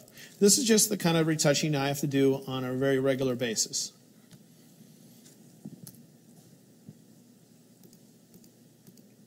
All that kind of stuff, okay? And so in order to be able to do that, you really, really, really need to know how the retouching tools work together. And that's what I'd like to discuss. The first thing I do when I think about retouching is I don't want to permanently change my original picture because I can easily screw up or I can retouch something out that later on I realize shouldn't have been retouched out. And so I'm going to put it on its own layer. Some people will end up duplicating the original layer to do that. The only problem I have with duplicating the original layer is you're doubling your file size right away, and it's not easy to figure out where you retouch. Sure, you can toggle that layer off and on and glance at it, but you can't do this, where you can see exactly where you retouched. Because in these empty areas in here, you'd have your picture sitting there if you worked on a duplicate. Okay? So I'm going to work on an empty layer. So just to make this simple, I'm going to throw away this retouch layer and I'll create a new one.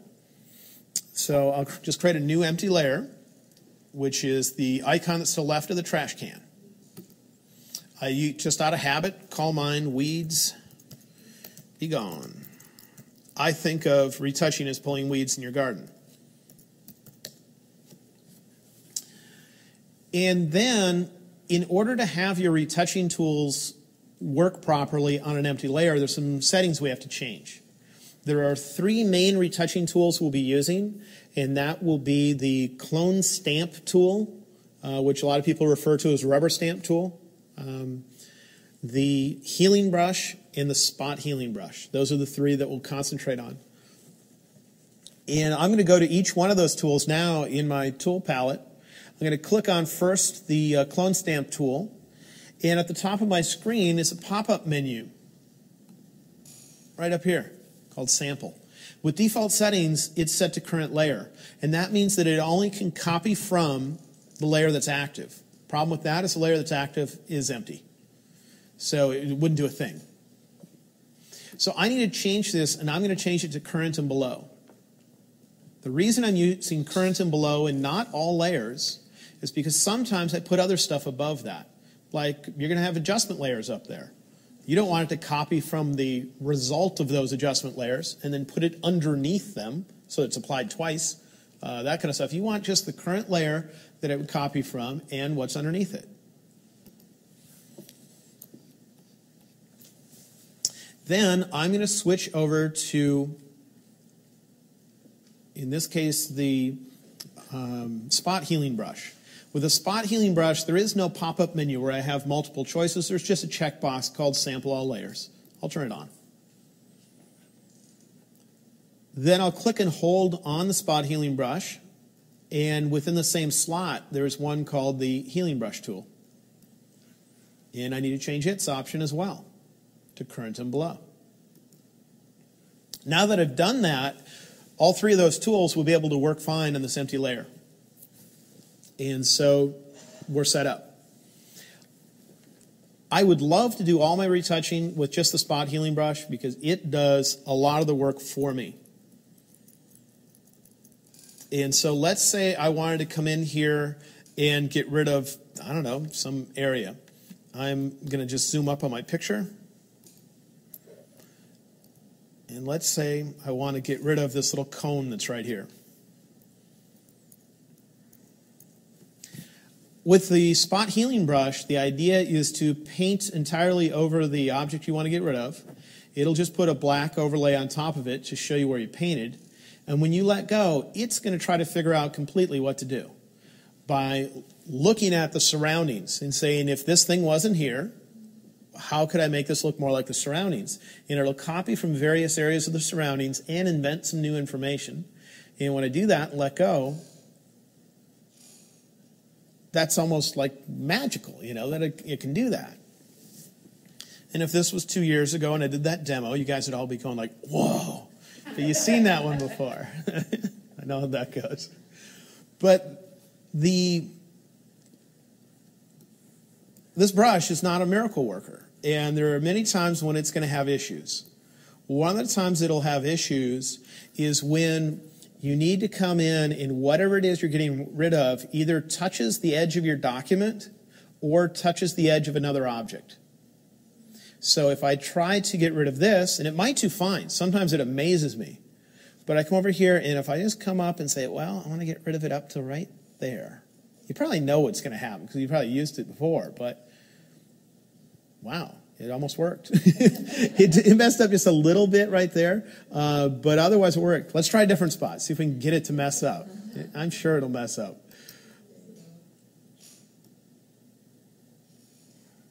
But it's where it bumps into another object and you need to abruptly stop your retouching. That did it a little bit right there.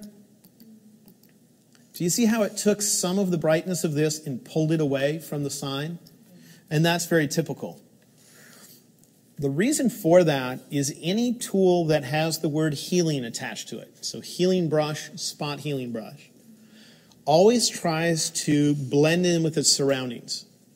It tries to perfectly match both the brightness and the color of whatever's just outside of the area where you applied it. Yeah? Can you do a selection and keep it from going? You can do a selection, yes. Okay, cool. But if I come right up to this edge and it kisses that sign, that means it's going to try to blend in and match the brightness of what's sitting right there. And so it's trying to get that color out there, and it'll pull it out to try to blend in with it. So what you do to solve that is you switch to the clone stamp tool instead. And with the clone stamp tool, that's the tool that just blatantly copies from one area, puts it somewhere else. You option click in one area, which would be alt clicking in Windows, to say that's where I want to copy from. Then you move right up to where you want to apply it. I'm going to get a harder edge brush here. I'm getting a brush with a hardness about the same as the edge of the sign. So the edge of the sign, I can see a few soft pixels as it leaves the edge of the sign. So my brush isn't completely hard, but it's close to it. And I'm just going to put a little bit there, like that. Then I'm going to go to the opposite end. I'm going to sample from nearby by option clicking. And I'm just going to sever the end, like that. That's enough where now, if I were to use the, what the heck you call it, brush? The, if I use the, I still can't think of the name of it, spot healing brush. Spot healing. Usually I can remember the name. I'm actually being slightly disoriented by having my keyboard shortcuts show up on screen. But now if I use that, and I just make sure that wherever I start and wherever I end, it is in that little gap that I've created, then it'll do perfectly fine getting rid of whatever I tell it to. Right? You're not going to get that little edge starting to move away. Right? So if I had an issue here, I could have done the same thing. I would go to the clone stamp tool. I would clone a little bit from nearby, and I would just create a little bitty gap between the sign and that line. And I would do that all over my image. So let me see if I happen to bring one, this one, had a bunch of telephone wires in it. Before I removed them, this is what they looked like. Can you see all those? And so the way I would end up tackling those, I'll get rid of these, oops, get rid of these layers. Put in a fresh one. Is I would zoom up on the image and I would simply look at where all those lines hit. I would grab my clone stamp tool and I would sever the ends. I'm going to go sever that one, and I would go here. Sever that one. Oops, I put a little dot up there. And then I would option click there, sever this one. Do that to the end of every one of these. Once I do that to both ends, then I can just come in with most likely the that tool I can't remember the name of, spot healing brush, and I would just run across them, and it'd do fine, because when it hits the ends, it knows to blend in with the blue sky and not blend in with whatever that object is it was bumping into. So is that a concept that makes sense? Now, sometimes, though, when I try to get rid of it on the edge, I have to be more careful than just copying from blue sky. Like on this sign right here, I can still see that little tiny thing. So oftentimes, I got to get a smaller brush, and I might get a softer one so it blends in with its surroundings, and I might need to copy from this edge, like right here, because that has the proper transition on it built in. And then you get a preview on your brush. So I just bring that over until it matches like that and just use that part. Might have to do the same thing here because I can still see the tiniest bit of a line right there. So I can copy from an area right down in here and use that to make sure that I'm getting the proper edge quality. Okay? Sometimes it becomes a little bit more difficult. If I am cloning from the edge of this round sign, and I'm trying to sever these lines, fine if I'm copying from just blue sky, but what if I have to copy from the edge of the sign? I can't just copy from the edge of the sign right here and decide to use it up here. It's not going to look right, right? So that's the wrong angle. You can cheat. To cheat, go to the window menu. You're going to find a choice called Clone Source. This means how should it modify the area you're copying from before it puts it somewhere. And one of the choices here is an angle setting. So what I could do is come in here and copy from this area right here by option clicking, alt-clicking in Windows. I'm going to move my mouse up here and click on the angle setting in here so it's active. And I'll move my mouse over here where I need to put it. And then use the up and down arrow keys to change that angle. Up will go one direction, down will go the other. It looks like I might need to go down. I'm staring at my mouse right now, which is over by the sign, and I'm trying to get what is inside my mouse's preview to line up with my sign, and I think I almost have it here. Sometimes having a bigger brush makes it easier. You can always scale down the brush after you get the angle right. But it's hard to change your brush size when this is selected because it thinks you're going to try to type in there. You use the bracket keys and stuff. If I hit return to accept that, then I can get a bigger brush, and I can always go back. But this is what I'm looking at in general, and I'm using the up and down arrow keys.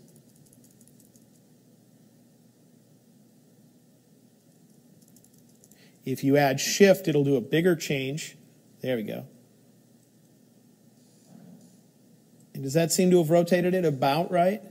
Once I get the number to be right, then I can press return, which is saying accept this number. And now I can choose any kind of brush I want. I can get a small brush, get right into that edge. Clone away the sky. See if it will still work up here. Looks like it. You just need to sever the edge a little bit. You don't always have to copy from the edge. I'm just showing you if you need to, and you run into an issue, you can rotate things. What was the path to the clone source again? Clone source, anytime you see anything in one of these panels like this, right, you always get to it by going to the window menu. Okay. So any one of those you ever see me use. So in there you'll find clone source.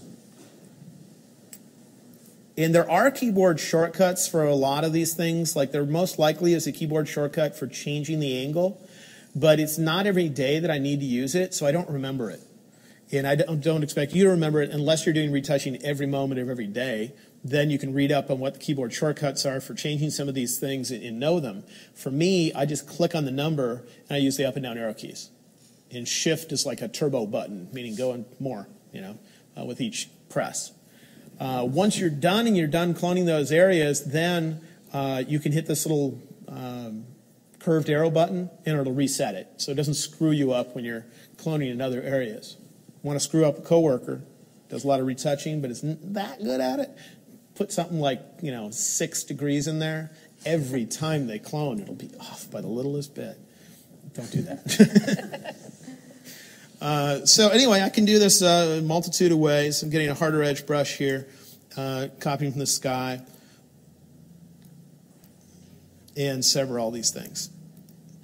If some of them connect together like these do, I'll sever the connection between them. Just so they don't touch.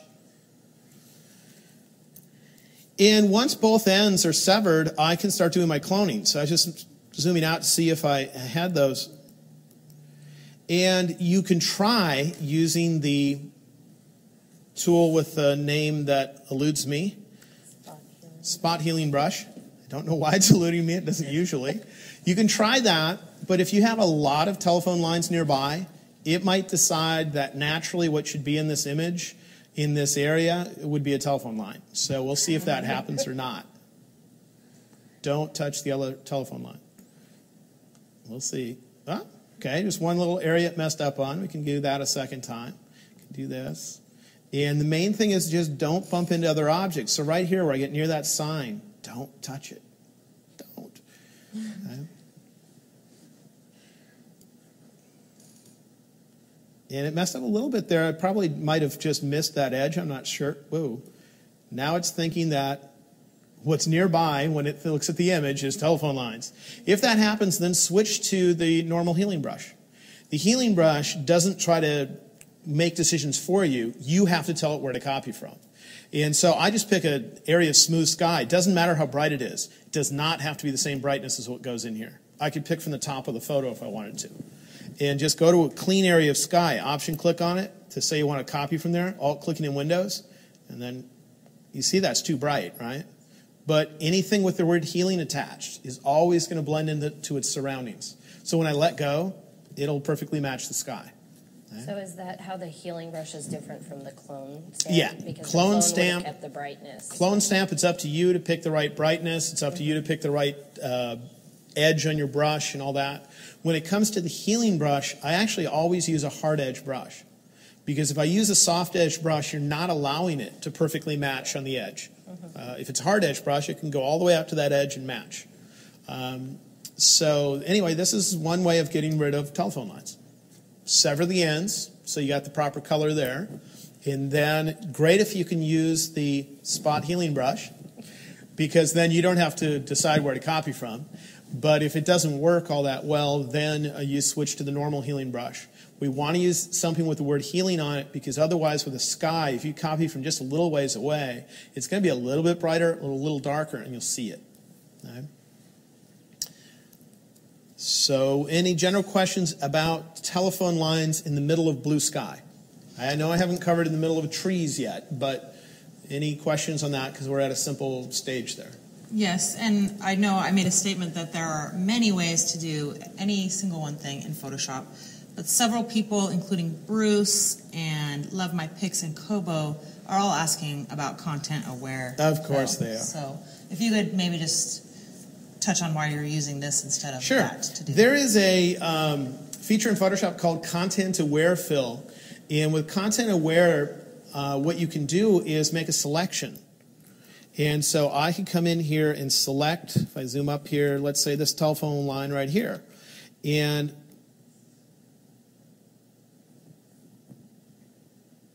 I can do that. I can go to the Edit menu and I can choose Fill. And the default setting in the newest versions of Photoshop is Content Aware. And Content Aware is going to try to figure out what it thinks should go there based on the surroundings. So if I click OK, you see what it just said? This is one of the main reasons why I don't use Content Aware Fill.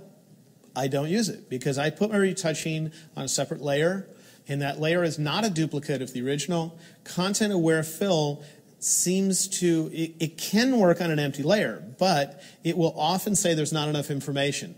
And so I hate getting this. There are ways around it. If you work on a duplicate layer and then do this and then copy only this part and then merge it down, but it's a pain in the butt. So if you're working on a duplicate layer, then Content Aware Fill could be appropriate. I'll merge this down. Command E is merge down. Control-E in Windows. Now that the entire image is on a single layer, I can go to the Edit menu, choose Fill, and I can try it again, and it will be able to operate. And sometimes I can give you a good result. Other times, not so much. And it'll be right on the edge where you won't be sure. It'll give you sometimes weird stuff. If it gives you weird stuff, you can do the same thing. Create a little a gulf of colors so that it will blend into the right thing. But right here, it just has a slightly weird edge, but not much. It looks a little bit soft, but not too bad. I think I could probably deal with it. So in general, though, you'll find that I never use, I shouldn't say never, I rarely use Content Aware Fill.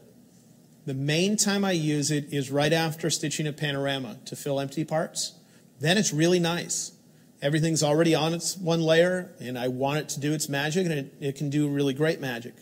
But if you like putting your retouching on its own layer that's not a duplicate, it's not fun. If you actually go to the spot healing brush, you'll notice at the top of my screen there's a setting, and it's set to Content Aware. It's using the same general technology behind the scenes to try to do its work. It's just not called Content Aware Fill. It's just a setting. Thank you. Yeah. All right, well, it is just about time to go to break. Cool. But maybe I'll ask you one more question that's Sure. relevant to this before. It's from Kobo. And what do you do to get rid of the tonal difference that you sometimes get when using the spot healing brush in areas, even areas like the sky?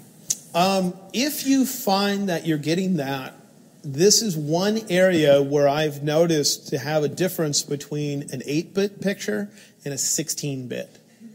I have found that on some, but not all, 8-bit images, if I use anything with the word healing attached to a blue sky, oftentimes I'm done and it just didn't quite match right. And if I open the same image as a 16-bit image, like if I'm opening it through Camera Raw or I'm stitching a panorama, that the healing brush does a much better job as far as matching that color. I'm not sure if that's the issue that they're running into, though. It depends, but that's just my first assumption. All right. Okay, great. We are going to take a 15-minute break, and I would just like to give some more Ben praise. Oh, can I bring up something real quick? Absolutely.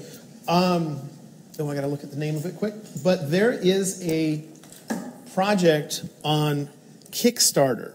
Do you know the website Kickstarter.com? That I want to let you guys know about because it's a product that I really want.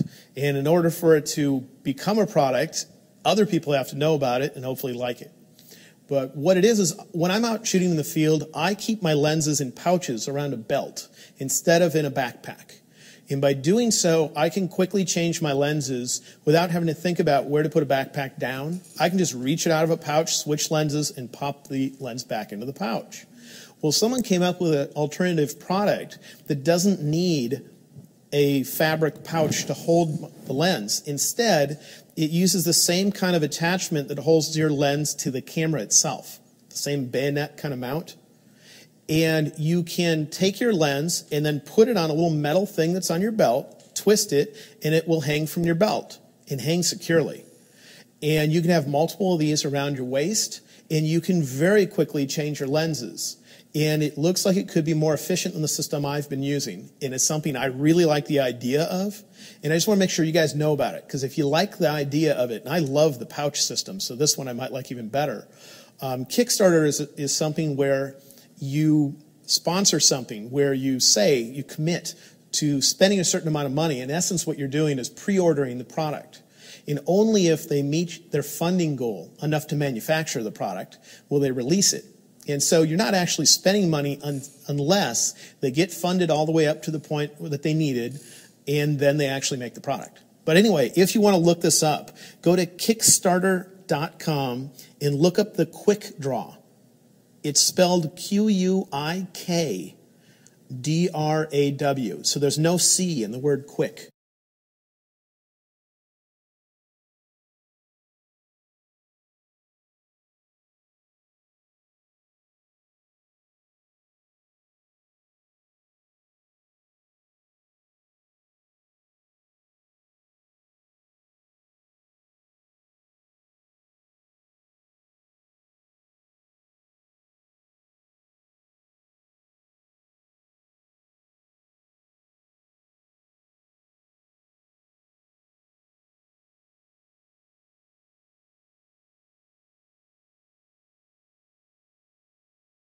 It's how can we not do that though when we have 3 full days, unless I do one technique over and over again, and I do enough of that already. No, I absolutely agree. I've been telling Ken I'm overwhelmed. Like after 2 hours, I'm overwhelmed. It's like it doesn't soak in. You need the playback. You do.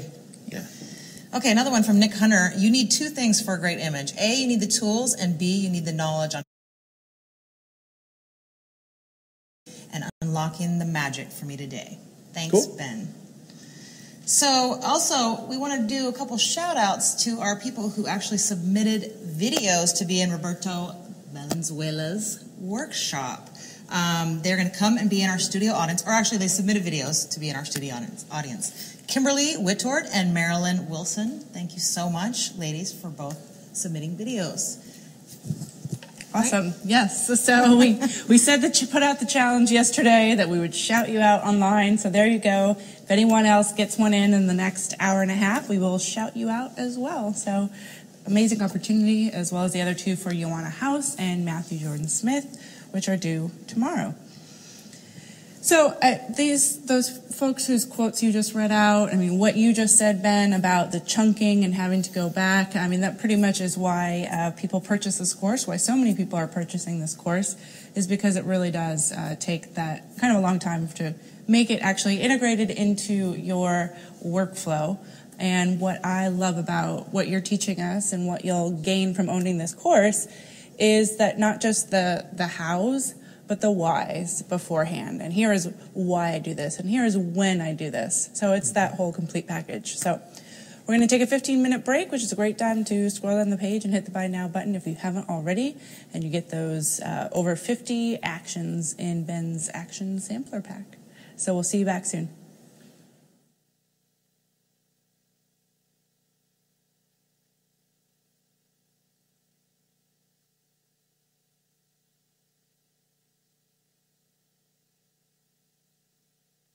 Hi everybody, I am Roberto Valenzuela and I am broadcasting to you from the beautiful island of Kauai, Hawaii.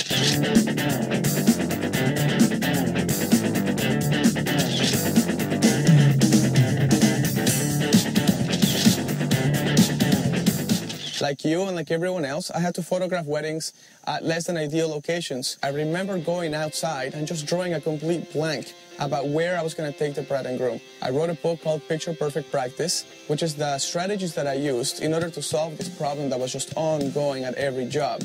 I am coming to you in Seattle, Washington for Creative Live, September 6, 7, and 8. And I am looking for a live audience, 6 to 12 people.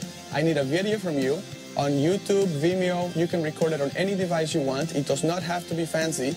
Telling me about your work ethic, telling me about why you want to be a member of my class. To get that video to me, you need to send it to @RobertoPhoto, @CreativeLife, #RobertoLive. I'm going to be talking not only about how to break down locations and how to make it in a way that makes sense to you no matter where you are, no matter what part of the country or what part of the world you're in.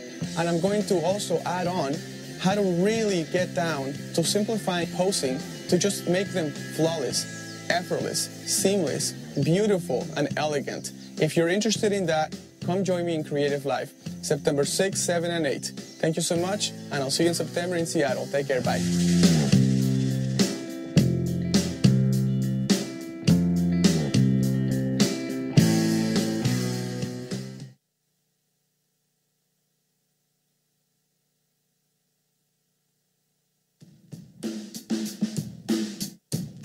Hi, I'm Ben Wilmore, and I want to invite you to a free online class that I'll be giving on August 25th on light painting. I consider light painting to be one of the most creative photography outlets that are there. This is where you start off with a dark scene. You set up your camera on a tripod, and during a long exposure, you walk in and light the scene using a household flashlight. That way you can control exactly how bright every area is.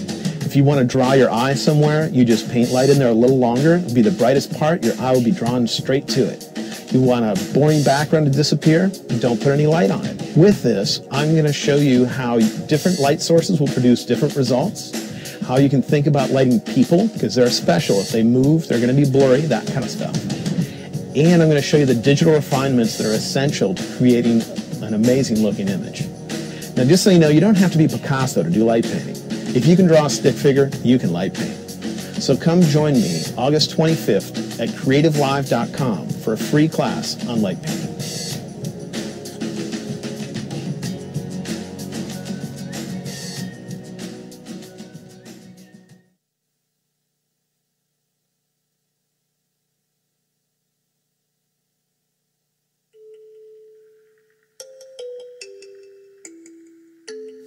Hi, I'm Sue Bryce. And I'm Simona Yannick. And we are coming back to Creative Live from August 27th to the 31st.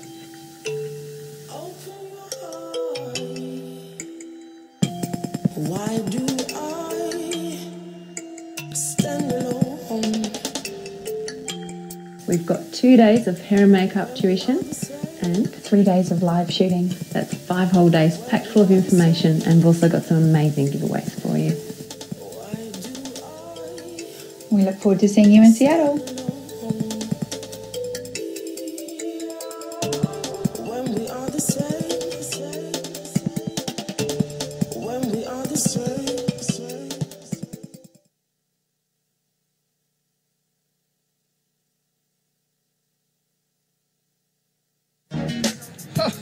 Creative Live, how you guys doing? I gotta tell you what's happening in Seattle. I'm coming back to Creative Live, and this time I'm bringing a friend with me. I'm bringing supermodel Joanna House with me, and together we'll teach a 2-part workshop.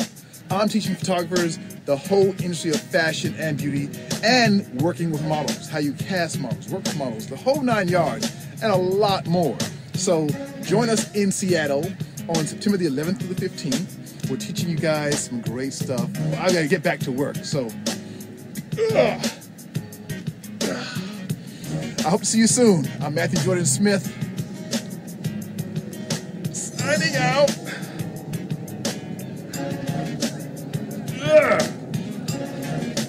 All right, I got it all now.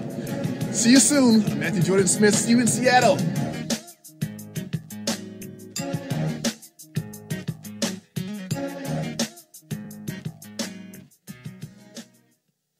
Hello everyone, I'm Joanna and I'm here to give you an exclusive look into the modeling industry and walk away with legitimate knowledge. At the beginning of my journey, I made a lot of mistakes, and I find that very common amongst up-and-coming models.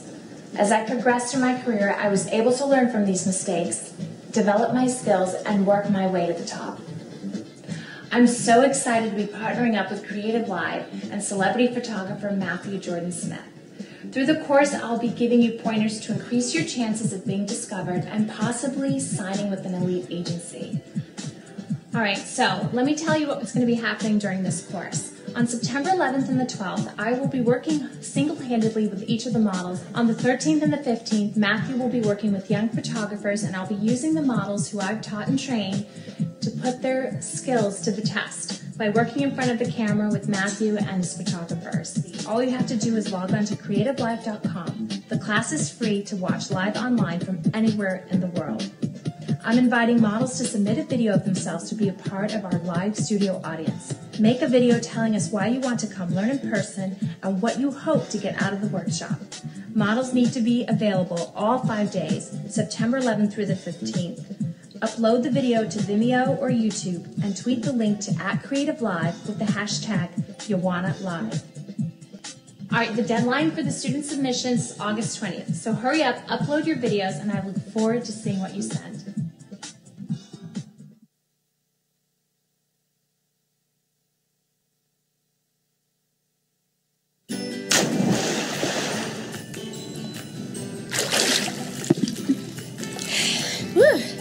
Hi, my name is Lisa Snyder. I'm the author of the Photoshop series of Missing Manuals, and I would like to invite you to join me for a deep dive into Photoshop on September 17th, 18th, and 19th. We'll spend a full day on selections, a full day on adjustment layers, and a full day on smart objects. Whether you've been using the program 10 days or 10 years, you're going to learn a slew of time-saving and practical techniques in this workshop. You can tune in anywhere in the world completely free while the workshop is live. All you have to do is enroll on the course page. So I hope you'll join me September 17th, 18th, and 19th as we dive deep into Photoshop.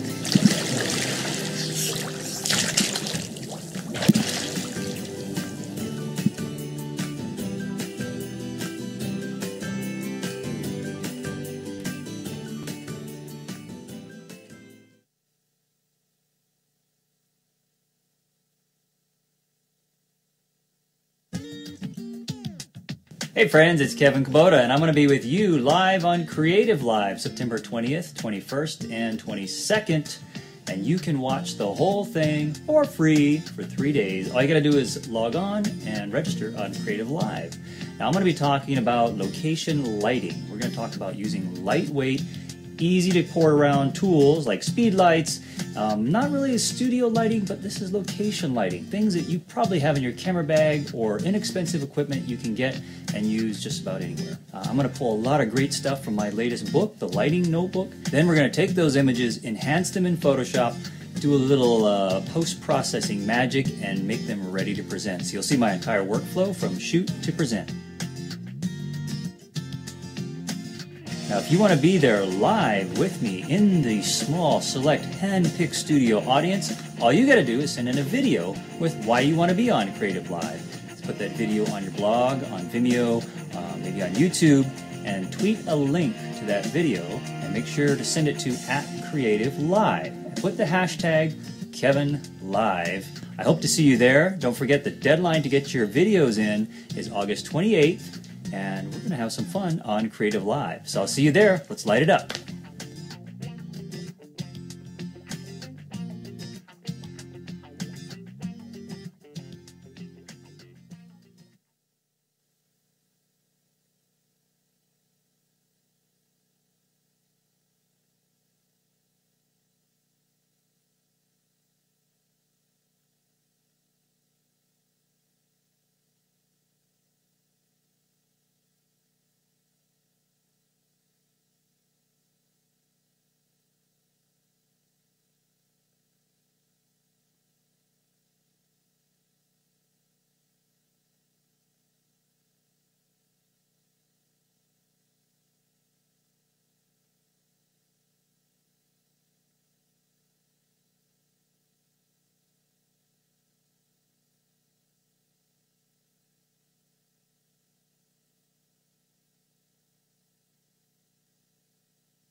Welcome back from break, everyone. We are heading into our final segment of day 2 with Ben Wilmore and photography for Photoshoppers. Photoshop for photographers. Say that 5 times in a row. I've done that Maybe twice 10. now. Said photographers for Photoshop.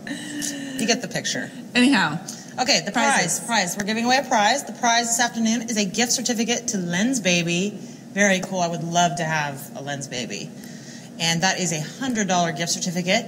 The winner of that prize is Tim Rogan, and Tim's Twitter handle is Tim Rogan Design. And his quote today was, "I call my retouching layer weeds be gone because it's like pulling weeds." So thanks for the quote, Ben. Thank you to Tim. And thank you very much to Lens Baby. All right, Ben, take it away. Sounds good.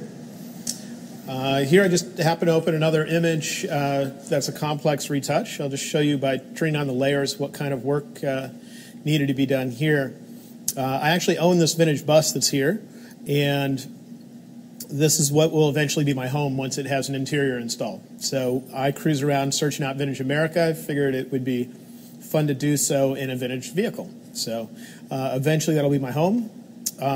Shot it here at a Texaco station, and unfortunately it's a nice restored station, but the town that it's in, which they put a huge electric sign on the vintage sign, and there's a bunch of other stuff in here. So let's take a look at what I ended up retouching out here.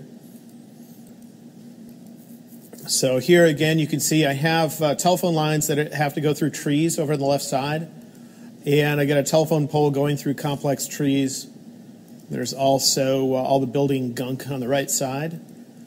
And after doing that, here I thought this was still a little too busy, so I ended up decluttering that part on a separate layer in case I wanted to keep it. I wasn't sure. And then on the left, finally getting rid of that electronic sign that was on the post. And if we go up and look closely over here, I needed to do this in such a way where you didn't see repeated shapes over by the trees. And if you look at what used to be there, you'll see that there was a bunch of stuff that I had to work with. I mean, buildings and trees and telephone lines and all that kind of junk, and it's all gone. Now, that stuff obviously doesn't happen in 5 minutes because that's a lot of retouching. But on my fine art images, there are images that I want to keep for a long time and that I end up printing very large. They end up getting printed 5 feet wide. And so that means people can walk up close to them, and I have to make sure I don't have any obvious artifacts there. So I'll spend more time on some of these than others. So anyway, but the concepts we're going to talk about are the same ones that I used here. I just might not be on this image the whole time. So let's talk more about the retouching tools and how to think about them. I'd mentioned telephone lines and telephone wires. One of the main ideas there was to sever the ends of them so that if you use something that has the word healing attached to it, that it will blend into the proper colors on the edges. And so that's one method I use. Let's look at others, though.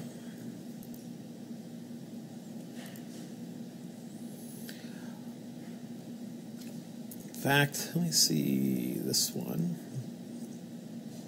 This one is, the location of this one is in, I think this is Bisbee, Arizona. This is at the Shady Dell, where you can go and stay at a bed and breakfast, where instead of being in normal rooms, you're in vintage trailers, which is kind of fun. So anyway, on this one, what I ended up retouching, if I turn off all these eyeballs, is a telephone pole, a car, and some other things.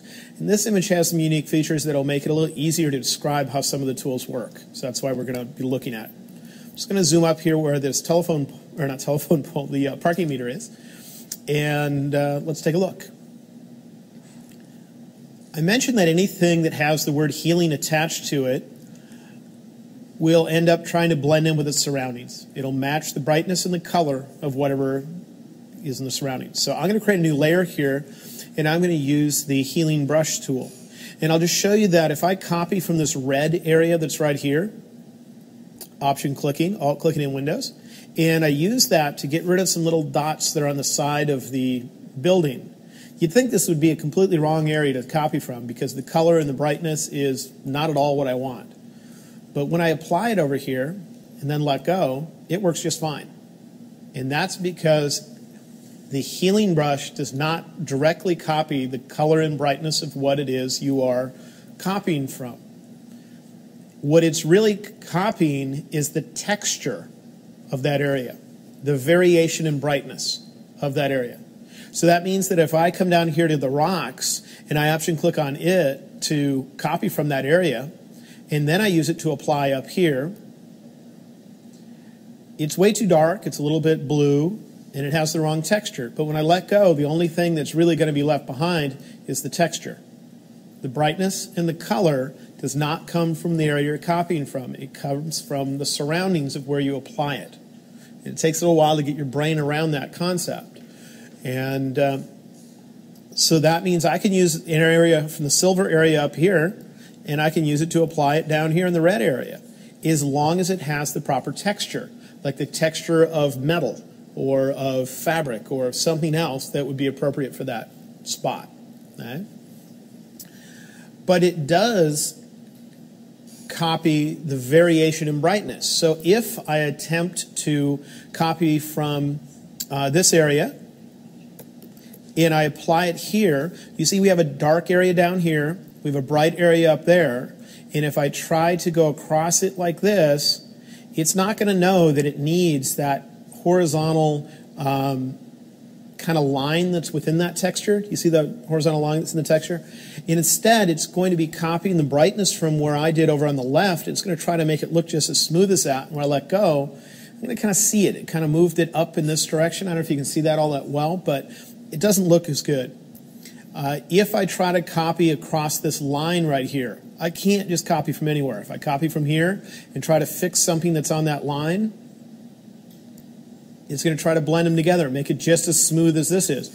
What I have to think about when I'm applying this is what kind of variation in brightness do I need in this particular area? Let me guess. Hi. Hi there. Is there another image you could use, actually, that does not have a logo? Oh. Because that one has the Texaco logo. Oh, this one does? Sorry about that. Just a little bit over there in the corner. Sorry about that. I didn't...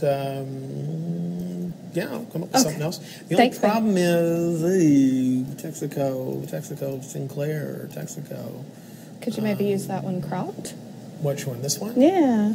But then you're not going to see it through the trees. This is the one I wanted to use over here for part of it. Geez, I'm sorry I didn't think about that. What? Or we could just, if you could just do a quick paint over that, like, that logo. Okay. Yeah, let me see. Hold on a minute. Oh, geez. Well, hold on. That gives me a little less versatility. I'm doing what I need to do. Backing up a little bit would be good because we might be able to blur this for the download, but we might not. So if you can back up a little bit. Sorry we didn't catch that. This one, it says Dot's Diner. It's can I use that or not? Should be fine. Okay, that one's fine. So I can use this one. I won't zoom up over there where it says mobile gas. Let me see. This one's too blatant. Yeah. Let me see. Oops, what am I doing? Oh, I only got one open. Let me see what other things I have. That one's got the logo, and that's where some of the action happens. I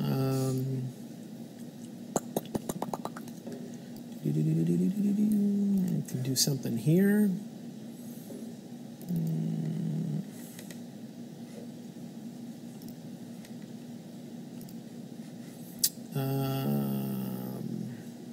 Darn it, most of my retouching examples have logos, and these are just there in case.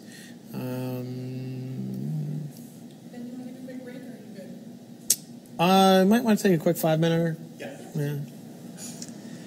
Okay, folks, so we are going to take a quick 5-minute break. Don't go anywhere. And now's a great time to go sign up for new courses on our courses page. So we'll see you back shortly.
Hi everyone, welcome back. Sorry for that little hiccup. You didn't miss any content. We're going to backtrack and start over again with the retouching. And in fact, you then get to learn it one more time. So back over to you, Ben. Okay. So for retouching, there are three main tools we want to end up using. And they are the clone stamp tool, the healing brush, and the spot healing brush. And really thinking about the difference between those is what's most important. It's not as important what kind of image I work on or what kind of thing I want to retouch out. If you truly understand the way those tools work, you can tackle most jobs. So let's take a look at it. So with this image that I'm working on, this is the version after it's already been retouched.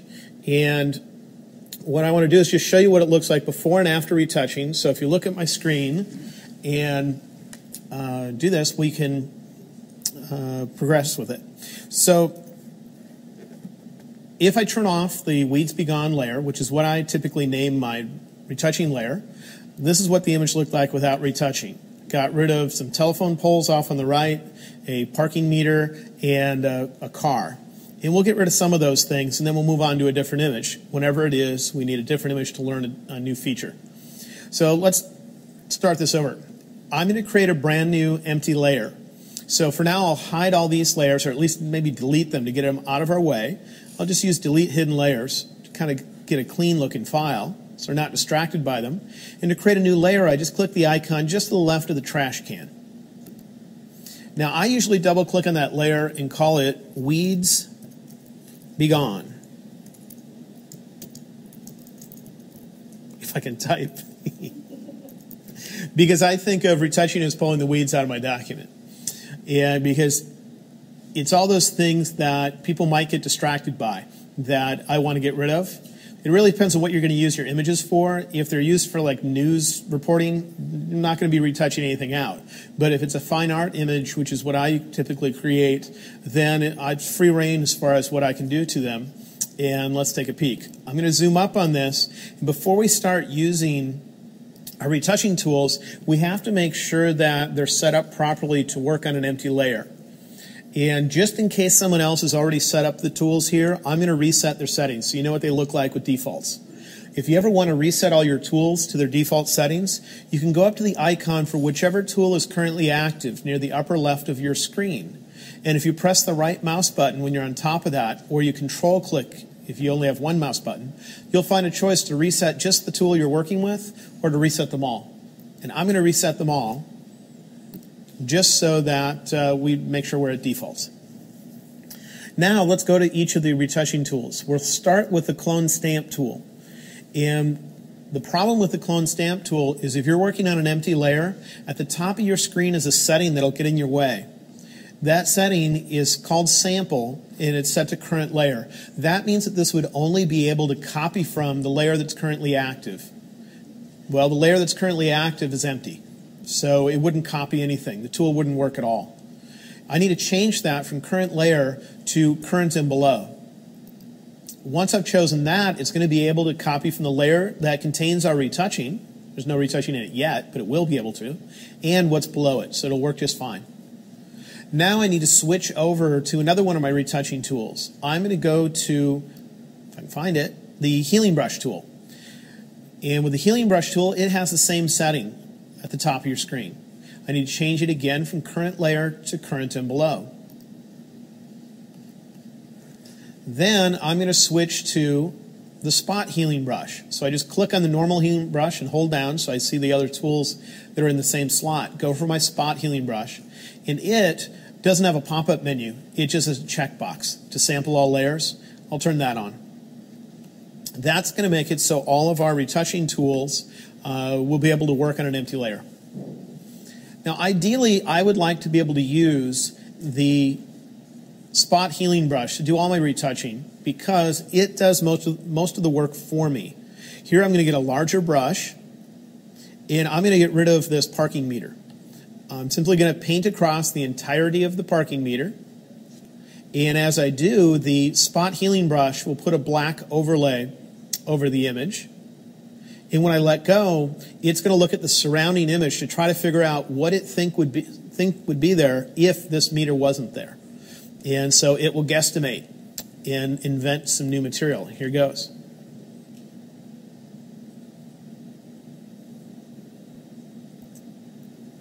It can take a little bit of time depending on the resolution of your document. I think the problem right now is that I have 4 documents open, and because I have 4 open, it's sucking up all my memory and scratch disk space. So it'll act a little bit slower than usual.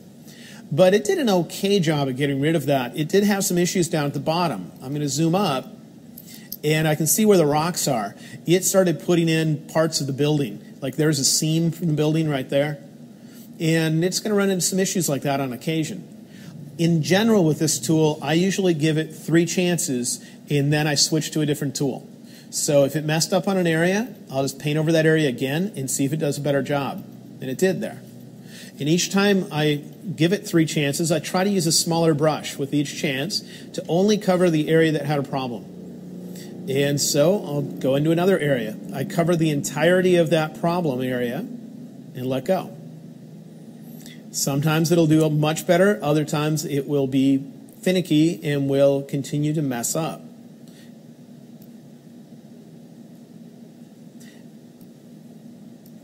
Once you've given it 3 tries in an area, then I would instead switch to the normal healing brush tool, because otherwise you're just going to be constantly painting over it and only randomly getting good results. So I'm going to switch over to the healing brush tool.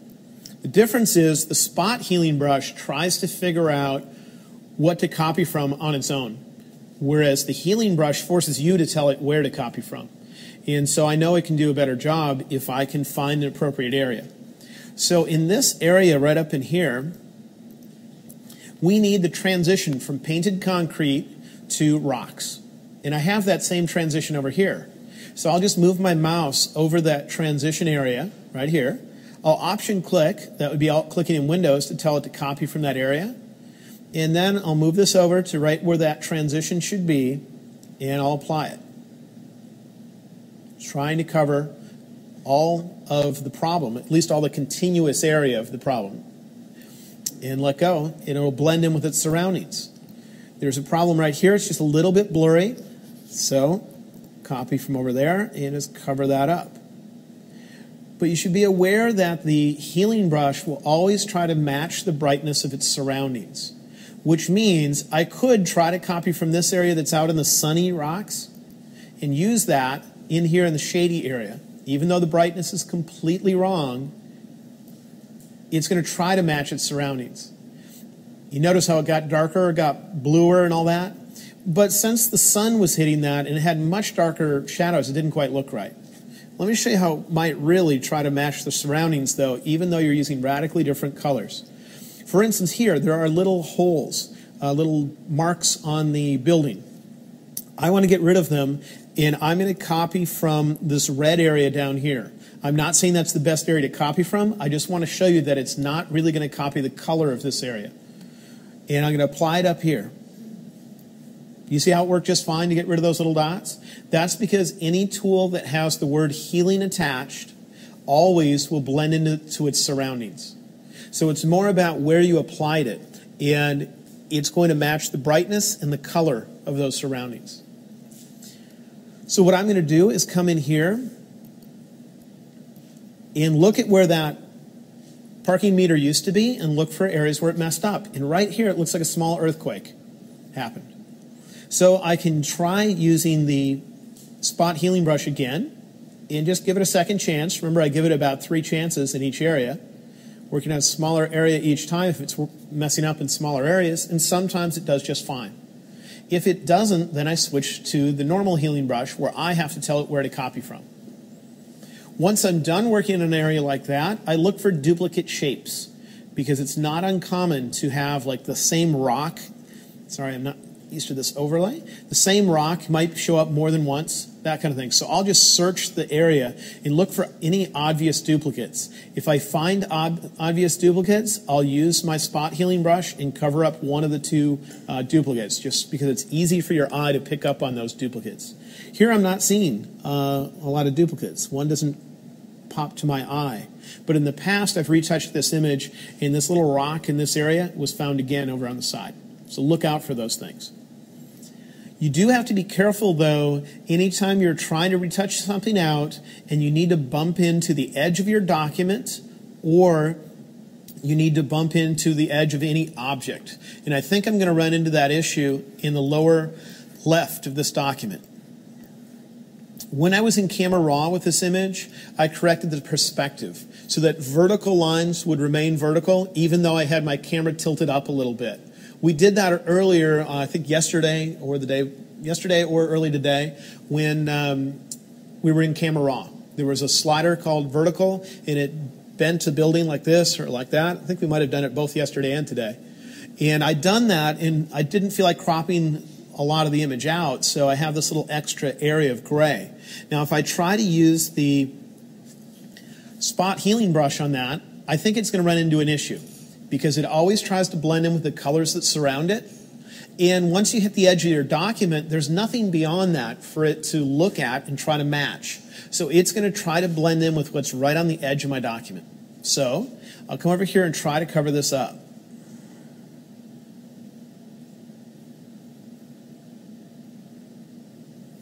But when I let go, it might do okay, but most likely it's going to have some issues because it's trying to blend in a little bit with what used to be on the edge of the document.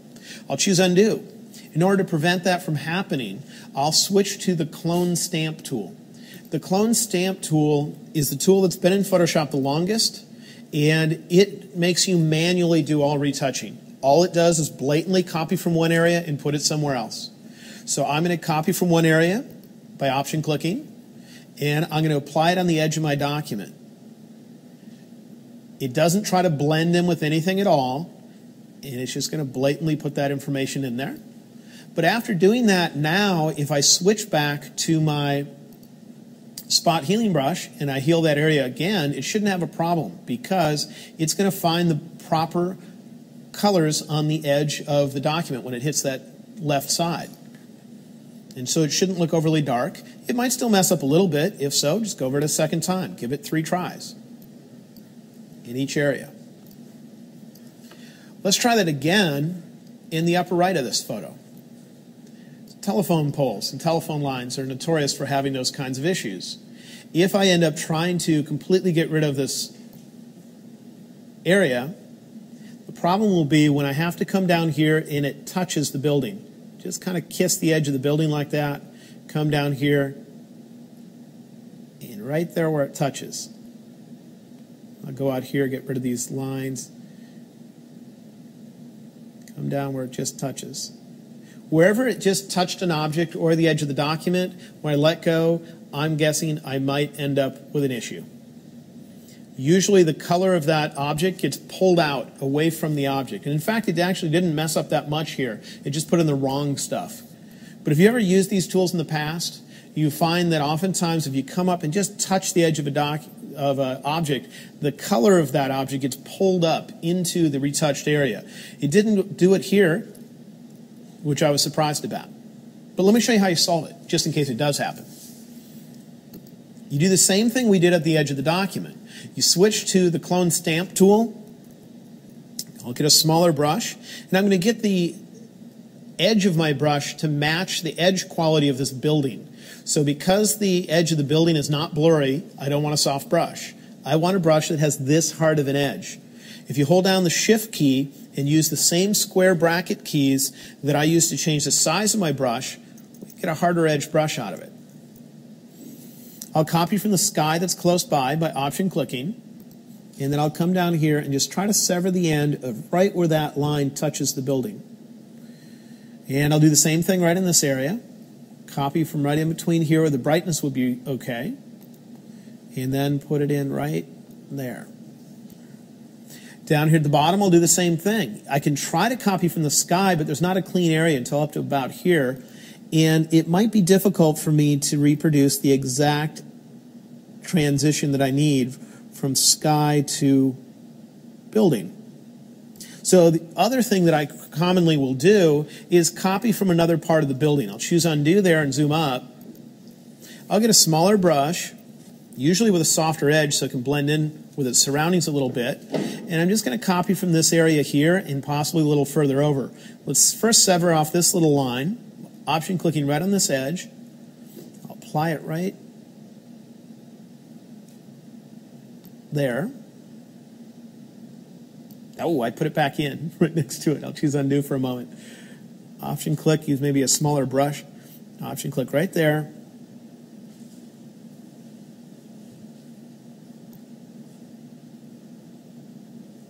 Just need a little gap between that and the object. Now to get rid of this, I'm going to copy from this whole edge by option clicking right here and then trying to get that to line up the way it should.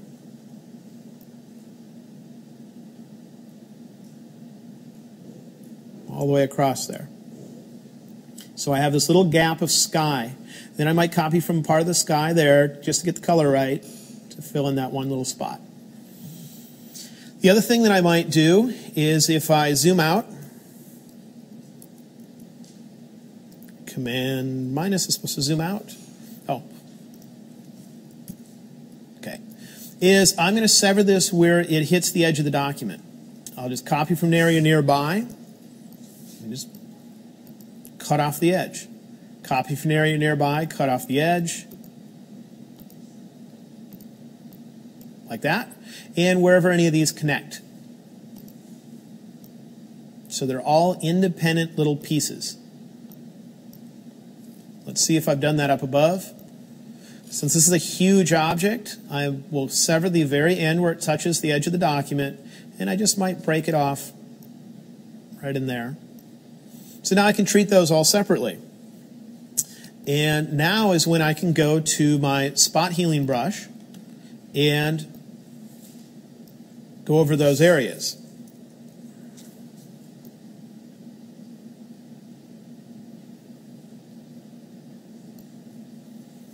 If it puts in the wrong information, give it 3 chances.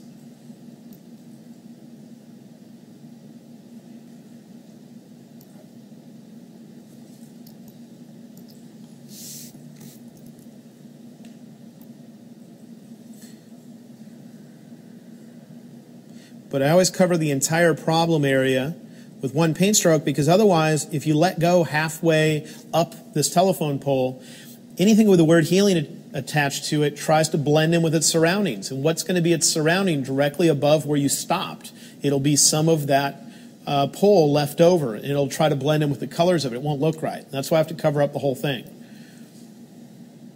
And that's how it works. There's one spot right here where I didn't clone quite right when I severed the end of something. I can see the color looking a little odd. I could go to the healing brush for that and tell it to simply copy from the edge of the building above and apply it right down here. That way I can paint out towards the sky area and smooth it out. Now on some images I've noticed, especially with panoramas, if I ever have any oddities in the sky and I end up using a big brush with my healing brush tool and healing across the sky, on occasion I can see where I've healed it. And it just doesn't look perfectly smooth. It doesn't perfectly match the sky. If that happens, it's usually because the document I'm working with is an 8-bit document instead of a 16-bit document. It's one of the very few times when I see a difference between 8 and 16-bit, usually with panoramas, where when I'm done stitching the panorama, I have some kind of streaks in the sky where it's not perfectly smooth, and I try to heal across them, and it still doesn't look perfectly smooth when I'm done. Take the same images, and when you're in Camera Raw, at the bottom of Camera Raw is a little line of text that you can click on and tell it if you want 8 or 16 bits. Tell it to use 16 bits and then stitch the same panorama over again. The sky looks smooth. And then if there's any problems in the sky and I heal across them, it remains looking smooth. And otherwise, other than that, it's very few times that I run into an image where I see a big difference between 8-bit and 16-bit. That just happens to be one of them. So now we've gotten rid of our telephone poles. We've gotten rid of our parking meter. To get rid of the car and the little curb that's there, I'd have to do similar things. And the main thing I would do is break it down into small chunks. I would come in here, and I don't know that I want to spend the time to do it because we can work on other images. But I would go to my clone stamp tool and say, instead of trying to get rid of the entirety of a car all at once, break it up into little zones to deal with.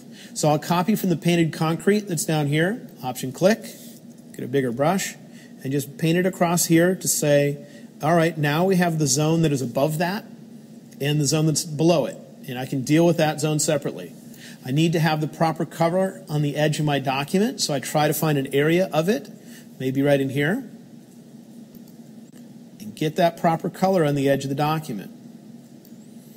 I ran out of space, so I'll have to copy again from there, get the proper color all the way around the problem area. Now that's not going to be as difficult of an area to fix.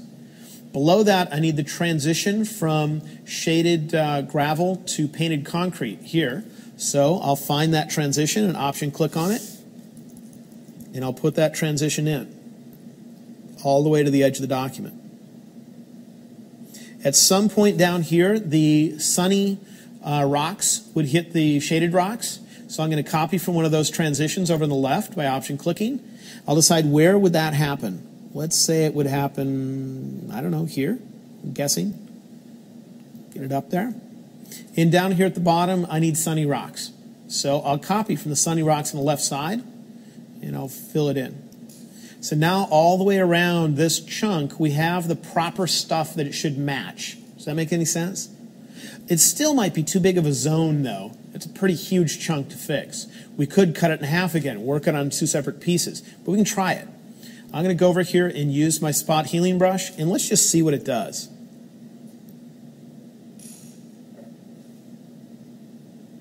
Sometimes I'm amazed by it, other times I'm really annoyed by it.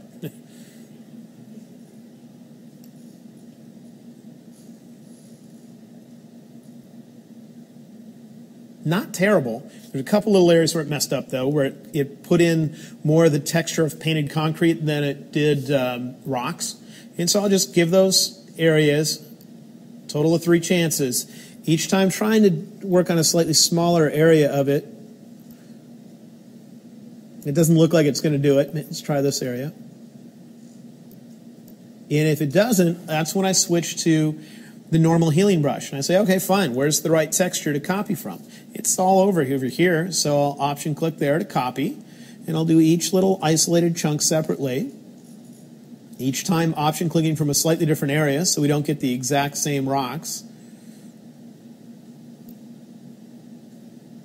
And then up here we need the texture of painted concrete. Now I don't have a large area of painted concrete to paint from. There's just not a big chunk around here. So that might be too big of an area. I might go to the normal clone stamp tool, just break it up a little bit more.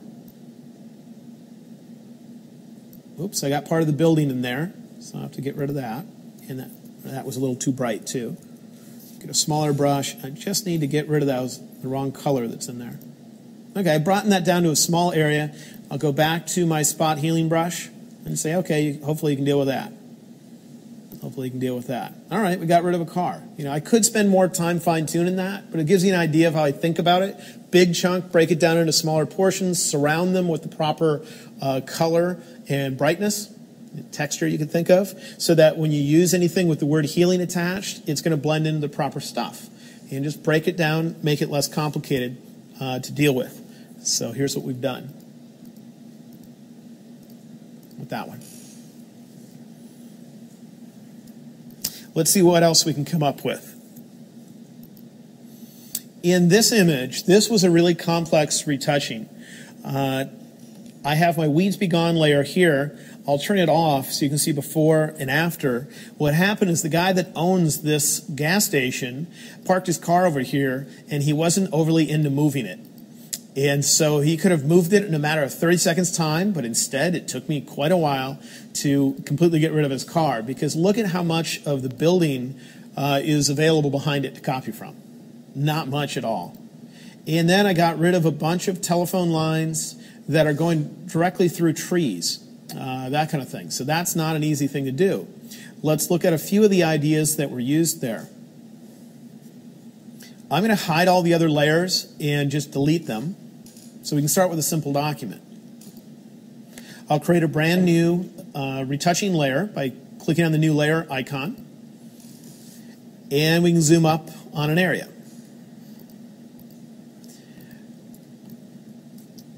I would say that vehicle was mainly retouched out using brute force, meaning time in little bitty pieces to do it. It was not a fun thing at all.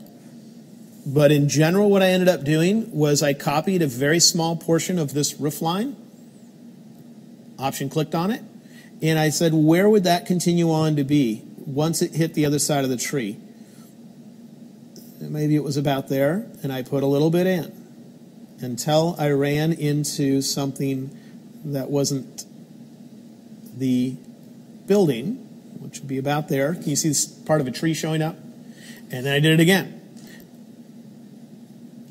Copying from the same general area and extending it further until I ran into that part of the tree, and then I did it again. And I just did that until I extended this down as long as I thought it should be. Then I had to copy some texture of brick and do it. But after I got a little chunk of brick made up, it was much easier to clone from the same area and put it in again and again. That wasn't fun. I don't want to spend the time to do that because it's mainly repetitive work. And it's repetitive work where you're not being overly inventive. You're just, it's like a puzzle, putting it together. What I want to show you is how I might deal with things like lines going through trees, because those are also not easy to deal with and might be something you struggle with. So in order to get rid of telephone lines going through trees, I would use the spot healing brush. I get a small brush, so I'm only going to get rid of the area really close to my telephone line, and I'm going to paint over it in one brush stroke,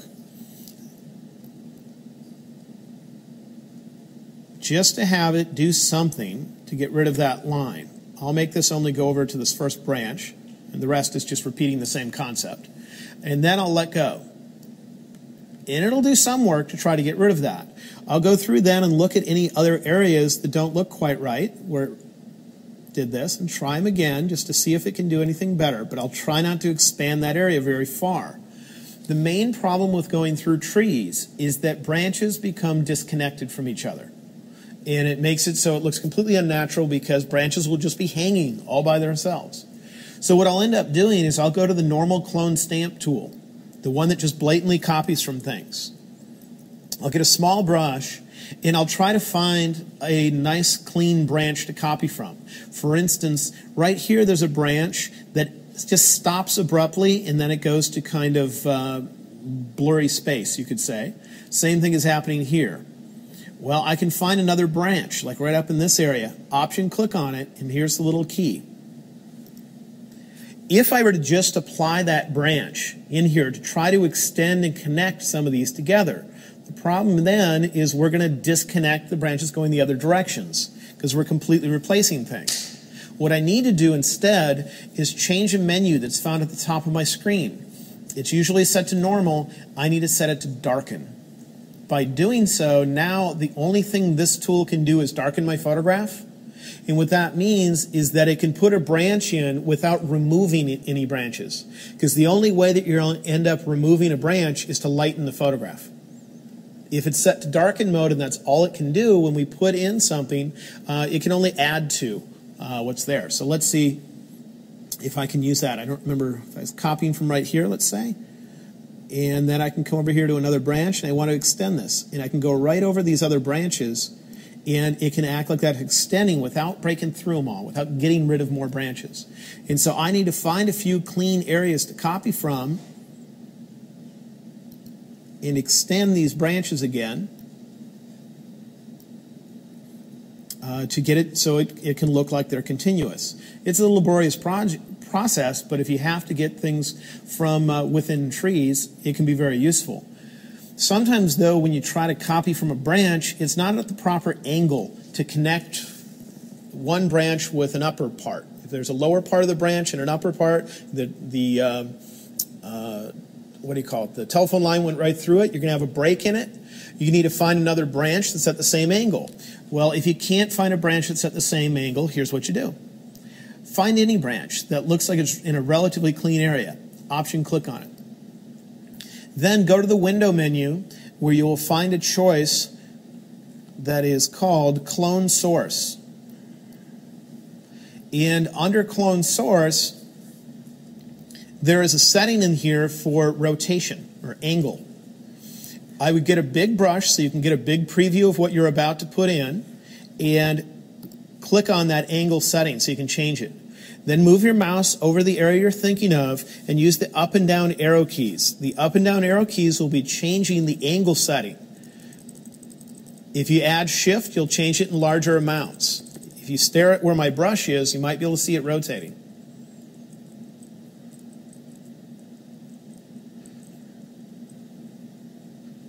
And then I get it so it might look like the proper angle for a particular area, let's say there, for connecting to that one branch that's coming up.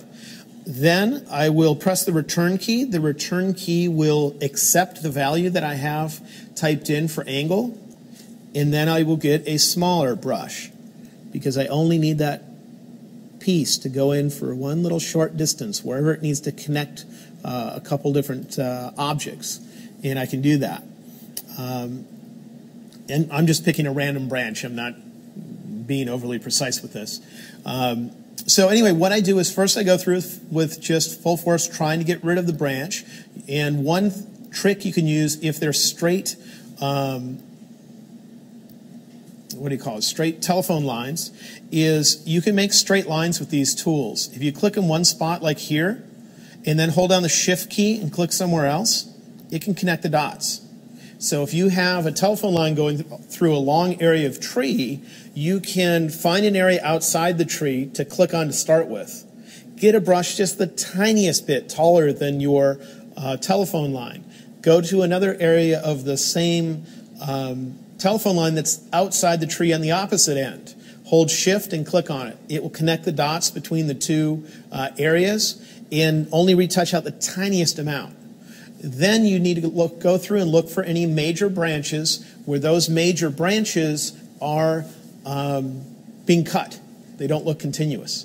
And that's where you go in and grab another branch, use darken mode, and try to reconnect them. This I don't think I've done a great example with, but if you look at my original image, if I revert this, you'll see what it is like when I'm closer to the monitor and I'm being more careful thinking. It's not always easy doing things perfectly live. But let's take a look. And it won't be perfect because it's a pretty crazy thing that we're doing. But you see all those telephone lines? But you notice that where I did get rid of them, I can see them if I knew where they were before. If you never saw where they were before, that's when you don't notice them as much. But notice that this branch right here is continuous going through. This branch is continuous. The big branches are continuous moving through that area. And that's because I used darken mode and I came and reconnected them. If I hadn't done that, this would just look like a weird broken branches throughout all those areas.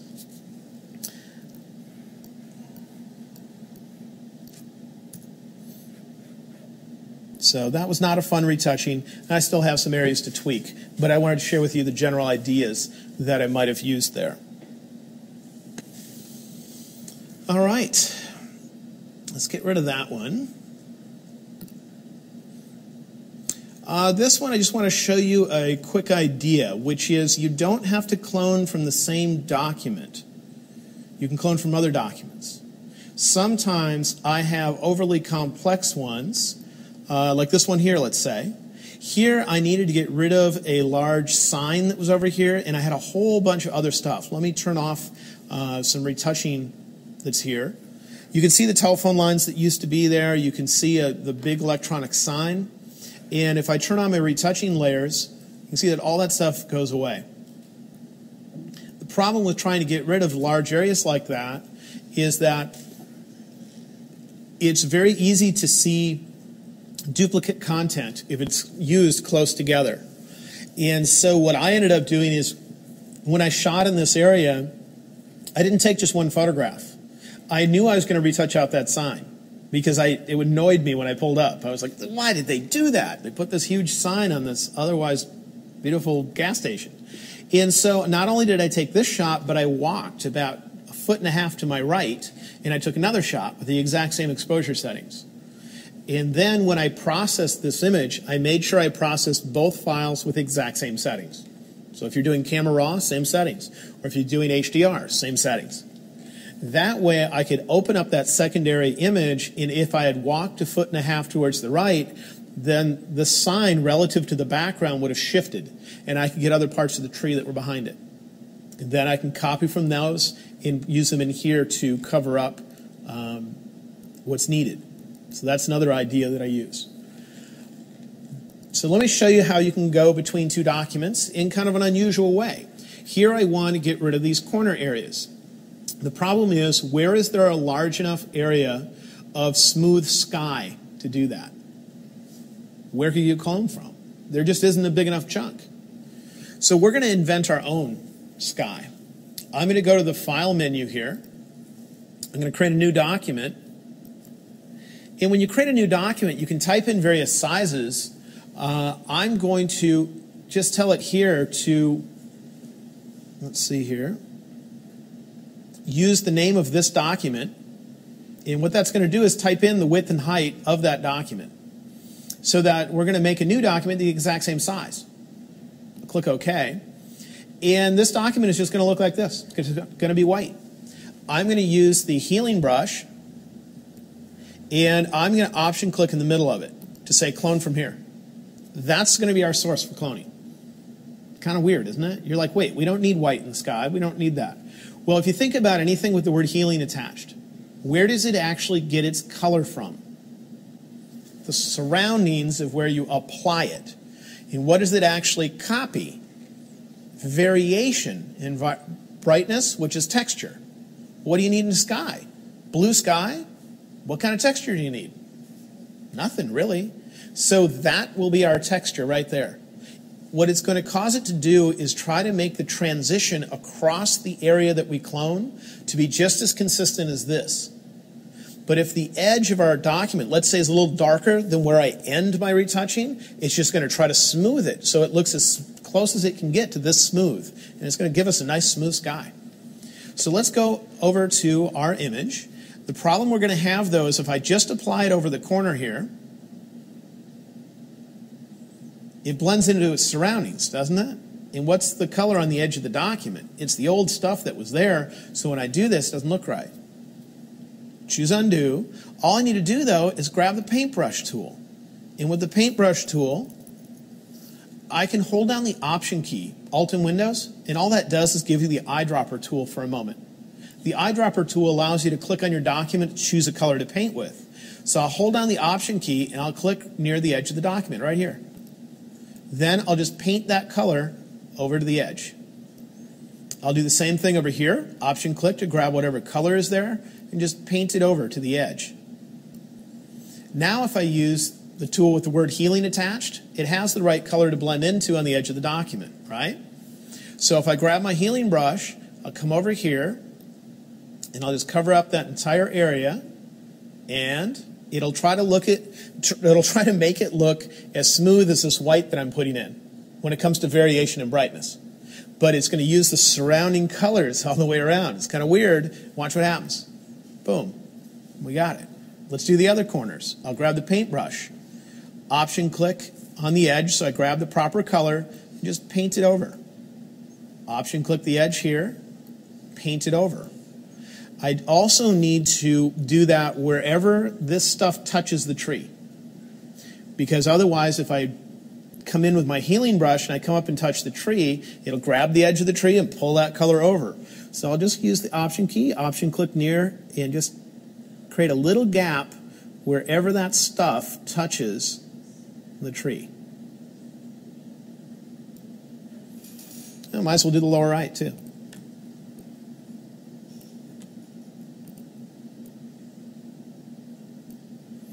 All right, then let's go to our healing brush. Our healing brush still remembers to copy from the middle of the other document, and I can come over here and now clean up those corners. Ooh, I might have bumped that tree. If so, it'll mess up. No? And one little thing there might be small enough to get rid of. But isn't that a kind of a weird way of looking? The main thing is to know you can copy between documents. All you have to do is have both documents open, go to the document you want to copy from, and Option click within it. That's all clicking in Windows. To tell it to copy from that, it'll act as if it's just part of this document when it does it. And when it happens to come to blue skies, with a blue sky, we don't need any detail. So just an empty document, just white, black, red, any color, doesn't matter. It matters the variation in brightness. We want a very smooth sky, and by using that white document, it's just going to take colors that were all the way around the edge of where we painted and try to smooth it all the way across, make it as close to the smoothness of that other document as it can. Now, this isn't going to work if you have a sky that's got clouds in it, because clouds, you need different variation in brightness. The other document could be a blue sky with some clouds in it, though, and you could clone in individual clouds from that. So it's just an idea I thought I'd share with you because it can somewhat mess with your brain. So the takeaway when it comes to retouching and working with the individual retouching tools is that the clone stamp tool is where you have to do everything manually.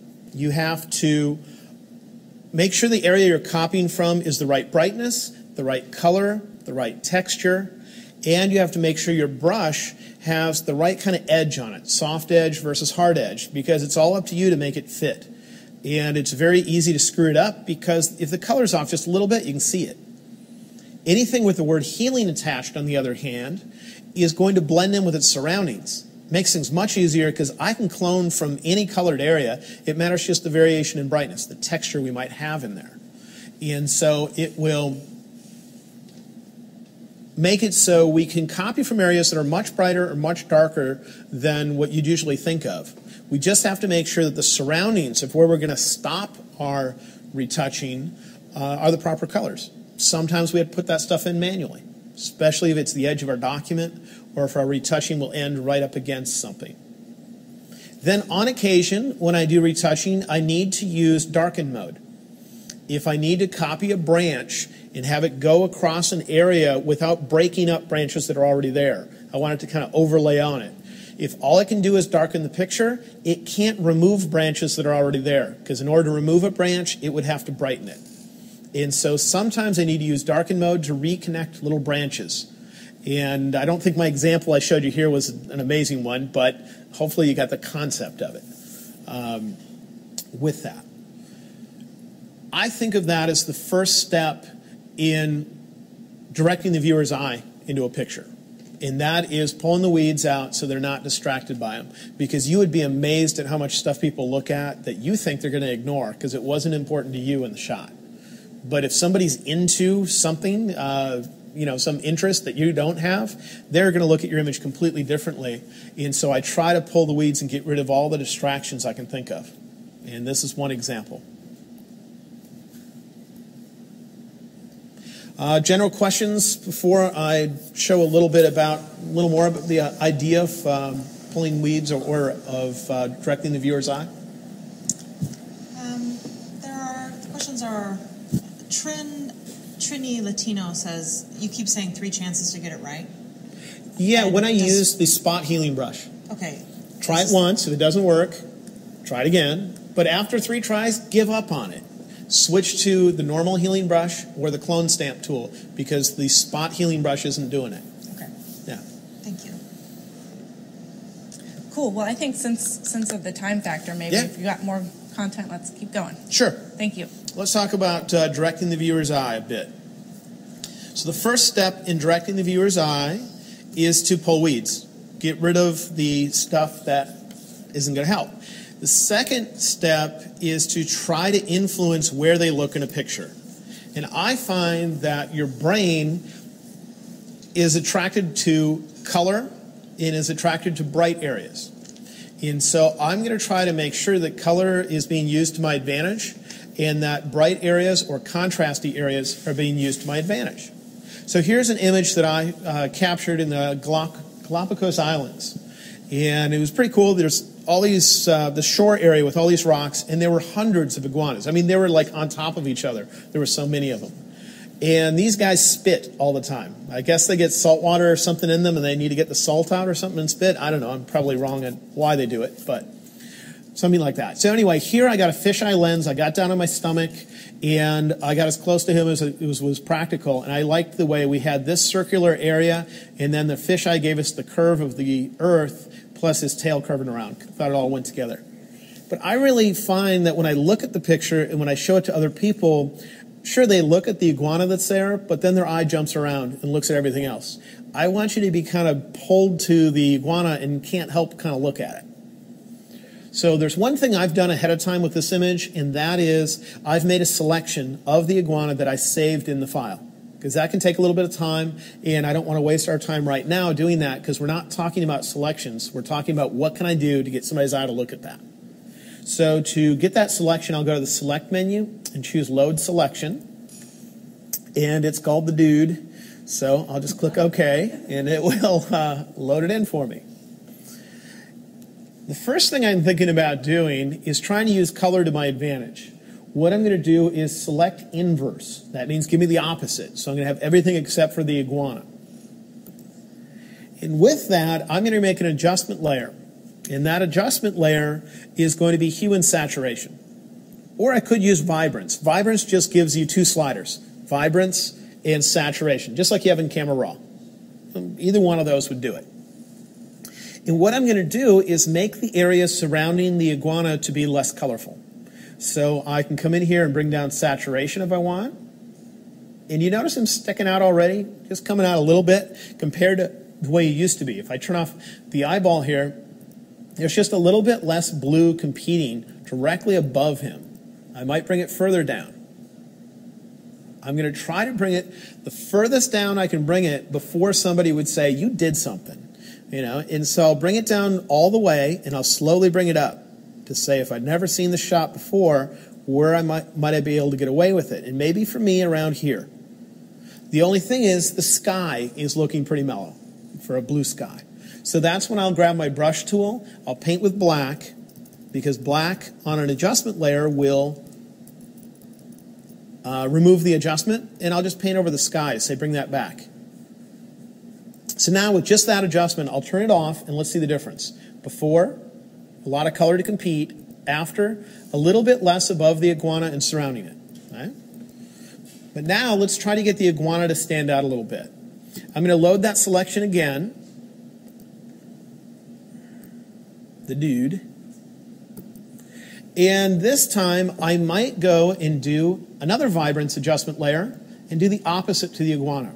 Make the iguana more colorful. So I might bring up vibrance a bit to see if I can get the colors in the iguana to kind of pop, because your eye is attracted to color, and that might help pull you to it.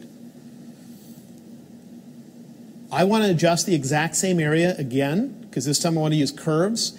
And one trick you can use, which I've spoke about earlier but haven't used yet, is you can convert a mask into a selection. And you do that by holding down the Command key and clicking on it. So right now I'm holding down Command on a Mac, Control on Windows, and I click on the mask in my Layers panel. It'll load it. Then I'm going to go to Curves. And in Curves, I'm going to make it so there's more contrast in the iguana than what we currently have. So I'll click on a dark portion of the iguana to lock it in, just to make sure it doesn't brighten along with the rest. Then I'll go to a brighter portion of the iguana, and I'm going to drag up. And as I drag up, we'll get more contrast. And I'll drag up as far as I think I can get away with before somebody would go, hey, wait a minute, you know. Like that. Let's see what that's doing. I'll turn that curve off before and after. Is that popping more? Trying to make it so your attention is drawn to the iguana. Other things I can do is when I'm sharpening the image, I can sharpen the iguana more so than the rest of the image. And therefore your eye is kind of drawn to it because it's drawn to areas that have contrast and sharpness because there's more interest going on there. So let's see what those three adjustments have done. Here's what the original image looked like. Let me turn off that little overlay because it will cover up the picture. Okay, here's before where the blue surrounding the iguana I felt competed with it. Here's after where I think the iguana jumps out a lot more from the background. Does that seem to help at all? So I'm making those kinds of adjustments constantly in my documents. And so let's look at a few examples of where I might have done that and see if it's influenced you guys at all.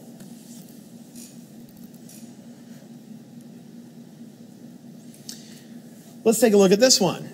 In this image, the changes I made to it started off in Camera Raw. So what I'm going to do here is turn off any layers that I ended up with. And through some magical tricks, I'll be able to show you what I did in Camera Raw. This layer is what's known as a smart object. That means it has the raw file embedded in it, so I can double click on the bottom layer and it will open into Camera Raw. The way you can do that is if you're in Camera Raw and you're about to open your picture, usually there's a button that says Open Image. And if you hold down, I think it's the Option key, it'll say Open Object instead. It'll open it in a special way. I mainly use it for teaching, so I can always come back and see the settings I used. I'll bring this to default settings.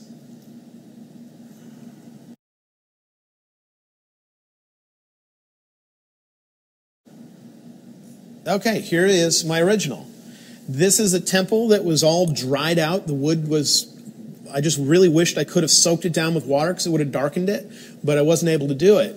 And with this, I find that, sure, these robes are a little bit more more colorful than the surroundings, but not by a lot. And the brightness doesn't vary a lot for the outside of this versus the heads. So let's look at the end result, though. You see how I darken the surroundings? Because I find your eye is drawn off into the brighter areas in a photograph. So if I darken up the rest of the photograph, if that would be practical, and leave the areas where I want you guys to be looking to be nice and bright, then that will help direct your eye there. So the difference is the difference between this and that. And I did that using the adjustment brush in Camera Raw. Bring down the exposure or the brightness, the shadows a little bit and paint around the area.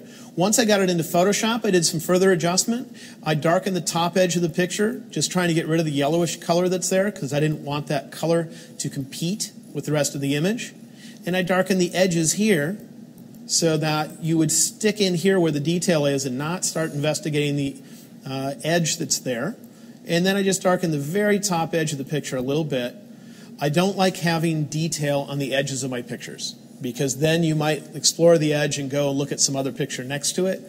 I want you to stay inside of it as long as I can get you to.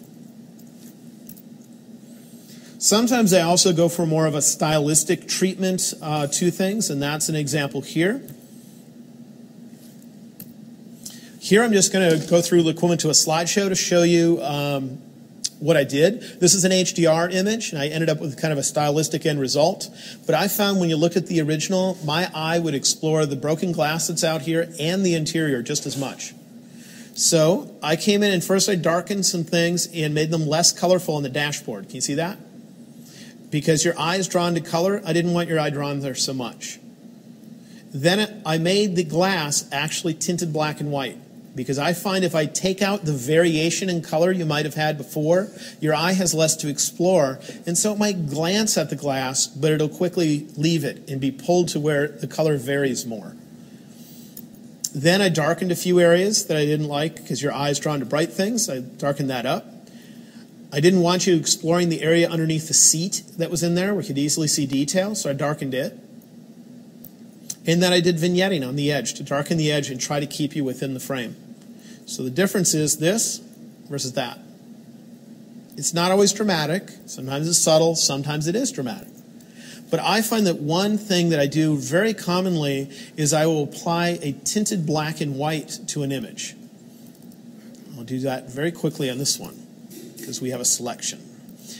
To do tinted black and white, what I'm going to do is a black and white adjustment layer. There's a checkbox for tinting. I'll turn it on. And then there's a little square next to it where you can choose the color. And I'm just going to make sure it's not overly colorful. Make sure that it looks like something I might be able to get away with being applied at full strength. It depends on the image as far as what color I'll end up with, but just a little hint of color tinting. After doing so, then if I want your eye pulled to something like a magnet, I will select it. Here I'll load a selection. You remember the dude. And I could type a keyboard shortcut that fills in my foreground color, which is Option Delete. I mentioned that earlier. Get rid of that selection. And now pretty much your eye can't help but look at where it's colorful. Then I could come in here and to make it so it doesn't look like he's just pasted on a black and white photograph, I'll lower the opacity of that layer to let a little hint of the color from the rest of the image come through. So I'll bring it all the way down, and then I'll slowly bring it up and say, how high could I deal with bringing that? Before your brain says that you did something. And maybe in this image it's around 35%. But by doing so, it can make it so your eye is pulled to one particular part because you're making the variation in color a lot less. And that's what I've done to all of the images that are in here. You'll notice the sky is black and white and the edges of the photograph, lower right, lower left. A lot of the tinted black and white on it. Let the color come through in the middle. Just as a stylistic thing to keep things consistent, I'm going for tinted black and white skies.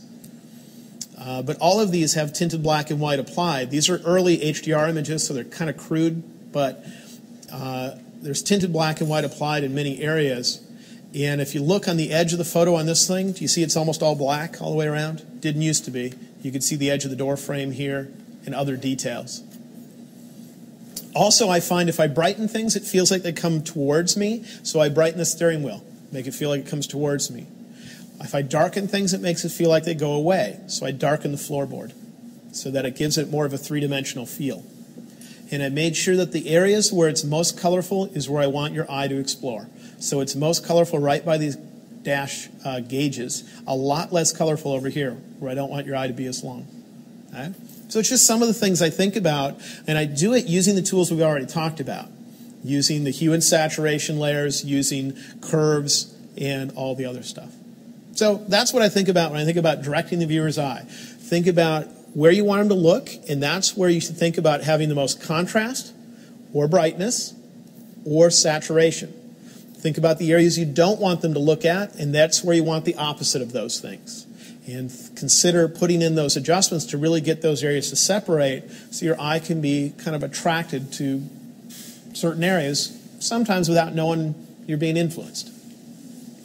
So does that make sense? You got any questions there? Well, we have Trina Latino who says, we need a 5-day course with Ben. He has knowledge to fill many books. Oh, yeah. So people could keep asking you questions for days. I've written many books. Just so you know, I don't have any current books for Photoshop CS6. I decided to take a break from writing books, and I'm going to possibly concentrate on writing ebooks. Cool. My first one being the light painting book. So if you want to see more from me, buy the light painting book so that it generates enough income to make it worthwhile to do more. Yeah, I do have, if you have older versions of Photoshop, just go on any bookstore, electronic bookstore, and search for my name. You'll find many books. Very cool. Very cool.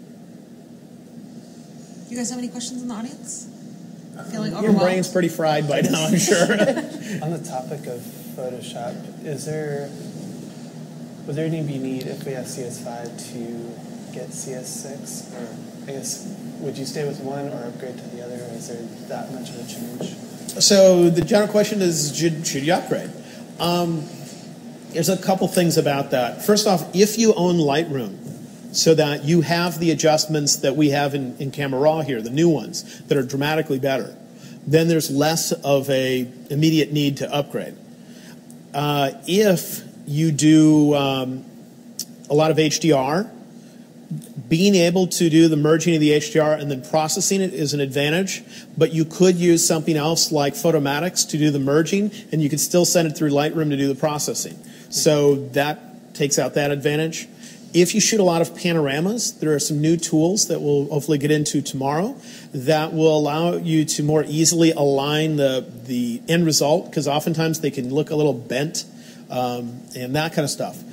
But a lot of the other things in this particular version, like they have something where I can select something and move it over and it'll try to fill the background, I personally have less need for. So it's hard for me to say without knowing exactly how you use Photoshop, but I would say for me, if I own Lightroom, this is the first version in a very long time where it wouldn't be an absolutely essential upgrade, but I'd still be completely tempted. The problem with not upgrading is Adobe is changing their policies, and they're making it so you can't, in general, skip a version anymore. So that in order to go from CS5 to whenever CS9 comes out or whatever it is, you'd have to buy the other upgrades in between. Whereas in the past, you could upgrade up multiple versions and just pay for one upgrade. Supposedly they're changing that. They tried to change it with CS6, but there was a big outcry of people because they gave very little notice about it. And so they said, okay, we'll backpedal on that, but it sounds like they're tending towards that. And if that's going to be the case, then it's a matter of, do you need Photoshop? And if so, you might need to keep up to date with it. So look into the details of that. I guess tangent to that, have you used a cloud-based service yet? I have not. Okay. Just wondering how that. All right, Ben. Well, thank you for going a little bit overtime today, Yeah, and no thank problem. you all for bearing with us, staying with us. What an amazing full day yet again, and yet we still have another day to go with Mr. Ben Wilmore. So on behalf of everyone all over the globe watching this and everyone here at Creative Live, let's give Ben a big round of applause. Cool. So Ben, what will we be doing tomorrow? Tomorrow we'll be doing what I consider some essentials for photographers. See if I can remember them. We'll be doing things like stitching panoramas. We'll talk about, and then correcting the panorama afterwards, because oftentimes they need adjustments. We'll talk about doing things some people call focus bracketing, which is if you need to focus on a far object and a near object and get them both in focus. If you couldn't get that in a single shot, how do you do that? We'll talk about how to think about Photoshop when you're in the field shooting, so that if you're capturing something like, let's say, a waterfall, you can do something with your camera to capture it in a different way, so that you can create a more special end result in Photoshop that you wouldn't be able to do if you hadn't thought about it at the time you shot. You'll know how to get rid of mist that might be leaving a waterfall, or if you go to Yellowstone and you see mist coming up off of these hot pools, how can you get it to disappear without waiting until the wind blows it away or something? And a bunch of other techniques where you might think about Photoshop while you're out shooting to get something unique. We'll also talk about some creative treatments when it comes to Photoshop. If you want your picture to look like an old photograph, or if you want it to have a certain color treatment to it, you want it overly high contrast in black and white or something else, and also converting to black and white. Today, since we ended a little bit late, we didn't end up covering some of the technical junk you don't really want to know but have to know, so we'll cover some of that tomorrow. Wow, well, that sounds like a pretty full day. Yeah, it is. Very exciting. And then, after that, we are having our special Friday night light painting hour. So we're going to be broadcasting live at 8:30 p.m. Pacific time on Friday night, which is the special after dark version of the light painting class that is Saturday. That is Ben's class. So full day tomorrow. So a couple of comments from the internet about today. Pam Hawkins says, "Thank you, Ben. There is no way my brain can hold all of this information. I'm going to find $79 to purchase this course. What a fantastic workshop." And Sam Cox says, "These few minutes alone are worth the entire price of Ben's course. This is just amazing." That was just a little bit ago. Cool. And another reminder, folks, that you have less than 8 hours, 7.5 hours to get your videos in to be part of our workshop here in person with Roberto Valenzuela. So go to his course page, watch the video for details. So this course is so packed full of information, and I know it's really easy to think that you guys are keeping this in your short-term memory, but human beings can only hold 7 things in their short-term memory. And I think you cover that in about 7 minutes, 7 things probably. So if you guys want this to be in your long-term memory, if you guys want to have this with you and take this with you, then I highly suggest you purchase the course and rewatch it. I'm completely overwhelmed in 2 hours, so I don't know how you guys can keep this in 3 days without actually purchasing this and rewatching it. So scroll down the course page and purchase it now and save yourself some money because the price will go up. And folks, we will see you guys tomorrow. Same time, same place.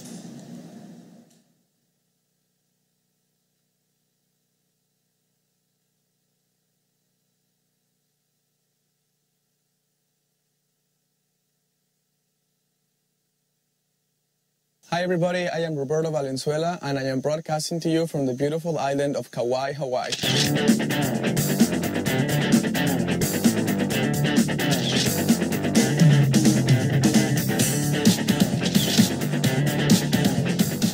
Like you and like everyone else, I had to photograph weddings at less than ideal locations. I remember going outside and just drawing a complete blank about where I was going to take the bride and groom. I wrote a book called Picture Perfect Practice, which is the strategies that I used in order to solve this problem that was just ongoing at every job. I am coming to you in Seattle, Washington for Creative Live, September 6, 7, and 8. And I am looking for a live audience, 6 to 12 people. I need a video from you on YouTube, Vimeo. You can record it on any device you want. It does not have to be fancy.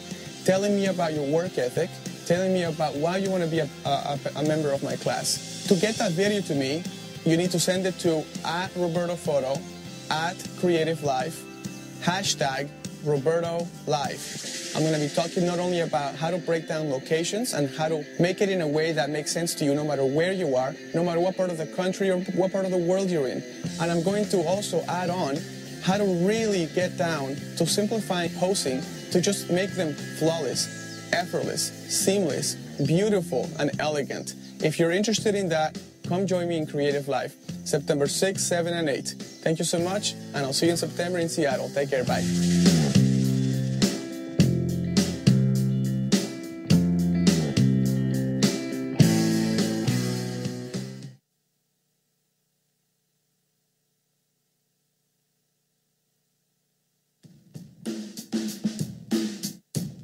Hi, I'm Ben Wilmore, and I want to invite you to a free online class that I'll be giving on August 25th on light painting. I consider light painting to be one of the most creative photography outlets that are there. This is where you start off with a dark scene. You set up your camera on a tripod, and during a long exposure, you walk in and light the scene using a household flashlight. That way you can control exactly how bright every area is. If you want to draw your eye somewhere, you just paint light in there a little longer. It'll be the brightest part. Your eye will be drawn straight to it. You want a boring background to disappear? Don't put any light on it. With this, I'm going to show you how different light sources will produce different results, how you can think about lighting people, because they're special. If they move, they're going to be blurry, that kind of stuff.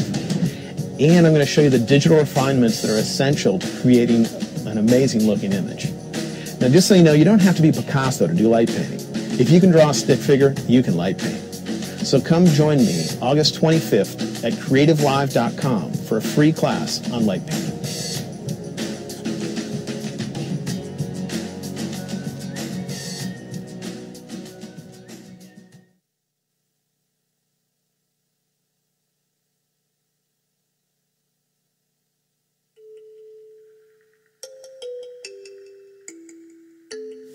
Hi, I'm Sue Bryce. And I'm Simone Yannick. And we are coming back to Creative Live from August 27th to the 31st.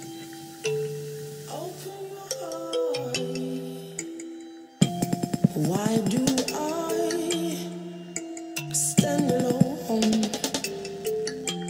We've got 2 days of hair and makeup tuition and 3 days of live shooting. That's 5 whole days packed full of information, and we've also got some amazing giveaways for you.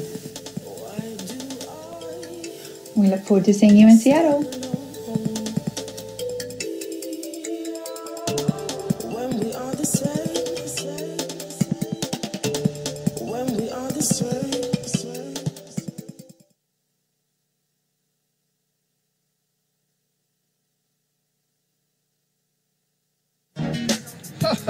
Creative Live, how you guys doing? I gotta tell you what's happening in Seattle. I'm coming back to Creative Live, and this time I'm bringing a friend with me. I'm bringing supermodel Joanna House with me, and together we'll teach a 2-part workshop. I'm teaching photographers the whole industry of fashion and beauty, and working with models, how you cast models, work with models, the whole 9 yards, and a lot more. So join us in Seattle on September the 11th through the 15th. We're teaching you guys some great stuff. I gotta get back to work, so. I hope to see you soon. I'm Matthew Jordan Smith. Signing out.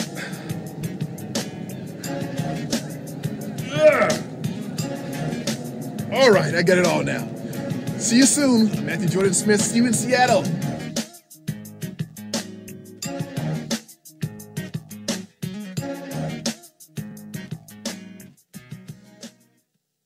Hello everyone, I'm Joanna and I'm here to give you an exclusive look into the modeling industry and walk away with legitimate knowledge. At the beginning of my journey, I made a lot of mistakes, and I find that very common amongst up-and-coming models. As I progressed in my career, I was able to learn from these mistakes, develop my skills, and work my way to the top. I'm so excited to be partnering up with Creative Live and celebrity photographer Matthew Jordan Smith. Through the course, I'll be giving you pointers to increase your chances of being discovered and possibly signing with an elite agency. All right, so let me tell you what's going to be happening during this course. On September 11th and the 12th, I will be working single-handedly with each of the models. On the 13th and the 15th, Matthew will be working with young photographers, and I'll be using the models who I've taught and trained to put their skills to the test by working in front of the camera with Matthew and his photographers. All you have to do is log on to creativelive.com. The class is free to watch live online from anywhere in the world. I'm inviting models to submit a video of themselves to be a part of our live studio audience. Make a video telling us why you want to come learn in person and what you hope to get out of the workshop. Models need to be available all 5 days, September 11th through the 15th. Upload the video to Vimeo or YouTube and tweet the link to @CreativeLive with the hashtag YawanaLive. All right, the deadline for the student submissions is August 20th, so hurry up, upload your videos, and I look forward to seeing what you send.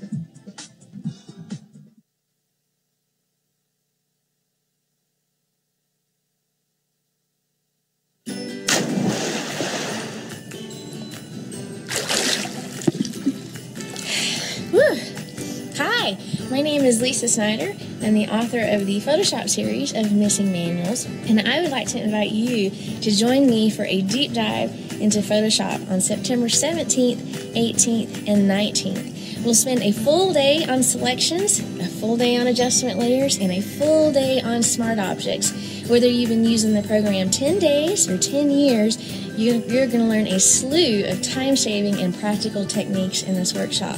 You can tune in anywhere in the world completely free while the workshop is live. All you have to do is enroll on the course page.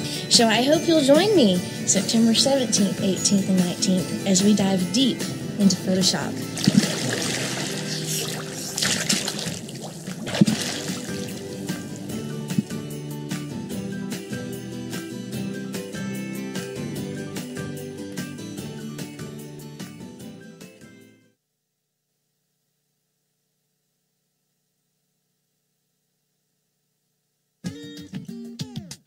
Hey friends, it's Kevin Kubota, and I'm going to be with you live on Creative Live, September 20th, 21st, and 22nd.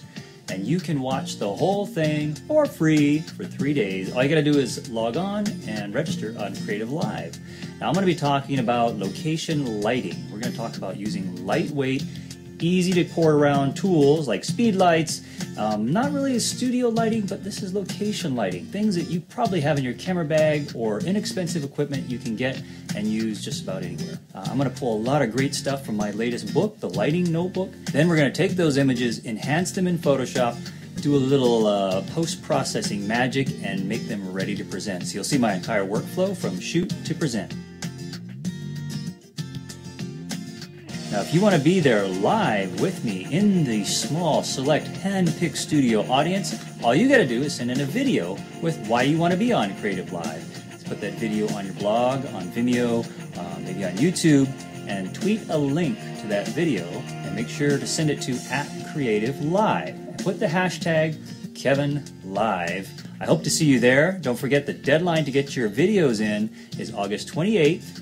And we're going to have some fun on Creative Live. So I'll see you there. Let's light it up.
Hello, Internet. Welcome to Creative Live. We are starting day 2 with Ben Wilmar's photography, Photoshop for photographers. That's what I meant to say. My name is Susan Roderick, and this is my co-host, Kenna Klosterman. Good morning, everyone. How are you today, Kenna? I am great. Great to see you. I'm ready to have my brain blown away once again by Ben. I am also. Folks, this is our pre-show banter. We're checking our sound and our video just to make sure everything's running smoothly. So if you are having any difficulties, please let us know in the chat rooms. And Ben, Mr. Wilmore, how are you today? I'm doing all right today. My throat's a little bit different, so you'll see me drinking a little more today, but otherwise good. Good. That's good to hear. And how is our in-studio audience today? Well, what we love to do is find out how you guys were doing during the workshop. So if you guys want to introduce yourself, again, to the folks at home, and then maybe let everyone know something that you learned yesterday, or an aha moment, or something that maybe has changed your Photoshop. Start with you, Hen. Yeah, I'm Michael Weber. My Twitter handle is mmayweber24.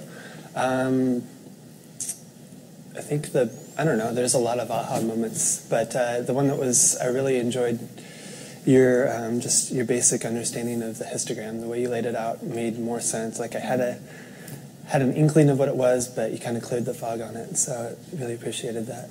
Cool. Hi, I'm Fran. My Twitter handle is at Aussie, AUZZIE.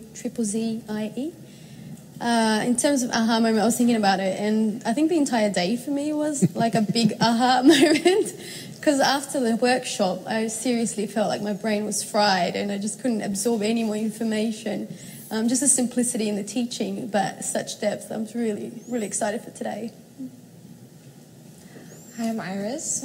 Twitter is at IrisDumuk, IrisDumuk. And my aha moment from yesterday was the luminosity mode for layers, because when you adjust the curves, sometimes the colors go crazy, and just changing that to luminosity mode, and it just does the brightness, and it's awesome.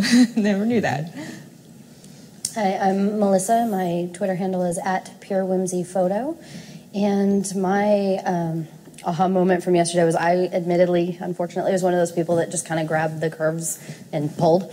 And so I really liked learning about the 2 points and adjusting that, and having an understanding of how if you go backwards, it's getting the inverse. But also, the thing that really stuck with me was the pull straight up, because otherwise, why didn't you just grab it over here? If you want to adjust that color, then you grab it on this side. So I went home and played with a really old photo and was able to make it look awesome. So that was great. Hi, I'm Nina Harwick. My Twitter handle is Nina Harwick. So it's HARWICK. My website is just my name as well, .com.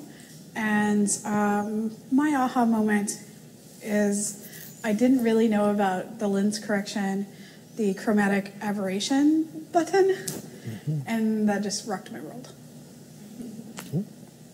So we've asked folks online what their aha moments were, and one of my favorites so far is Axeman, who is a regular, has been with us for a long time, who says, my aha moment was the origin of the command symbol on the Mac keyboard. So if you missed that was in Iceland, correct? What else have we got, Susan? I'm looking. Denise said luminosity. That's our aha moment. And they're starting to come in. And dimmer switches is what J.S. Beale said. Kat Tankersley Photography says she's from Plano, Texas. She downloaded the CS6 trial yesterday, and I love the new interface, so I'm really happy to have learned about it. And Banana said definitely the deep explanation of curves. Cool. I like this one too. From Proline Pics. Says, my aha moment? Realizing spending $79 would be my best investment since the 5D Mark III. And quite a small investment versus the 5D Mark III. And that is actually something that we talk about here at Creative Live often is, if you think about, whether you're in business or a hobbyist, if you think about the amount of money that you do already put into your business or your cameras, your gear, the output, the images, is really what it's all about. And so why not spend $79 to be able to actually know how to make those images the best that they can be? So thank you for that comment. Also, just streamlining it, making your images the best they can be in the least amount of time. Right. Right. Which is what Photoshop for photographers really will do for us. Yeah. Right, Ben? Here. 2 thumbs up. So where else are people joining us from? All right, well, let's see. We have Photo Pinto, who says hello, Ben, and Creative Live, from Israel. And we have McTrev in Westchester, New York, saying the goal of a good teacher is to take the complex and make it simple enough to understand. Ben is a master teacher. We have Sasha in Wisconsin. We have Santa Barbara, Birmingham, Cedar Falls, Iowa, England, Puerto Rico. We have V Photo 7, who is from Rancho Cucamonga, California. And let's see. Oh, Denise is from South Mississippi. Cool. So I would love to ask the internet if you have any just kind of fun questions for Ben. We still have about 6 minutes of banter. Ben, maybe what are you thinking about as your next travels, your next trip? Oh, boy.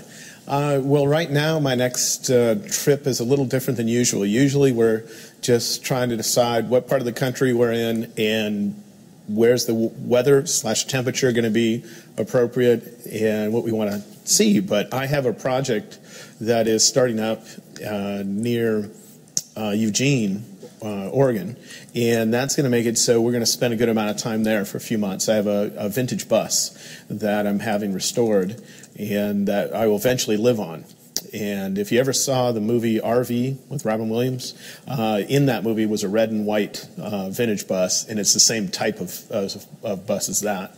If anybody wants to see information about that, you can shut down my website by visiting creativecruiser.com.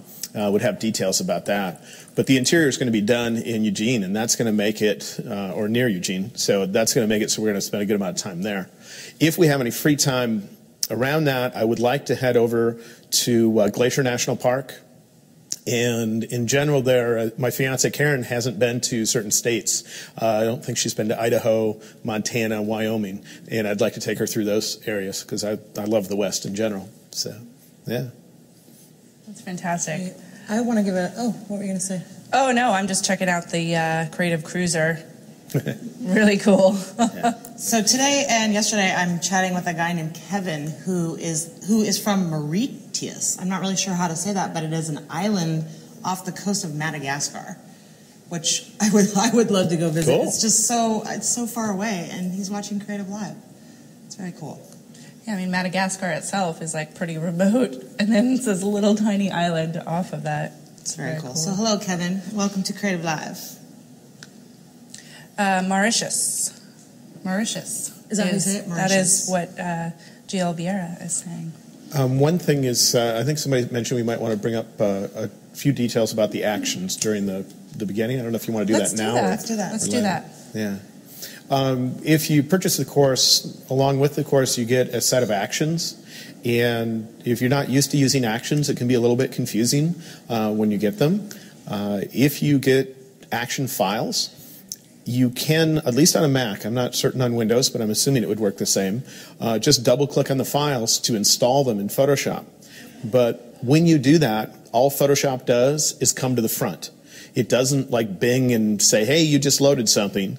And so you have to go to the window menu at the top of your screen and choose Actions in order to get the Actions panel to appear. And that's where you'll find your newly installed actions. The actions are stored in various folders. If you expand the folders by clicking on the triangle that would be next to them, you can see the individual actions. Click on the name of an action and hit the play button at the bottom of the actions panel and to use them. And but the main thing is, if you're haven't used actions much before, it can be rather typical to load your actions about 8 times because you double click on them, Photoshop comes to the front, and you're like, that didn't work. And you try it again, and each time you're loading them, it just doesn't tell you that you load them, and it doesn't automatically open the actions panel. So go to the window menu to find it.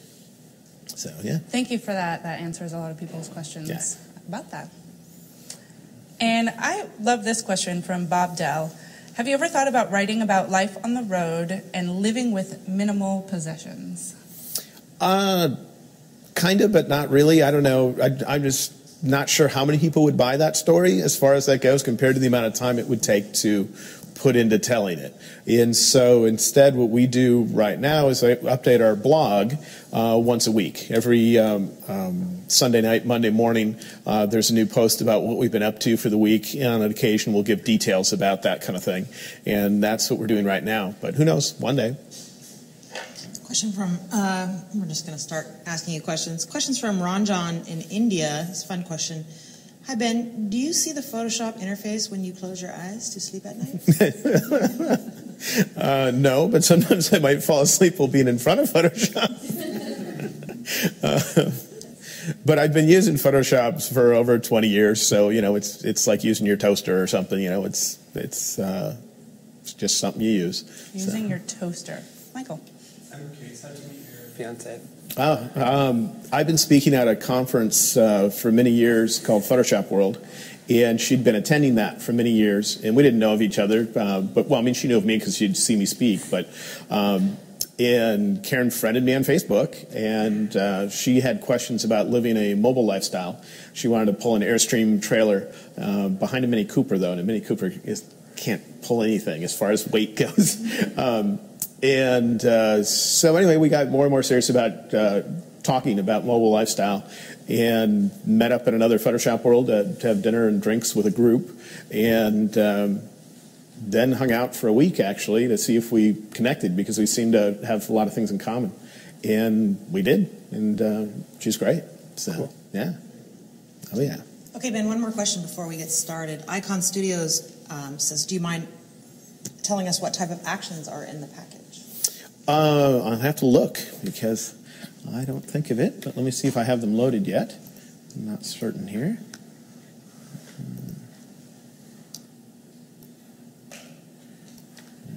Somebody else has been loading actions on this machine. Wow, lots of them. I might want to do that at another time, because right now the actions panel is so full of actions that other people have loaded from